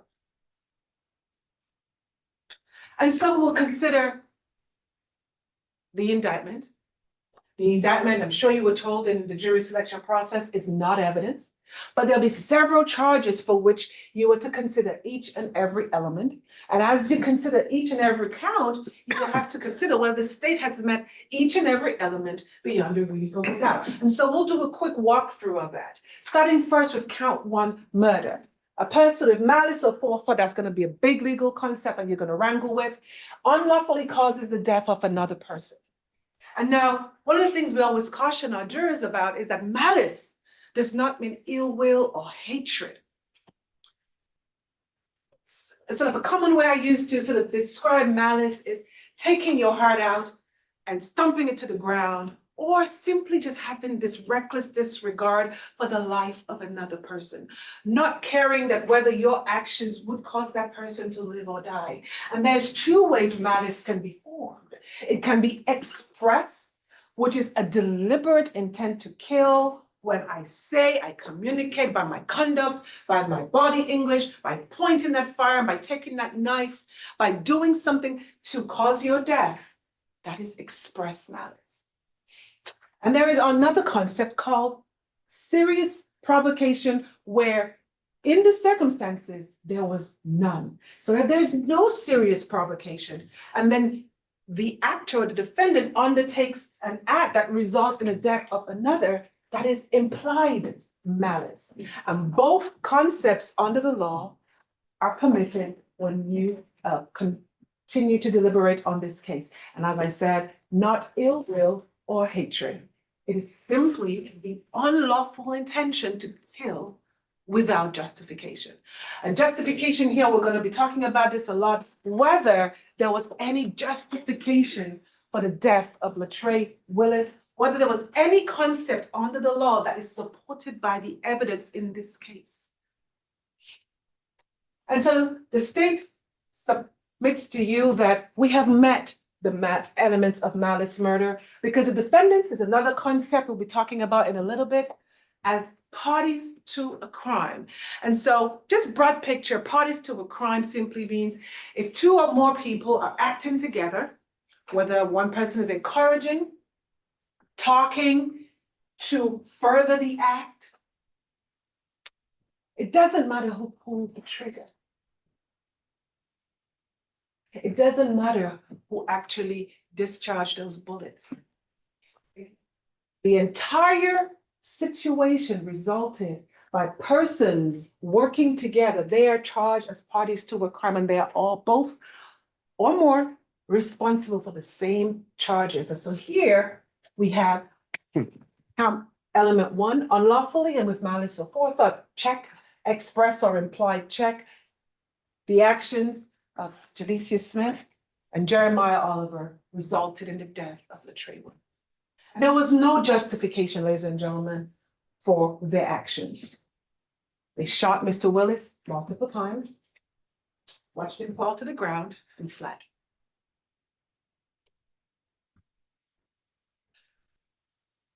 Malice does not mean premeditation. A lot of us look at this law shows on TV and we hear that word all the time, lying in wait or premeditation. Malice can be formed in an instant. The minute you pick up that gun and you pull that trigger, that is malice. When Jalecia Smith brought Latrell Willis to the apartment, directed him where to park, delayed him, then walked away as he was held at gunpoint, that is evidence you can use to infer malice. When Jeremiah Oliver approached, confronted, pulled the trigger not once, multiple times, hitting Willis at least twice in the head, watched him fall, fled the scene, hit the gun, repeatedly lied. That is evidence of malice. You ain't never did shit to nobody. You ain't got no blink, you ain't got nothing. Stop fucking playing with me, boy. Get your ass out that goddamn field playing with niggas who really do this shit, Sosa.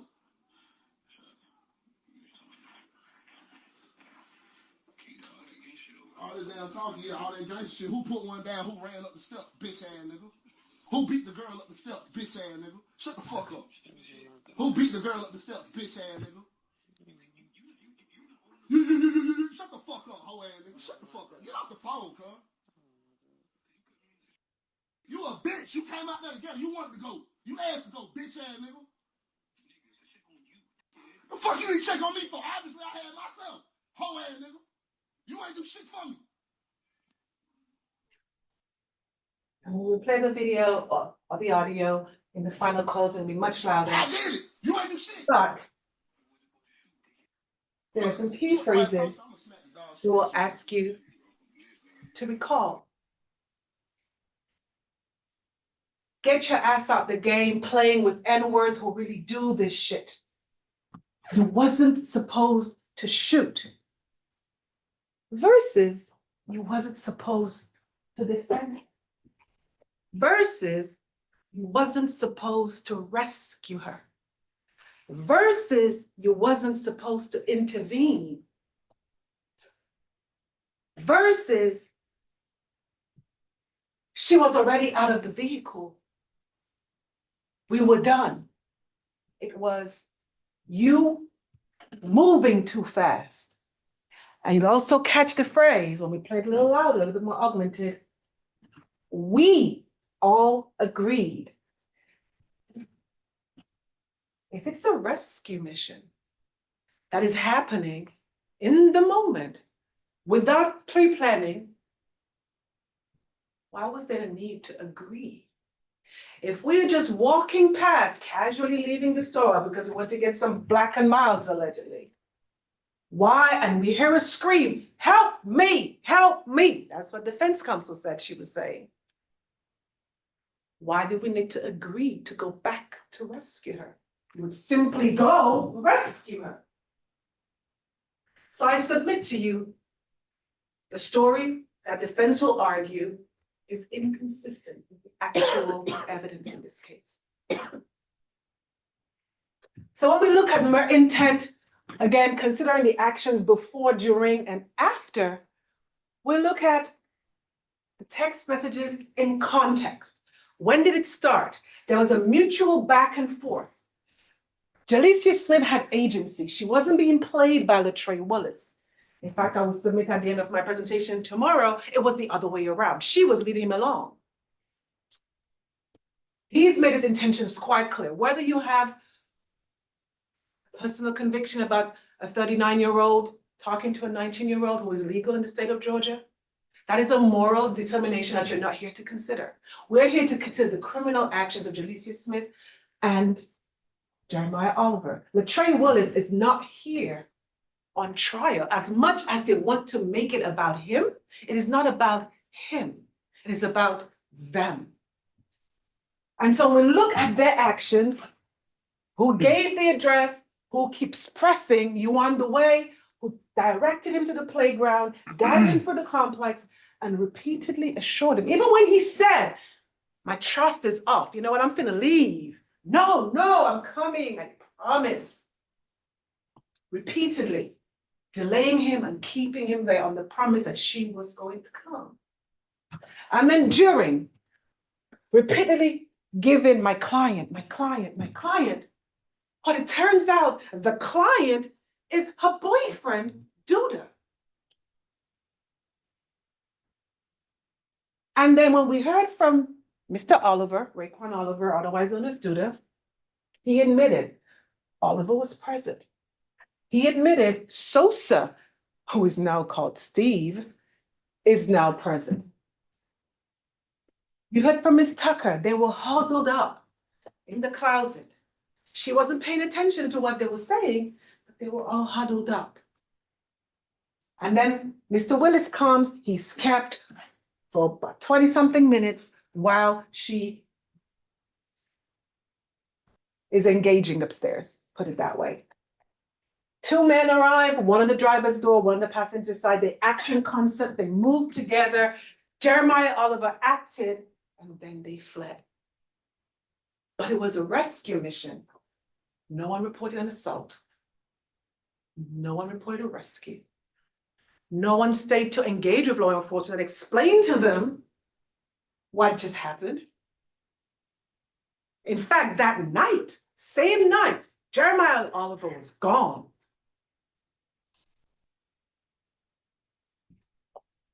The evidence supports that during the conduct, Oliver intentionally shot Latreille Willis.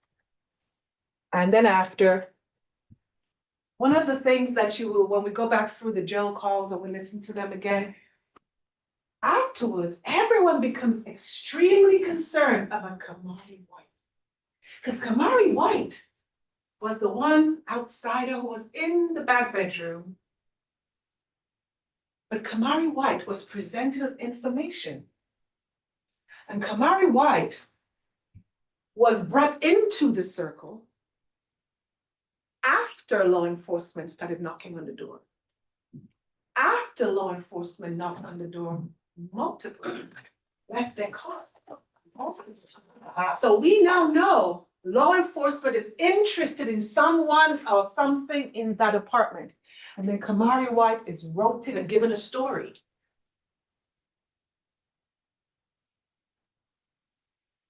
Because what you hear is when Kamari is arrested, before discovery is ever turned over, before a video is ever discovered,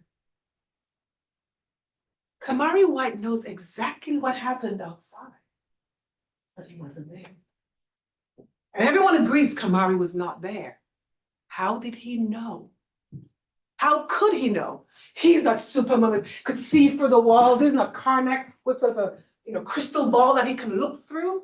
How did Kamari know? And then the repeated messages and calls to talk to Kamari, to Jalicia Smith, because according to Mr. Oliver, with that whoop-de-whoop, they got nothing.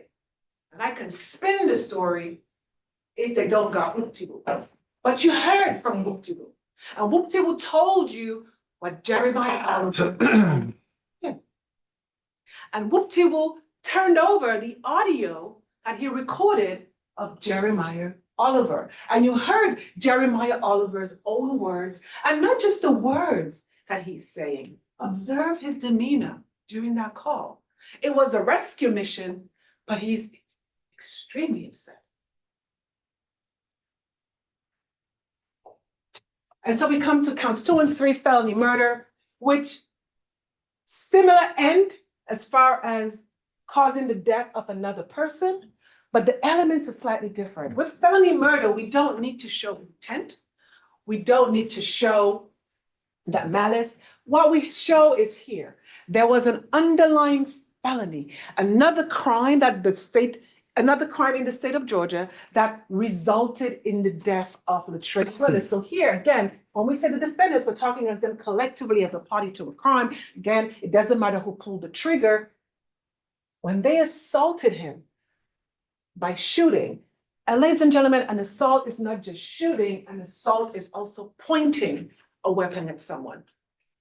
So here in the felony murder, the principle here, it doesn't matter if they intended to cause Latrell Willis's death. When you point a weapon at someone and you shoot them, that is an assault with a deadly weapon, and the person dies as a result. That's it. That's felony murder. No need for intent or anything else. As far as the malice considerations, none of that is required. We simply need a causal connection between the death and the underlying charge. And so here we always do like sort of a math. Smith, Oliver, there's an attempt to rob. You heard a lot about armed robbery. They were never charged with armed robbery. They were charged with an attempt. And under the law, if you take steps, substantial steps towards an act, even if you didn't complete the act, but you took substantial steps towards the act, that is prohibited by law, and that is an attempt to commit robbery. And then we have the assault. Latrell Willis was shot. Latrell Willis died. These are all the underlying felonies. As parties to a crime, the defendants are guilty of felony murder. We move on to aggravated assault with a deadly weapon. I just touched upon it. Again, when you point a firearm at someone and they die or they incur serious injury, that is an aggravated assault. A firearm is a deadly weapon because it can take your life. And therefore, we have met the elements of aggravated assault because there was a firearm. It is undisputed. Both the shot to the thigh and the shots to the head caused his death. And we know without doubt a handgun is a deadly weapon. It counts 5. Again, we just talked about the attempted robbery. And so when defense comes and says, no necklace was stolen, no weed was stolen, the Hennessy bottle is still there, it doesn't matter because they're not charged with robbery, of taking anything. We're saying they took steps towards taking anything, but Jeremiah Oliver moved too fast. Jeremiah Oliver was not supposed to shoot. And that is why we are here today.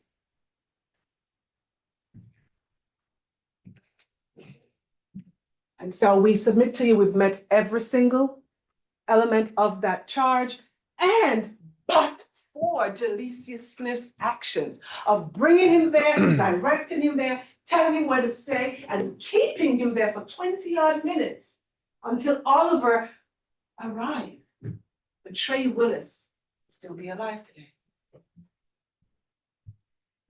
Similarly, aggravated assault with the intent to rob, same premise as attempted robbery. You point a handgun at someone and you tell them, according to Kamari White, give it up. And Mr. Willis says, I ain't got nothing. When we look at the video, we zoom it in, you will see his hands go up. I ain't got nothing. And he gets shot. And when he tries to make good his escape because he's getting shot by a random guy he doesn't know, he gets shot again. And then we look at the elements, and we submit to you, we have met every single element beyond a reasonable doubt. Similarly, straightforward, speaks for itself. Possession of a firearm during the commission of a felony. There's a handgun in play. It's in the hands of the Mr. Oliver, the shooter, and therefore we submit to you that we have met every single element because that handgun caused a number of felonies. And so I touched upon it a little earlier. And so it's another principle judge will instruct you upon, which is called the parties to a crime principle. And there are multiple ways you may be charged as a party to a crime. And I'll just highlight a couple of them for you as you consider. Whether you directly commit the crime, whether you cause another person to commit the crime, whether you aid or abet another in commission of that crime, or you advise or encourage another in the commission of that crime. All of those factors, or either one of those factors, makes you a party to that crime. And so Jalecia Smith's roles in this case as a party to this crime was she selected the location, she directed Willis to the location, she controlled his movements while he was there, she delayed him, walked away as soon as the boys got in position. And then she communicated with the participants before and after. She went back to said apartment, never called the police and reported an assault. In fact, the next day, the next few days, everyone just scattered. Went about their natural lives. No one cared that Willis was laying on that cold concrete. Identification is an element that we will have to prove to say who they are. You saw a number of in-court IDs that we did. However, here, it is an issue. As you can see, Jeremiah Oliver, we look at the description, the height, recognition, we see throughout all of the circumstances is Jeremiah Oliver. Now he says it's him. Back in 2025, he said it wasn't him. And then judge will also instruct you on the threats justifying a homicide. And one of the things you'll be asked to look at is whether there was any menacing actions that would put a reasonable person in the fear of serious bodily injury or death. And I submit to you, there is no evidence in this case. Words alone are not enough to justify deadly force. And the only words we have are the self-serving statements of Jeremiah Oliver. And I submit to you, we simply cannot trust him. We cannot trust his words after he sat here for 3 days, looked at his discovery, and crafted a story to match the evidence in this case. It is the other way around. The one person story who came before the evidence in this case was Kamari White. And then you'll be hearing a lot about self-defense and whether you can use self-defense to defend others. Again, the only person who makes a statement about self-defense is Jeremiah Oliver. And again, I submit to you, simply cannot rely on his memory. He's the only person who heard a scream. No other lay witness heard a scream. Mr. Dean didn't hear anything. Ms. Beal didn't hear anything. Ms. Tucker, who sat right there, didn't hear anything. The other Ms. Bill, younger Ms. Bill, didn't hear anything. That's not evidence. These questions You were. need to object. If you're gonna just say objection, facts, not in evidence. All right. And I'll instruct the jury that you are to remember the evidence that was presented during this trial and base your verdict only on that evidence. You can proceed, counsel. Thank you. We asked, and if you look at your notes, ladies and gentlemen, you will see we asked multiple witnesses, did they hear any screamings, any sounds? Mr. Dean said no. The audio, the video we have has audio. And the only time the audio activates is when Jeremiah Oliver confronts LaTrey Willis and they begin that interaction.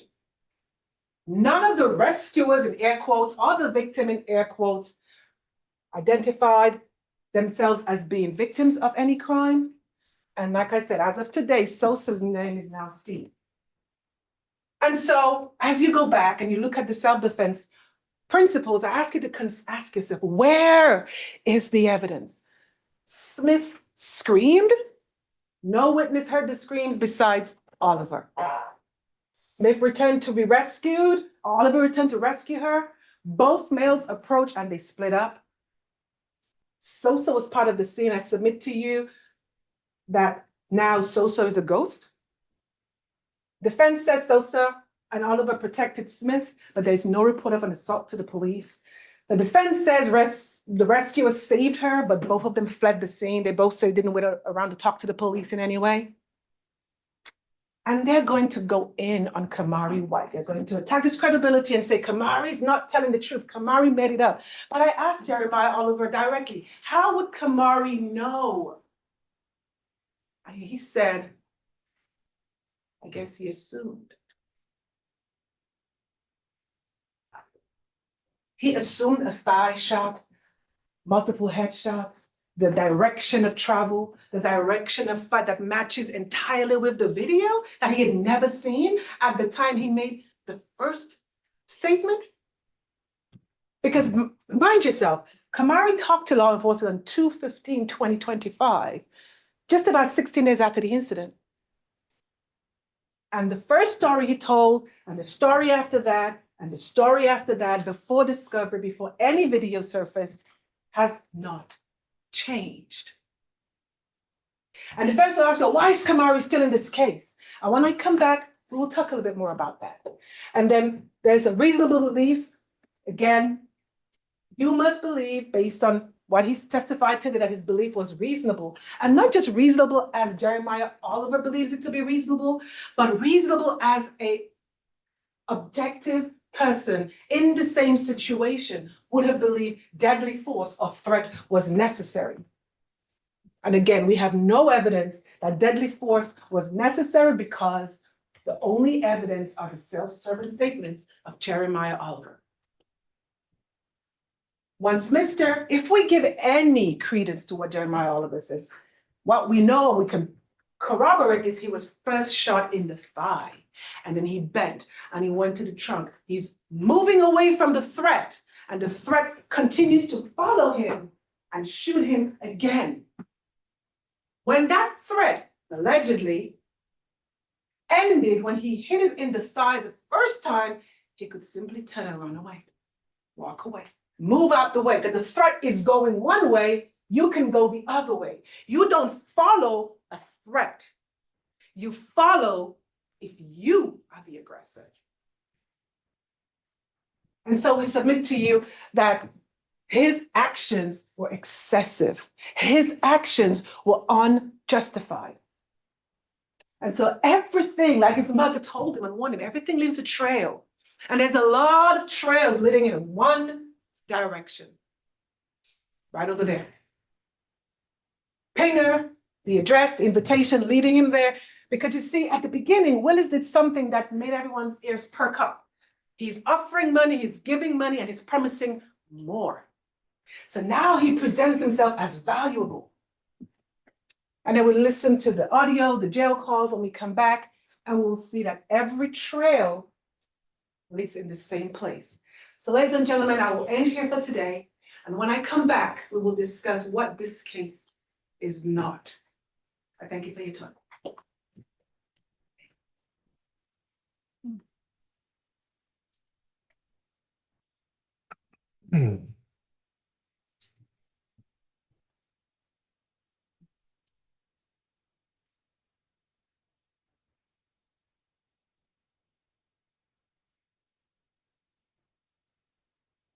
It's a pleasure.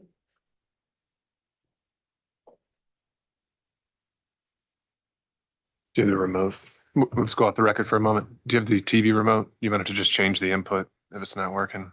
Do you know? Okay. You might think.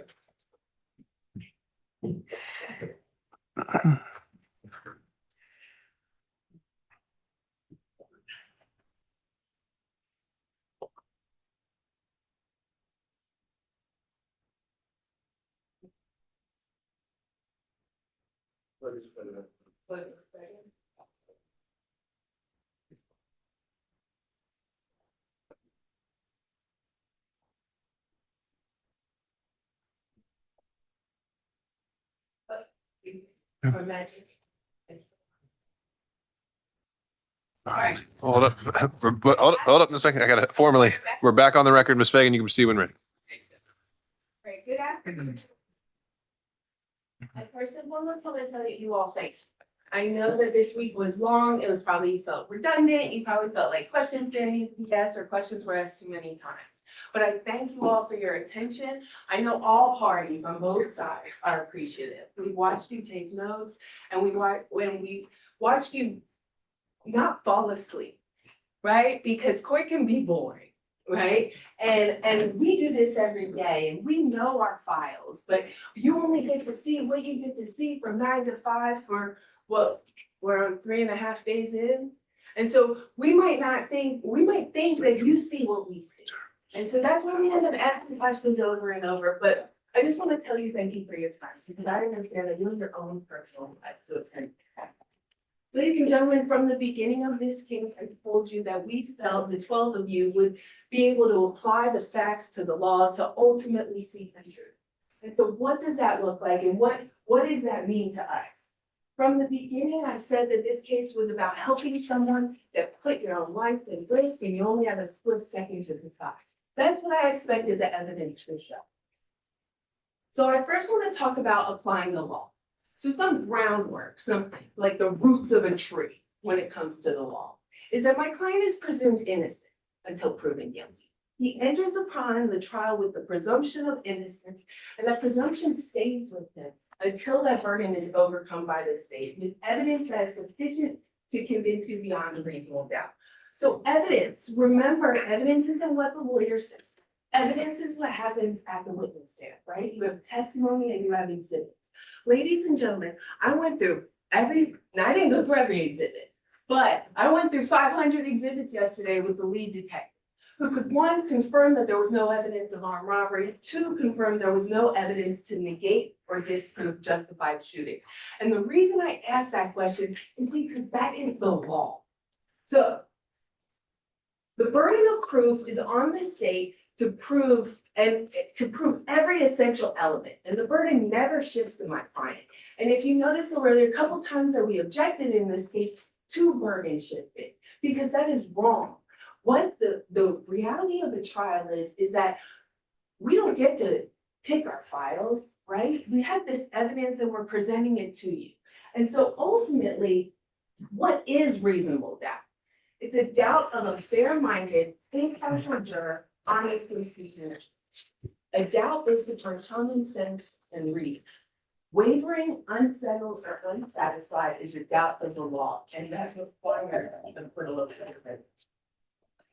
So what is your oath? Your oath is to base your decision off of facts, not feelings. And so why do I even say that? Because you should have a red flag when you look at an evidence. And I'll go into it later about circumstantial evidence, but when they say things about snows and puzzle pieces, that should be a red flag, because it's not about facts at all. It's trying to persuade you emotionally about what common sense is. But the reality is, not everybody might have been raised in an area like these kids were raised, right? You might not have had that experience of knowing what it's like when someone's getting taken to. You might not have had an experience of what it's like when somebody says, I'm going to kill you. And in this world, especially in Georgia, and with this law that we have in Georgia, you don't have to know the man has a gun to feel so threatened to use your own. There's no duty to retreat in Georgia. So, no person shall be convicted of any crime unless and until each element of the crime is proven beyond a reasonable doubt. First and foremost is intent. So they specifically indicted for the intent to rob. And when you look at the indictment, you notice those black boxes because they don't want to remind you that Ms. Tucker and Mr. White are still indicted. Even after they testified yesterday and the day before, they're still facing trial. They still haven't been dismissed. There's been time for them to do it, but their choice has been to not dismiss their charges. So now intent has to be proved. The reality is they don't have intention.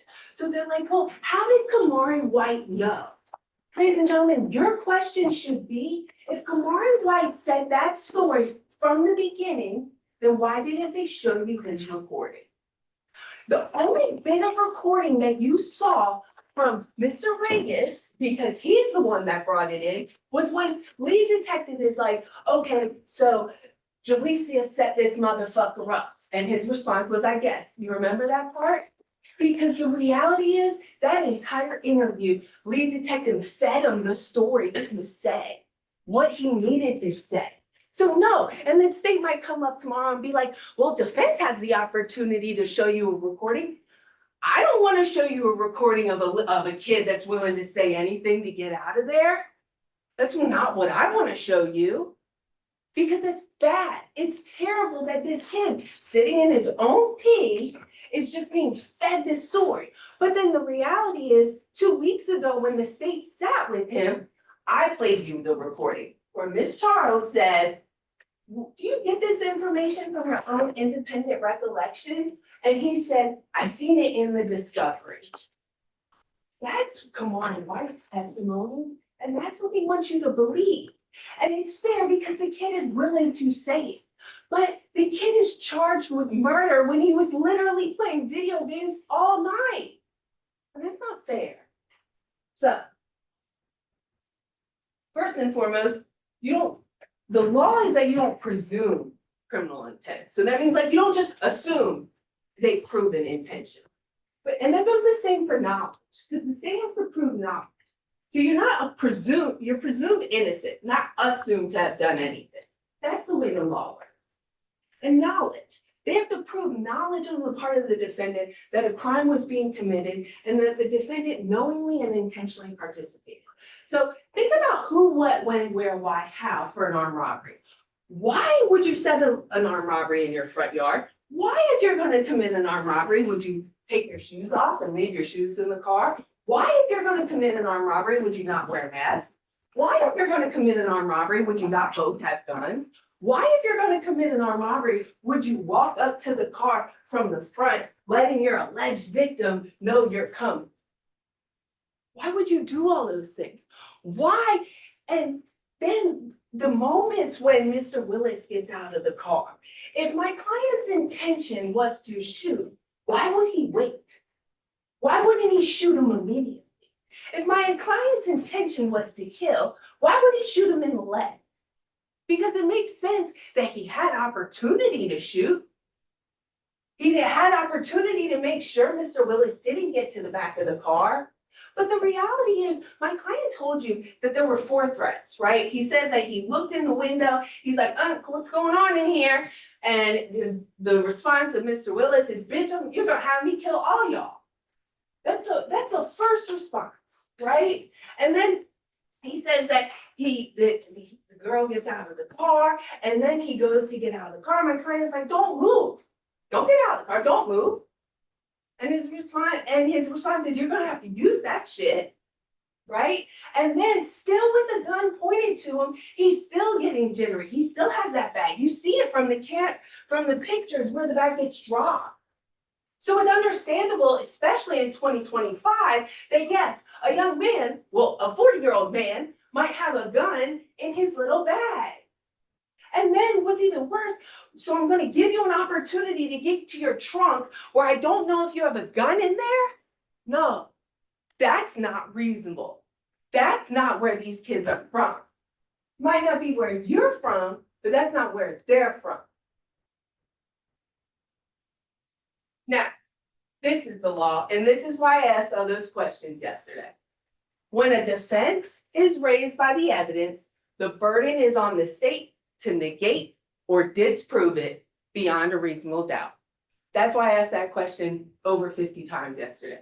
That's why I went through 500 exhibits, because they have to prove it's not justification, not just by argument.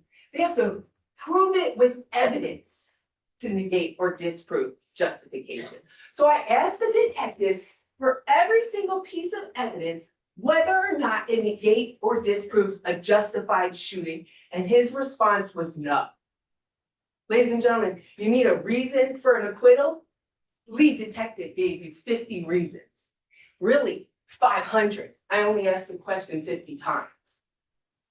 That's the facts in this case.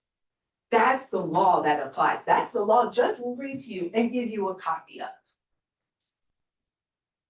So what is an affirmative defense? The evidence presents the defense that even if he committed the act described in the indictment, there are circumstances that justify it. Once this defense is raised, the state must disprove it beyond a reasonable doubt. And so if you recall at lunchtime, so my client testified and then you took a quick break and defense completely rested and judge asked the state, do you have any rebuttal? And the response was no. Because with the law, the state must disprove it beyond a reasonable doubt.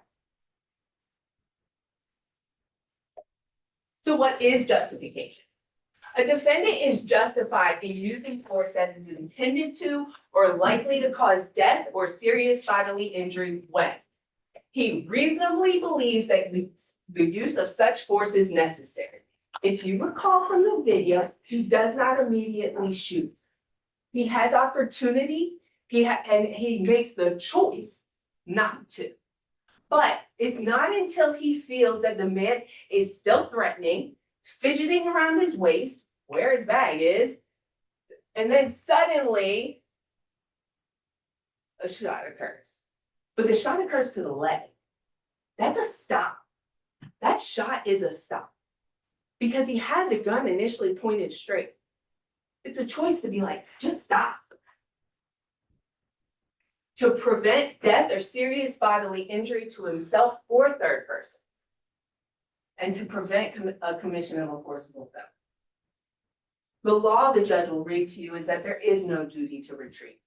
A person who is not the aggressor is not required to retreat before being justified in using force he reasonably believes to be necessary.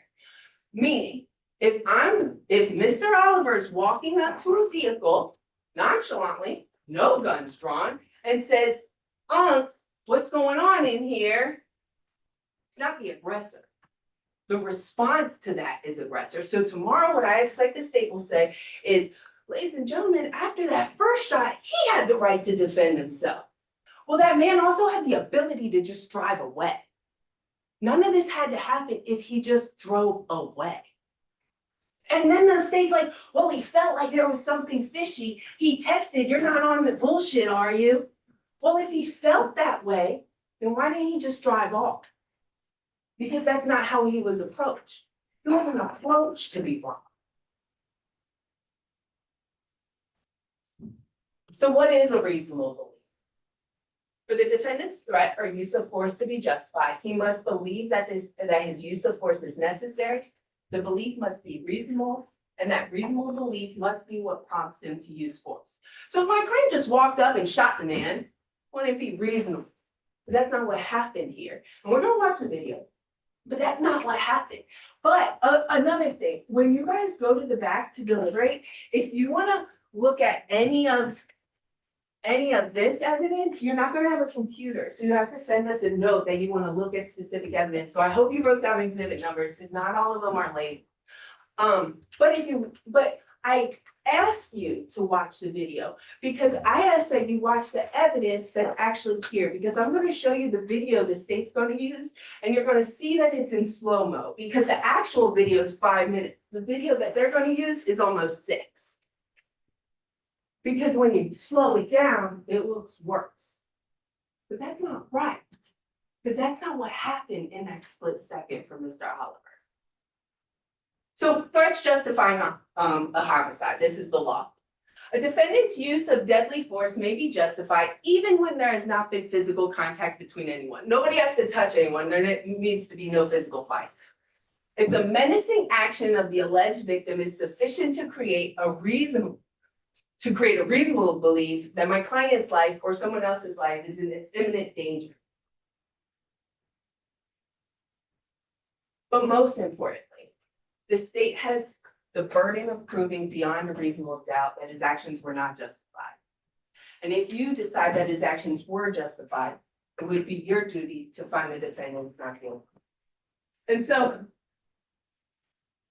the issue is that they want you to think that this was a planned armed robbery. So if this was such a messy, sloppy, planned armed robbery, but there's no evidence of the plan, the only evidence coming from Kamari White. Like no text messages, not even a text to be like, hey, we're out here, come get us. No evidence to be like, and even the text messages say that I'm in this color shirt, let me know where you are so I don't look crazy. That's what the evidence shows in this case. So we already went through all the exhibits. I submit that none of these exhibits really matter because the reality is lead detective took the stand with you yesterday and told you that not one of them will negate or disprove the justification. They have to disprove by law. And then there's testimony. And so I want to go through the testimony. Ultimately, credibility is the issue for each witness, and you decide who you want to believe and who you don't want to believe. And so that is like your personal lie detectors, right? And so your first witness was the 911 record holder. She played you the 911 call. Ultimately, she let you know that the 911 call was at 8:56. Earlier, the state tried to question my client about what time police arrived, to know at what point my client actually left the apartment.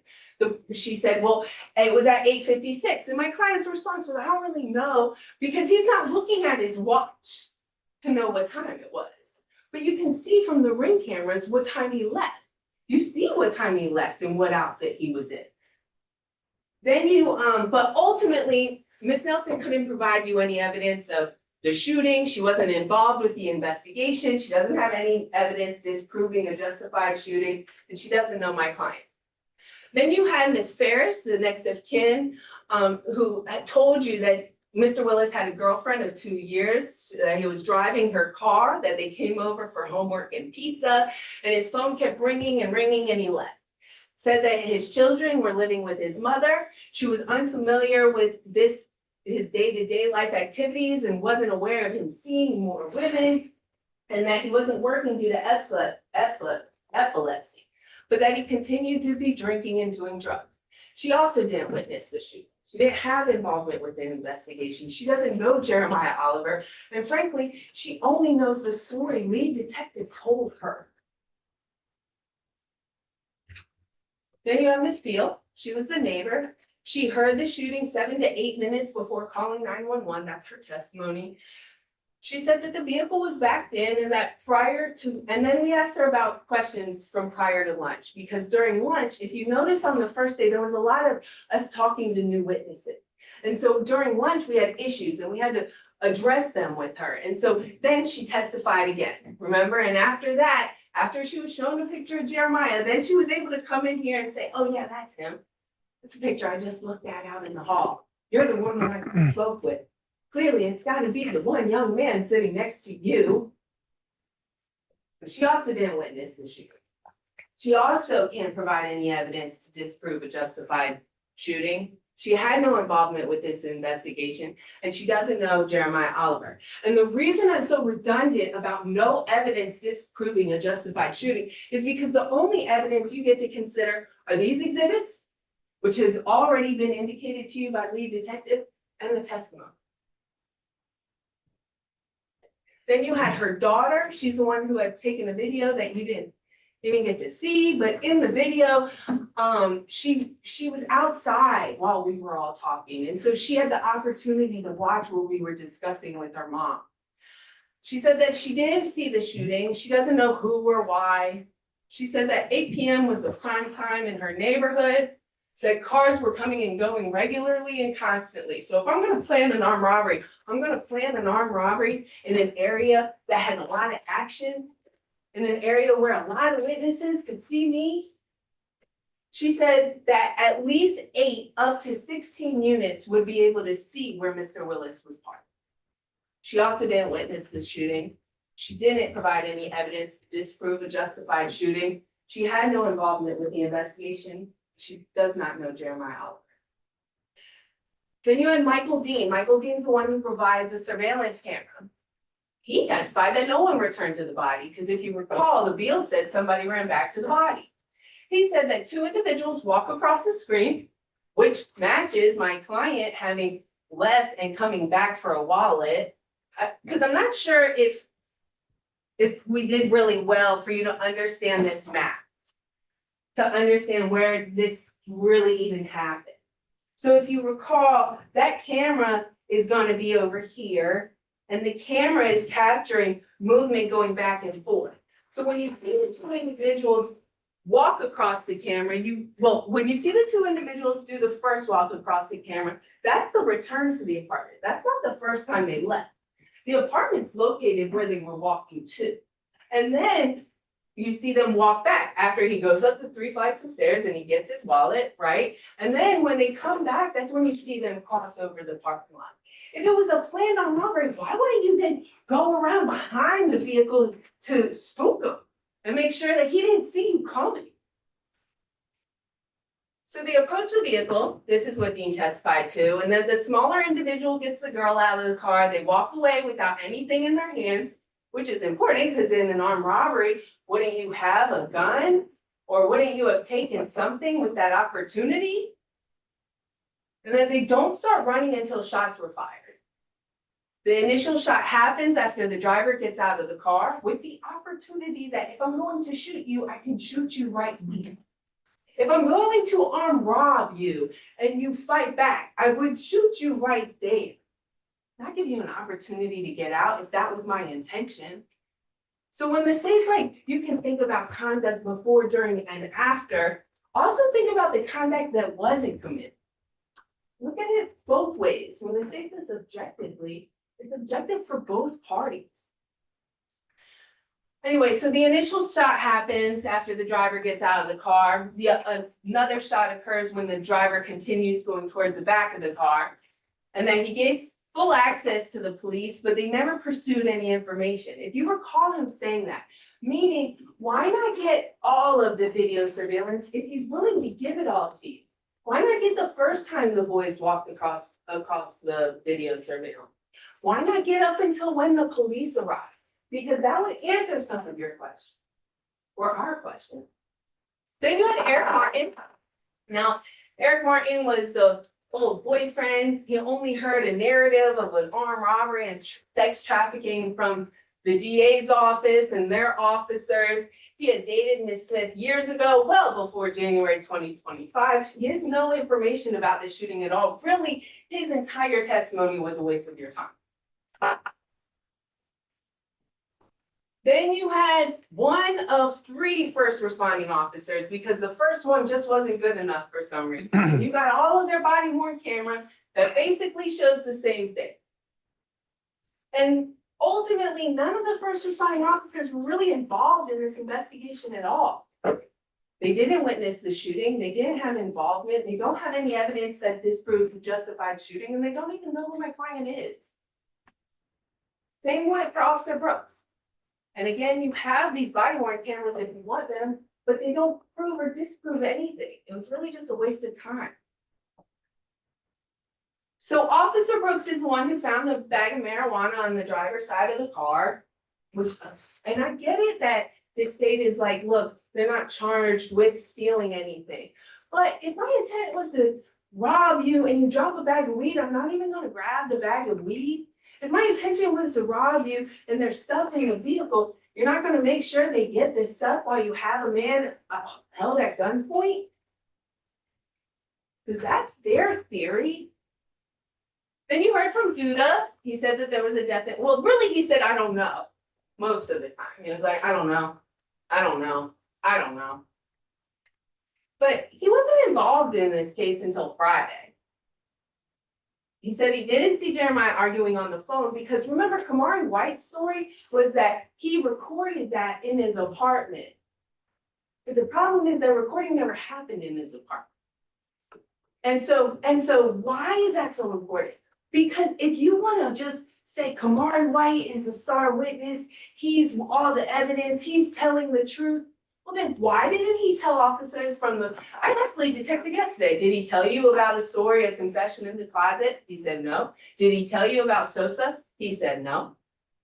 Why didn't he clearly didn't tell him about a Duda, right? So if he's so honest, then why didn't he say that? Why would he be lying about where the recording was taken? Now he's seen on the Ring camera at 8:55. We know that shots had already happened at that point because we see my client leave after that. Then you had Miss Tucker. She testified that she met Jeremiah in college, that they were hanging out at his apartment, and Miss Smith was going to meet someone downstairs. That she caught Jeremiah talking to other girls on his phone and she jumped on him. That she goes outside and sits in the car talking to her child's father. She hears 2 gunshots. Jeremiah comes downstairs to get Miss Tucker out of the car a year and a half later with the weight of the world on her shoulders. And she told you that Kamara's been watching this on YouTube. Why would she lie about what her brothers do?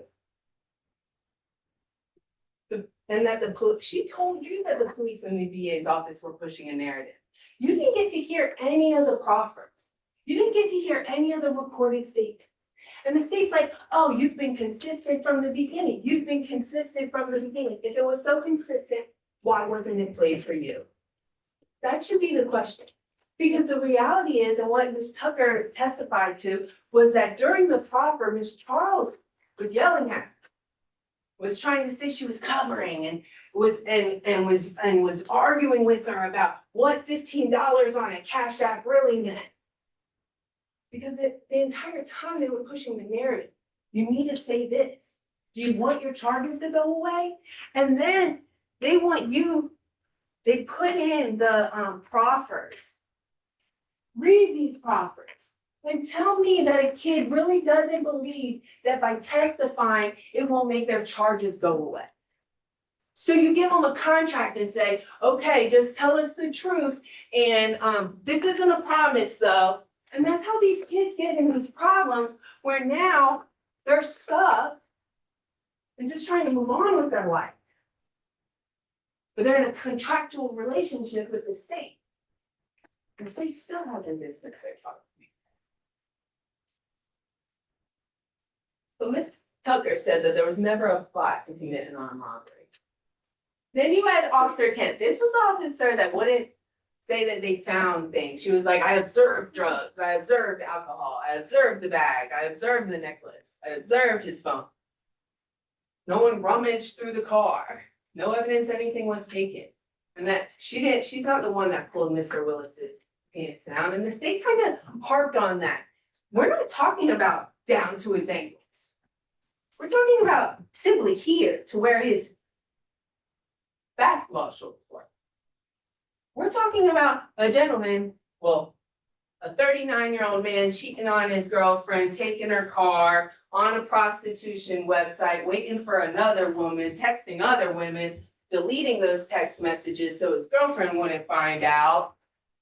We're talking about a man that grabs a woman, a young girl by the wrist. A man that wants a benefit, like, I'll give you this if you give me this. It's wrong. It's taking advantage. Because what she doesn't do is, she's not like, hey, if you give me this, I'll do this for you. She's not soliciting. He's the one saying, you want some weed, you want some alcohol. No, she's saying she wants some weed too. He's like, you want some cocaine, you want some ecstasy. We're gonna have a good time. But she's not like, hey, if you give me this, I'll do this for you. If you give me this, I'll do that.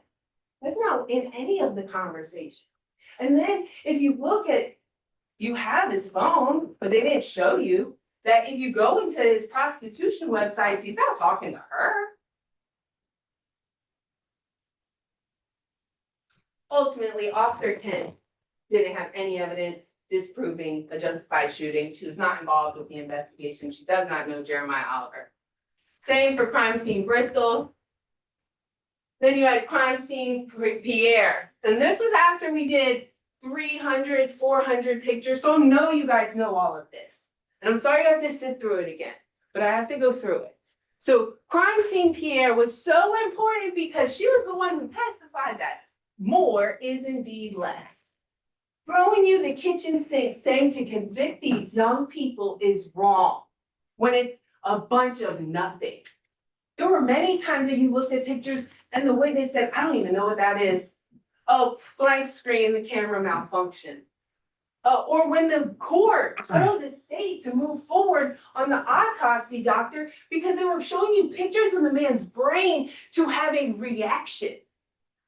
Not that it proves any element of the crime, but to make you feel a type of way. Crime scene Pierre testified that the only guns and accessories were found in Kamari White's room. The duct tape on the ring camera was put there by the police, and no items of property were found belonging to Mr. Willis. She's the one that did the fingerprints that were never tested. She was the one that swabbed the DNA that was never tested. Then you had Dr. Simon, and then Dr. Simon had not seen the surveillance video. But when I asked Dr. Simon how tall the man was, he was 6'5". When I asked Dr. Simon if the first shot was in the leg, would this hypothetical work? Dr. Simon said yes. That was the only expert witness you heard from in this case. But she also doesn't have any evidence disproving a justified shooting. She wasn't involved in the investigation. She doesn't know Jeremiah Oliver. Then you had Tabitha White. She's the one who did the phone extractions that you really didn't see. It was just a witness for no reason. Then you had the third first responding officer, the same testimony, no involvement in the investigation, no evidence disproving a justified shooting, and doesn't know Jeremiah Oliver. Witness impeached. The only impeachment that you have seen in this case was of Kamari White. Witness impeached, the only impeachment, the first, Mr. Ray gets impeached them, but then the state impeached their own witness. That's what you saw. So to impeach a witness is to show that the witness is unworthy of belief. That's what the law is. A witness may be impeached by disproving the facts to which the witness testified. So if you recall, I even asked him if he knew what impeachment meant. And he was like, yeah, with president, right? Because he's a young kid. Now, what he testified to is that he has no job, but he's had a dream of being an electrician. That was what he told officers in the first. His being consistent, that is what he told officers from the beginning, that he just wanted to be an electrician. He told officers from the beginning, my mother has died, that we got housing from Section 8 that was passed down to us.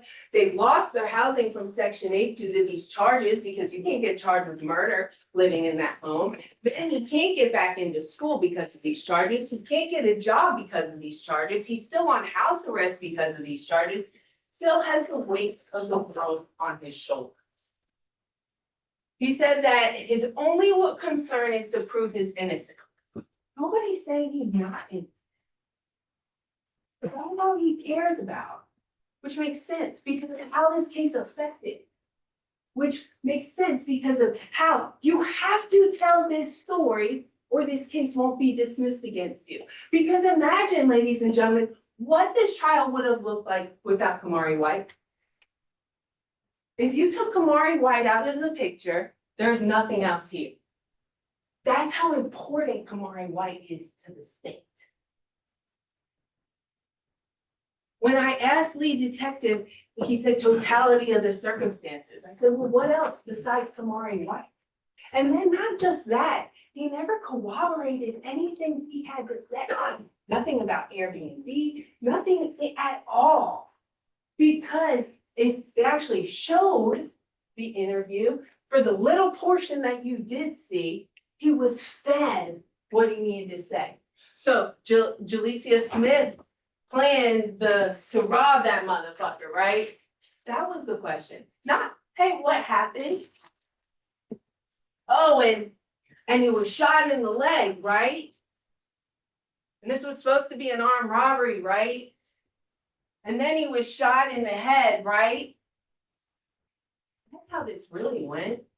Because otherwise, you would have to believe that my client randomly decides to knock on his door, tell him to come into the closet so he can tell him a full story. That just doesn't make sense. It's not reasonable. So when did they impeach him? So he testified to you that he didn't think he was Mirandized and he did think he was under arrest. In reality, we know he was Mirandized and he wasn't under arrest, but that's how he felt.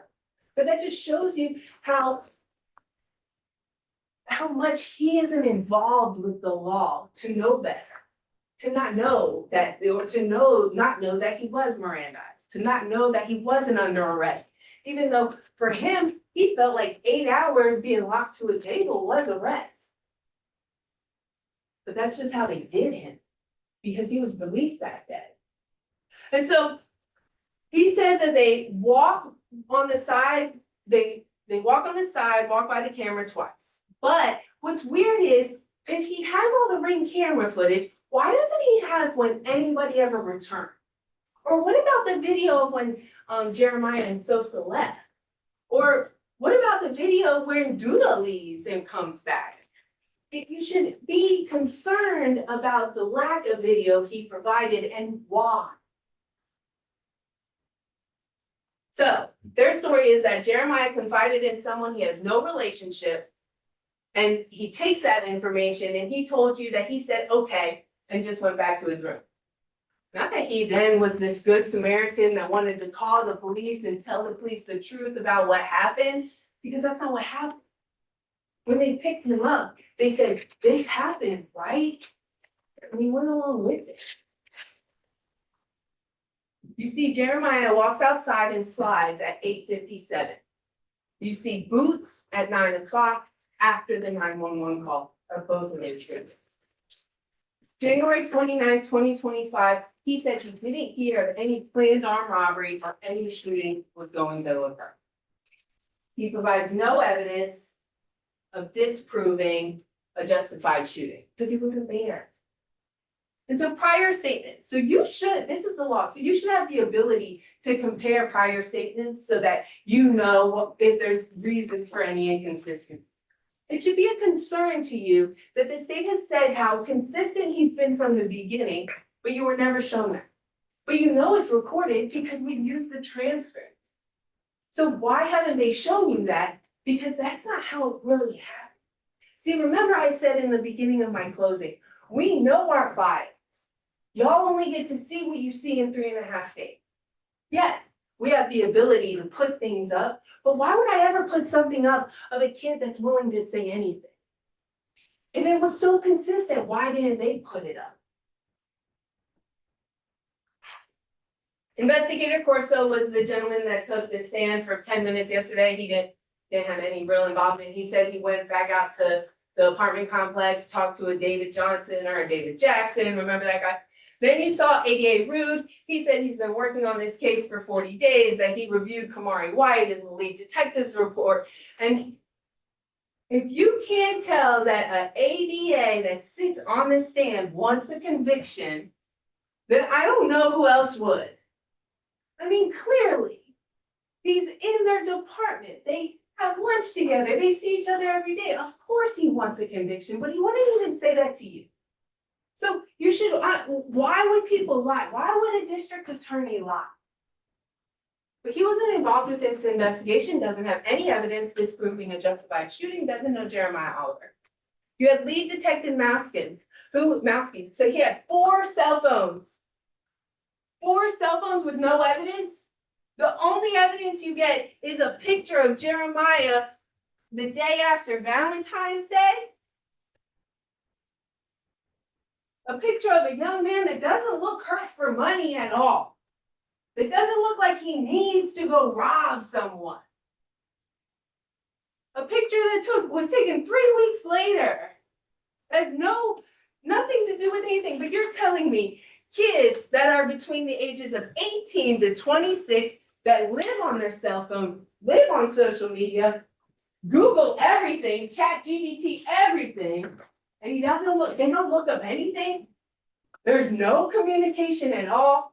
They're this sloppy to commit an armed robbery in their front yard, but they don't slip up one time in their phone, not once.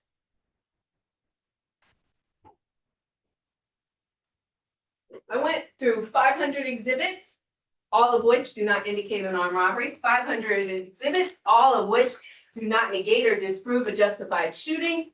Not one piece of evidence that corroborates anything Kamari White said, and instead he says the totality of the circumstances because it sounds good, when the reality is he needs Kamari White. No investigation into the truth of anything. He focused on one theory. He focused on the theory that he got when he looked through Mr. Willis's phone. That was the theory that he focused on and he ran with it. That was the theory that he confronted Kamari White with first. Kamari White was the first kid he talked to. He went from White, then to Tucker. When he went to White, he had White tell him everything he needed him to say. And then Tucker wouldn't.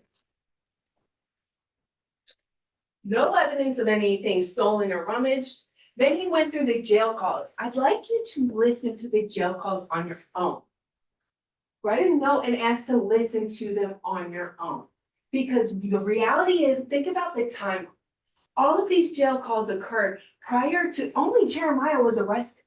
The last two calls from Jeremiah, the one with his mom and the one with Duda, those were all recent. But everything, all those phone calls with the hairstylist, make sure the hairstylist is good, all of that happens before any of them are arrested. After already knowing what Kamari White said, because just like lead detective said, he went from Kamari to Tucker to Jeremiah. By the time he got to Jeremiah, he had already heard White agree to everything he said. So that now Jeremiah already knows, well, shit, Kamari said all that. He never sent out fingerprints, never sent out DNA, never sent out blood sample, never sent out urine sample. Why does that matter? Because you have the evidence. Why collect the evidence if it didn't matter? Why do that? But he said that no piece of evidence, no one disproves or negates a justified shooting. Now, tomorrow, I expect you will see this video from the state. And I want you to focus on what the state's focusing on, and specifically focus on how long the video is versus how long the real evidence is.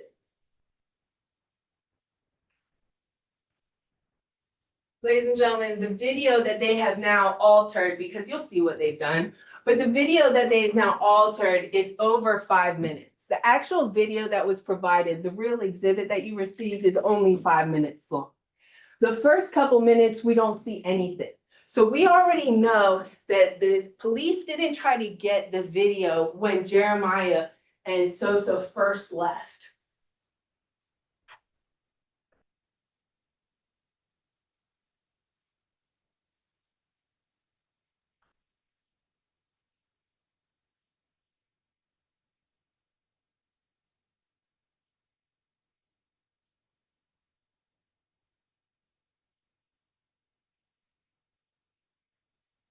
"50 seconds in, and you see still nothing." You'll see they've identified where Jeremiah is.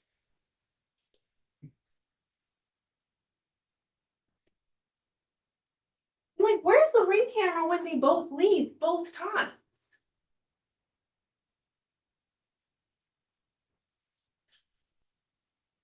They don't even look that way towards the car. As Jeremiah told you, he was just going back for his wallet because he's aggravated that, really, he's probably aggravated, he just got caught cheating, right? So the girl punched him.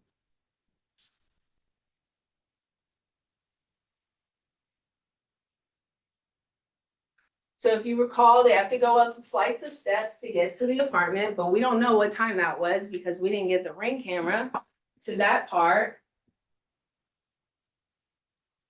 But if you're gonna rob someone, why would you come straight so that they see you coming? If the intent is to rob someone, why wouldn't you come around behind?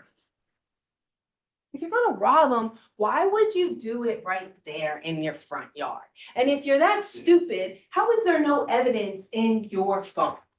If you're gonna rob him, why wouldn't you wear masks? If you're gonna rob him, why wouldn't you both have guns? So we're still waiting. We are 2 minutes and 23 seconds into this video, about halfway through. There's still nothing going on because if you recall from my client's testimony, he was getting his wallet. And if you recall from the maps, the apartment's over here.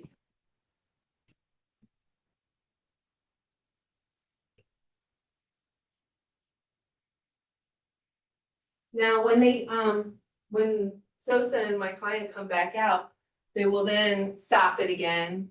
They'll show my client, they'll show Mr. Willis, and they'll do little circles for what they want you to focus on. Because ultimately, one of their big focuses is the boots. So this is when they stop. Make sure you see Jeremiah. committing an armed robbery with absolutely no hustle in their walk. Creeps down into the window, going, what's going on? Sosa's still just now getting to the front door. They're gonna try to say he pulled his gun then. But the problem with that story is he's right-handed with his firearm, because watch when he holds and shoots. All of these images and circles are all of this state. Remember my client said he put his hands up and then he started fidgeting. Then he goes towards the back after he says, fuck. My client doesn't have to know whether or not he had a gun in the back. But don't forget the boots. So I expect you'll see this video tomorrow. So then they add in the ring camera for after the fact. Because remember that rings at 9 o'clock. Remember if you saw at 8:57, he was in the slides. So you're gonna have to make that timeline work. And then they're gonna show you the boots again. For a young man that doesn't look like he's really hurting for any money.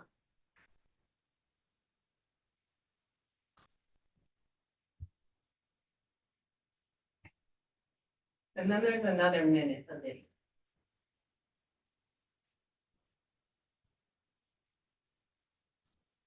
The law on prior difficulties or lack thereof. Evidence of prior difficulties or lack thereof between the defendant and the alleged victim have been admitted for the sole purpose of illustrating the state of feelings between my client and the victim. So what does that mean? My client doesn't know this man, doesn't know what this man carries, doesn't know if this man's willing to shoot, doesn't know if this man's about what he says he's about. If he says, bitch, I'm gonna have to kill all y'all, or you better fucking use it, or I'm gonna fucking kill you. If you don't know whether or not that other person has a gun and you're already holding him at gunpoint and he's still not stopping, that's scary. But what he told, he was dating Miss Tucker, whom he met in college at Albany State while he was working on his education degree. And you know what else? There's been no evidence this young man's ever even been in trouble before.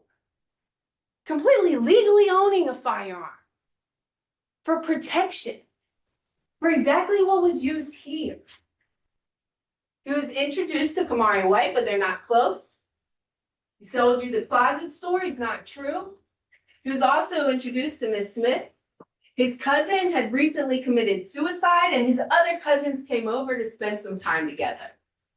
January 29, 2022, he got into an argument with Miss Tucker. They continued to do music and he heads to the store and Sosa asked to come.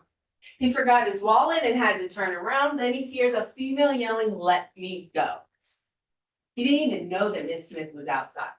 Didn't even know it was her at first.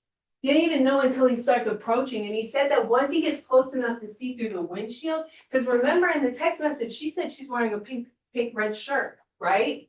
So once he sees it's her, now that's when you see him put a pep in his step, but Sosa's still walking up like, oh, okay, I'll go get her. Then they say, well, why? Then I asked him about the recording with Sosa. The same recording that Kamari White lies to you about for some reason and says that happened at the house. When we know from the ring camera, my client left. So then he has this phone call because Kamari takes his sister over to Howell Mill to see my client the next day. And then he's on the phone with them and he's mad at him because he left them. Now the state, if you already saw, they added a bunch of verbiage that they believe is said in this audio. That's not for the state to decide. State doesn't get to just put in the words and make you think that's what you hear. You have to listen to it yourself.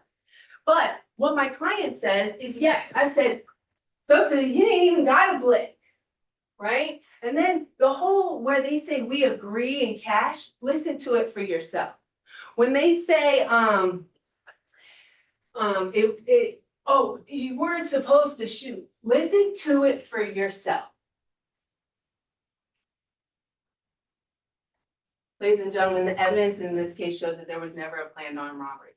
There was no mask, Co-conspirator doesn't have another gun. They approach from the front.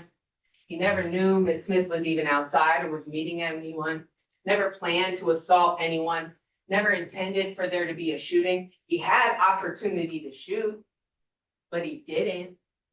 Never intended a fatal shooting. Instead, he shoots down, shoots him in the leg to try to stop him. Never told Kamari White anything. And then remember when I said I played it off my computer? Where did you get this information? That's what Miss Charles asked them 15 minutes into their recording 2 weeks ago. And he said, I seen it in the discovery. Unlike their star witness, Kamari White, Jeremiah Oliver was never impeached, not once. So then the state's like, well, I submit that you shouldn't believe anything Mr. Oliver says. He never was impeached once. State had the opportunity to present rebuttal. Instead, they presented no rebuttal and no evidence to negate or disprove a justified suit. No person shall be convicted of any crime unless and until each element of the crime is proven beyond a reasonable doubt. So let's talk about circumstantial evidence. So this is when they did all the pictures of the snow and the puzzle pieces and things like that. Ladies and gentlemen, the law that the court will read to you is that to authorize a conviction on circumstantial evidence, the proved facts must not only be consistent with their theory of guilt. So for a circumstantial case, it has to be their theory of guilt, but also exclude every other reasonable theory other than guilt. So they don't get to just put pieces to you and try to make them fit. So instead they say, ladies and gentlemen, we might not have all the pieces, but you still get the picture. There's one they use about snow. There's one they use about putting in gas. And even though you don't see the gas come out of the pump and into your car, you still know your gas is full. But I saw this on our first page, a red herring. And so a red herring is one of the stories that they say about defense attorneys, that we drop these red herrings so back in the day in Scandinavia, when inmates used to escape prison, they would drop fish so that the dogs couldn't find them. So they say that us defense attorneys are just like them. We just drop these fish so that you can't get to the truth. But I don't use analogies because those aren't all facts.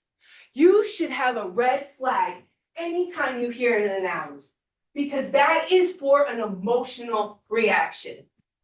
That is for trying to connect something that's not on fact or law. The judge will also read to you about mere presence, that even just being there isn't enough to convict them.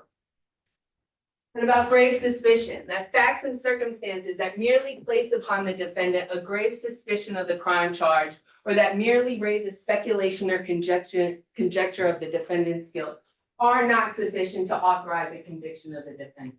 So this means, even if you think he probably did it, that's a not guilty verdict. Even if you think maybe he did, that's a not guilty verdict. Ladies and gentlemen, that is not proof beyond a reasonable doubt. That is not evidence that is sufficient to reach that verdict. Because reasonable doubt is a doubt of a fair-minded, impartial juror honestly seeking the truth. A doubt based upon common sense and reason. Ladies and gentlemen, I gave you 50 reasons. I gave you 50 questions. You have 500 reasons. You saw 16 witnesses.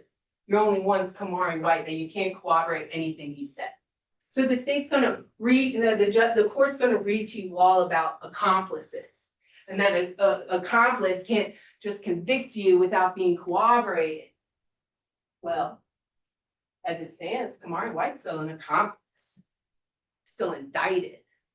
Wouldn't be enough just to go off Kamari White. And there's no evidence that corroborates anything he said. I'm asking you that you find Jeremiah Oliver not guilty for murder. Not guilty for 2 counts of felony murder. Not guilty for 2 counts of aggravated assault. Not guilty for criminal intent to commit a felony. And not guilty for possession of a firearm during the commission of a felony, because that young man is legally allowed to carry a firearm for protection. that young man is allowed to justifiably shoot someone. That young man didn't ask for any of this, had the opportunity to shoot, but instead of just figuring out the truth, they went with the theory Detective Maskey's provided. I'm asking that you find him not guilty on each and every count, because he doesn't even deserve to be sitting here. Just like Miss Tucker didn't deserve to get arrested, just like Kamari White didn't deserve to sit in his own pee for 8 hours, and us to think that's humane. Just like that young lady doesn't deserve to be sitting there either. Mr. Jerry, thank you for your attention today. And at this point, just of where things have fallen, we need to take this back up and we'll conclude closing arguments tomorrow morning. So we'll end a little early today. We'll take it back up with any argument on behalf of Ms. Smith and then the state's concluding arguments. So for that, let's gather at 9:30 tomorrow, so a little bit later than usual. And we'll pick it up from there. And one difference, I think tomorrow, because we would anticipate the case would be in your hands by right around lunchtime, we'll have ordered some food for you. I think it'll be something from Mellow Mushroom if tradition holds. So you can take advantage of that and decide to work through lunch, or you can also break. That time will be up to you from that point forward. As always, please don't discuss the case with anyone, including amongst yourselves. Don't do any research. See you tomorrow, 9:30. Thank you. All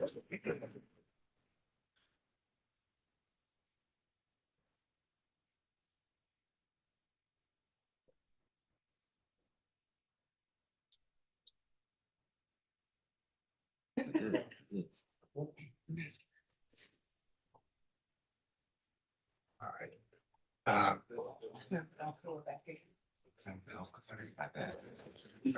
Before we break for the day, it might be best if we use this time to take a moment to look over the exhibits so we know and have an agreement of what goes back and what doesn't. And so why don't we'll go off the record just for a moment, take another 10, 15 minutes and formalize anything we need to as it relates to that. All right, we're off the record.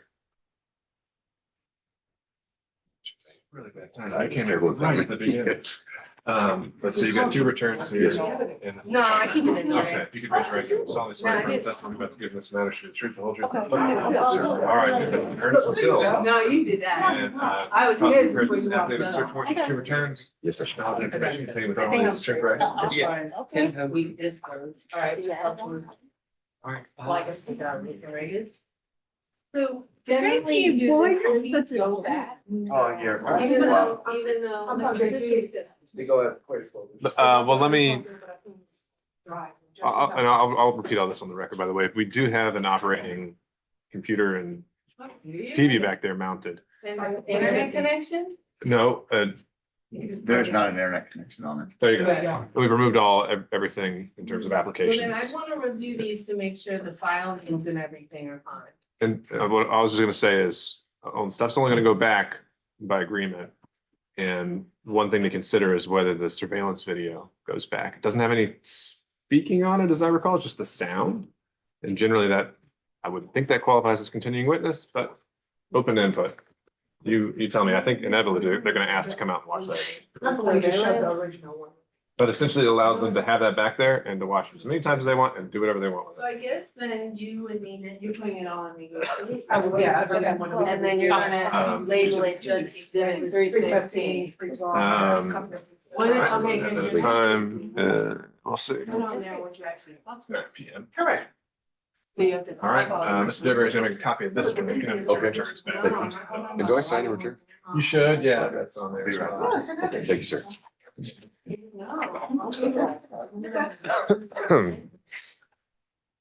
No, yes, I said so. Okay, I don't know. No, still shut.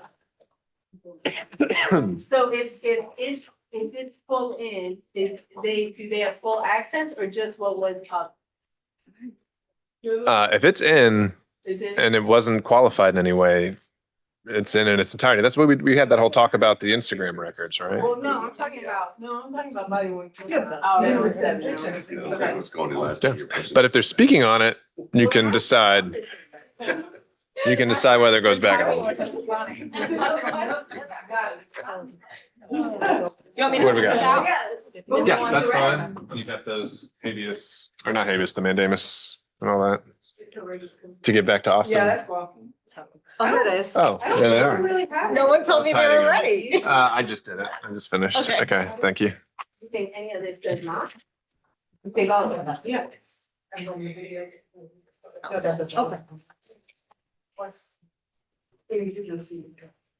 I'm having the most, I'm taking charts. Oh, yeah. I took it for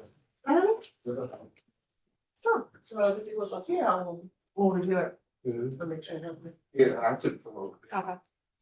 No, you good, you good. Have they all decided I'm trying to ready? I object to all of this stuff going back because then they have full activity, body cam and everything. Versus what they're. Thanks, sir. Thank you, Judge. Thank you, sir.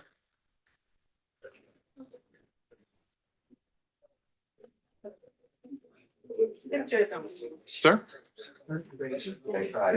Yep, she's got to keep everything that's submitted. These are new photos. Oh, He's yeah. a leader. I know it's the other way around. Nobody, you the leader. I'm never the leader. Never, ever, ever. I'm too passive. I like you first. Cause I got, Well, that's okay. You should call with me and say, no, I believe you. Yeah. That's just. That was good. Thank you. 9:30. Yes. That's a June 1st, 30 years. That's hardcore, yeah, that's really good. Y'all go to church for sure. With what? Oh, with the boom? I don't know what that was actually. I think this is like this little panel down here that fell off. Really making it. I don't know what that was.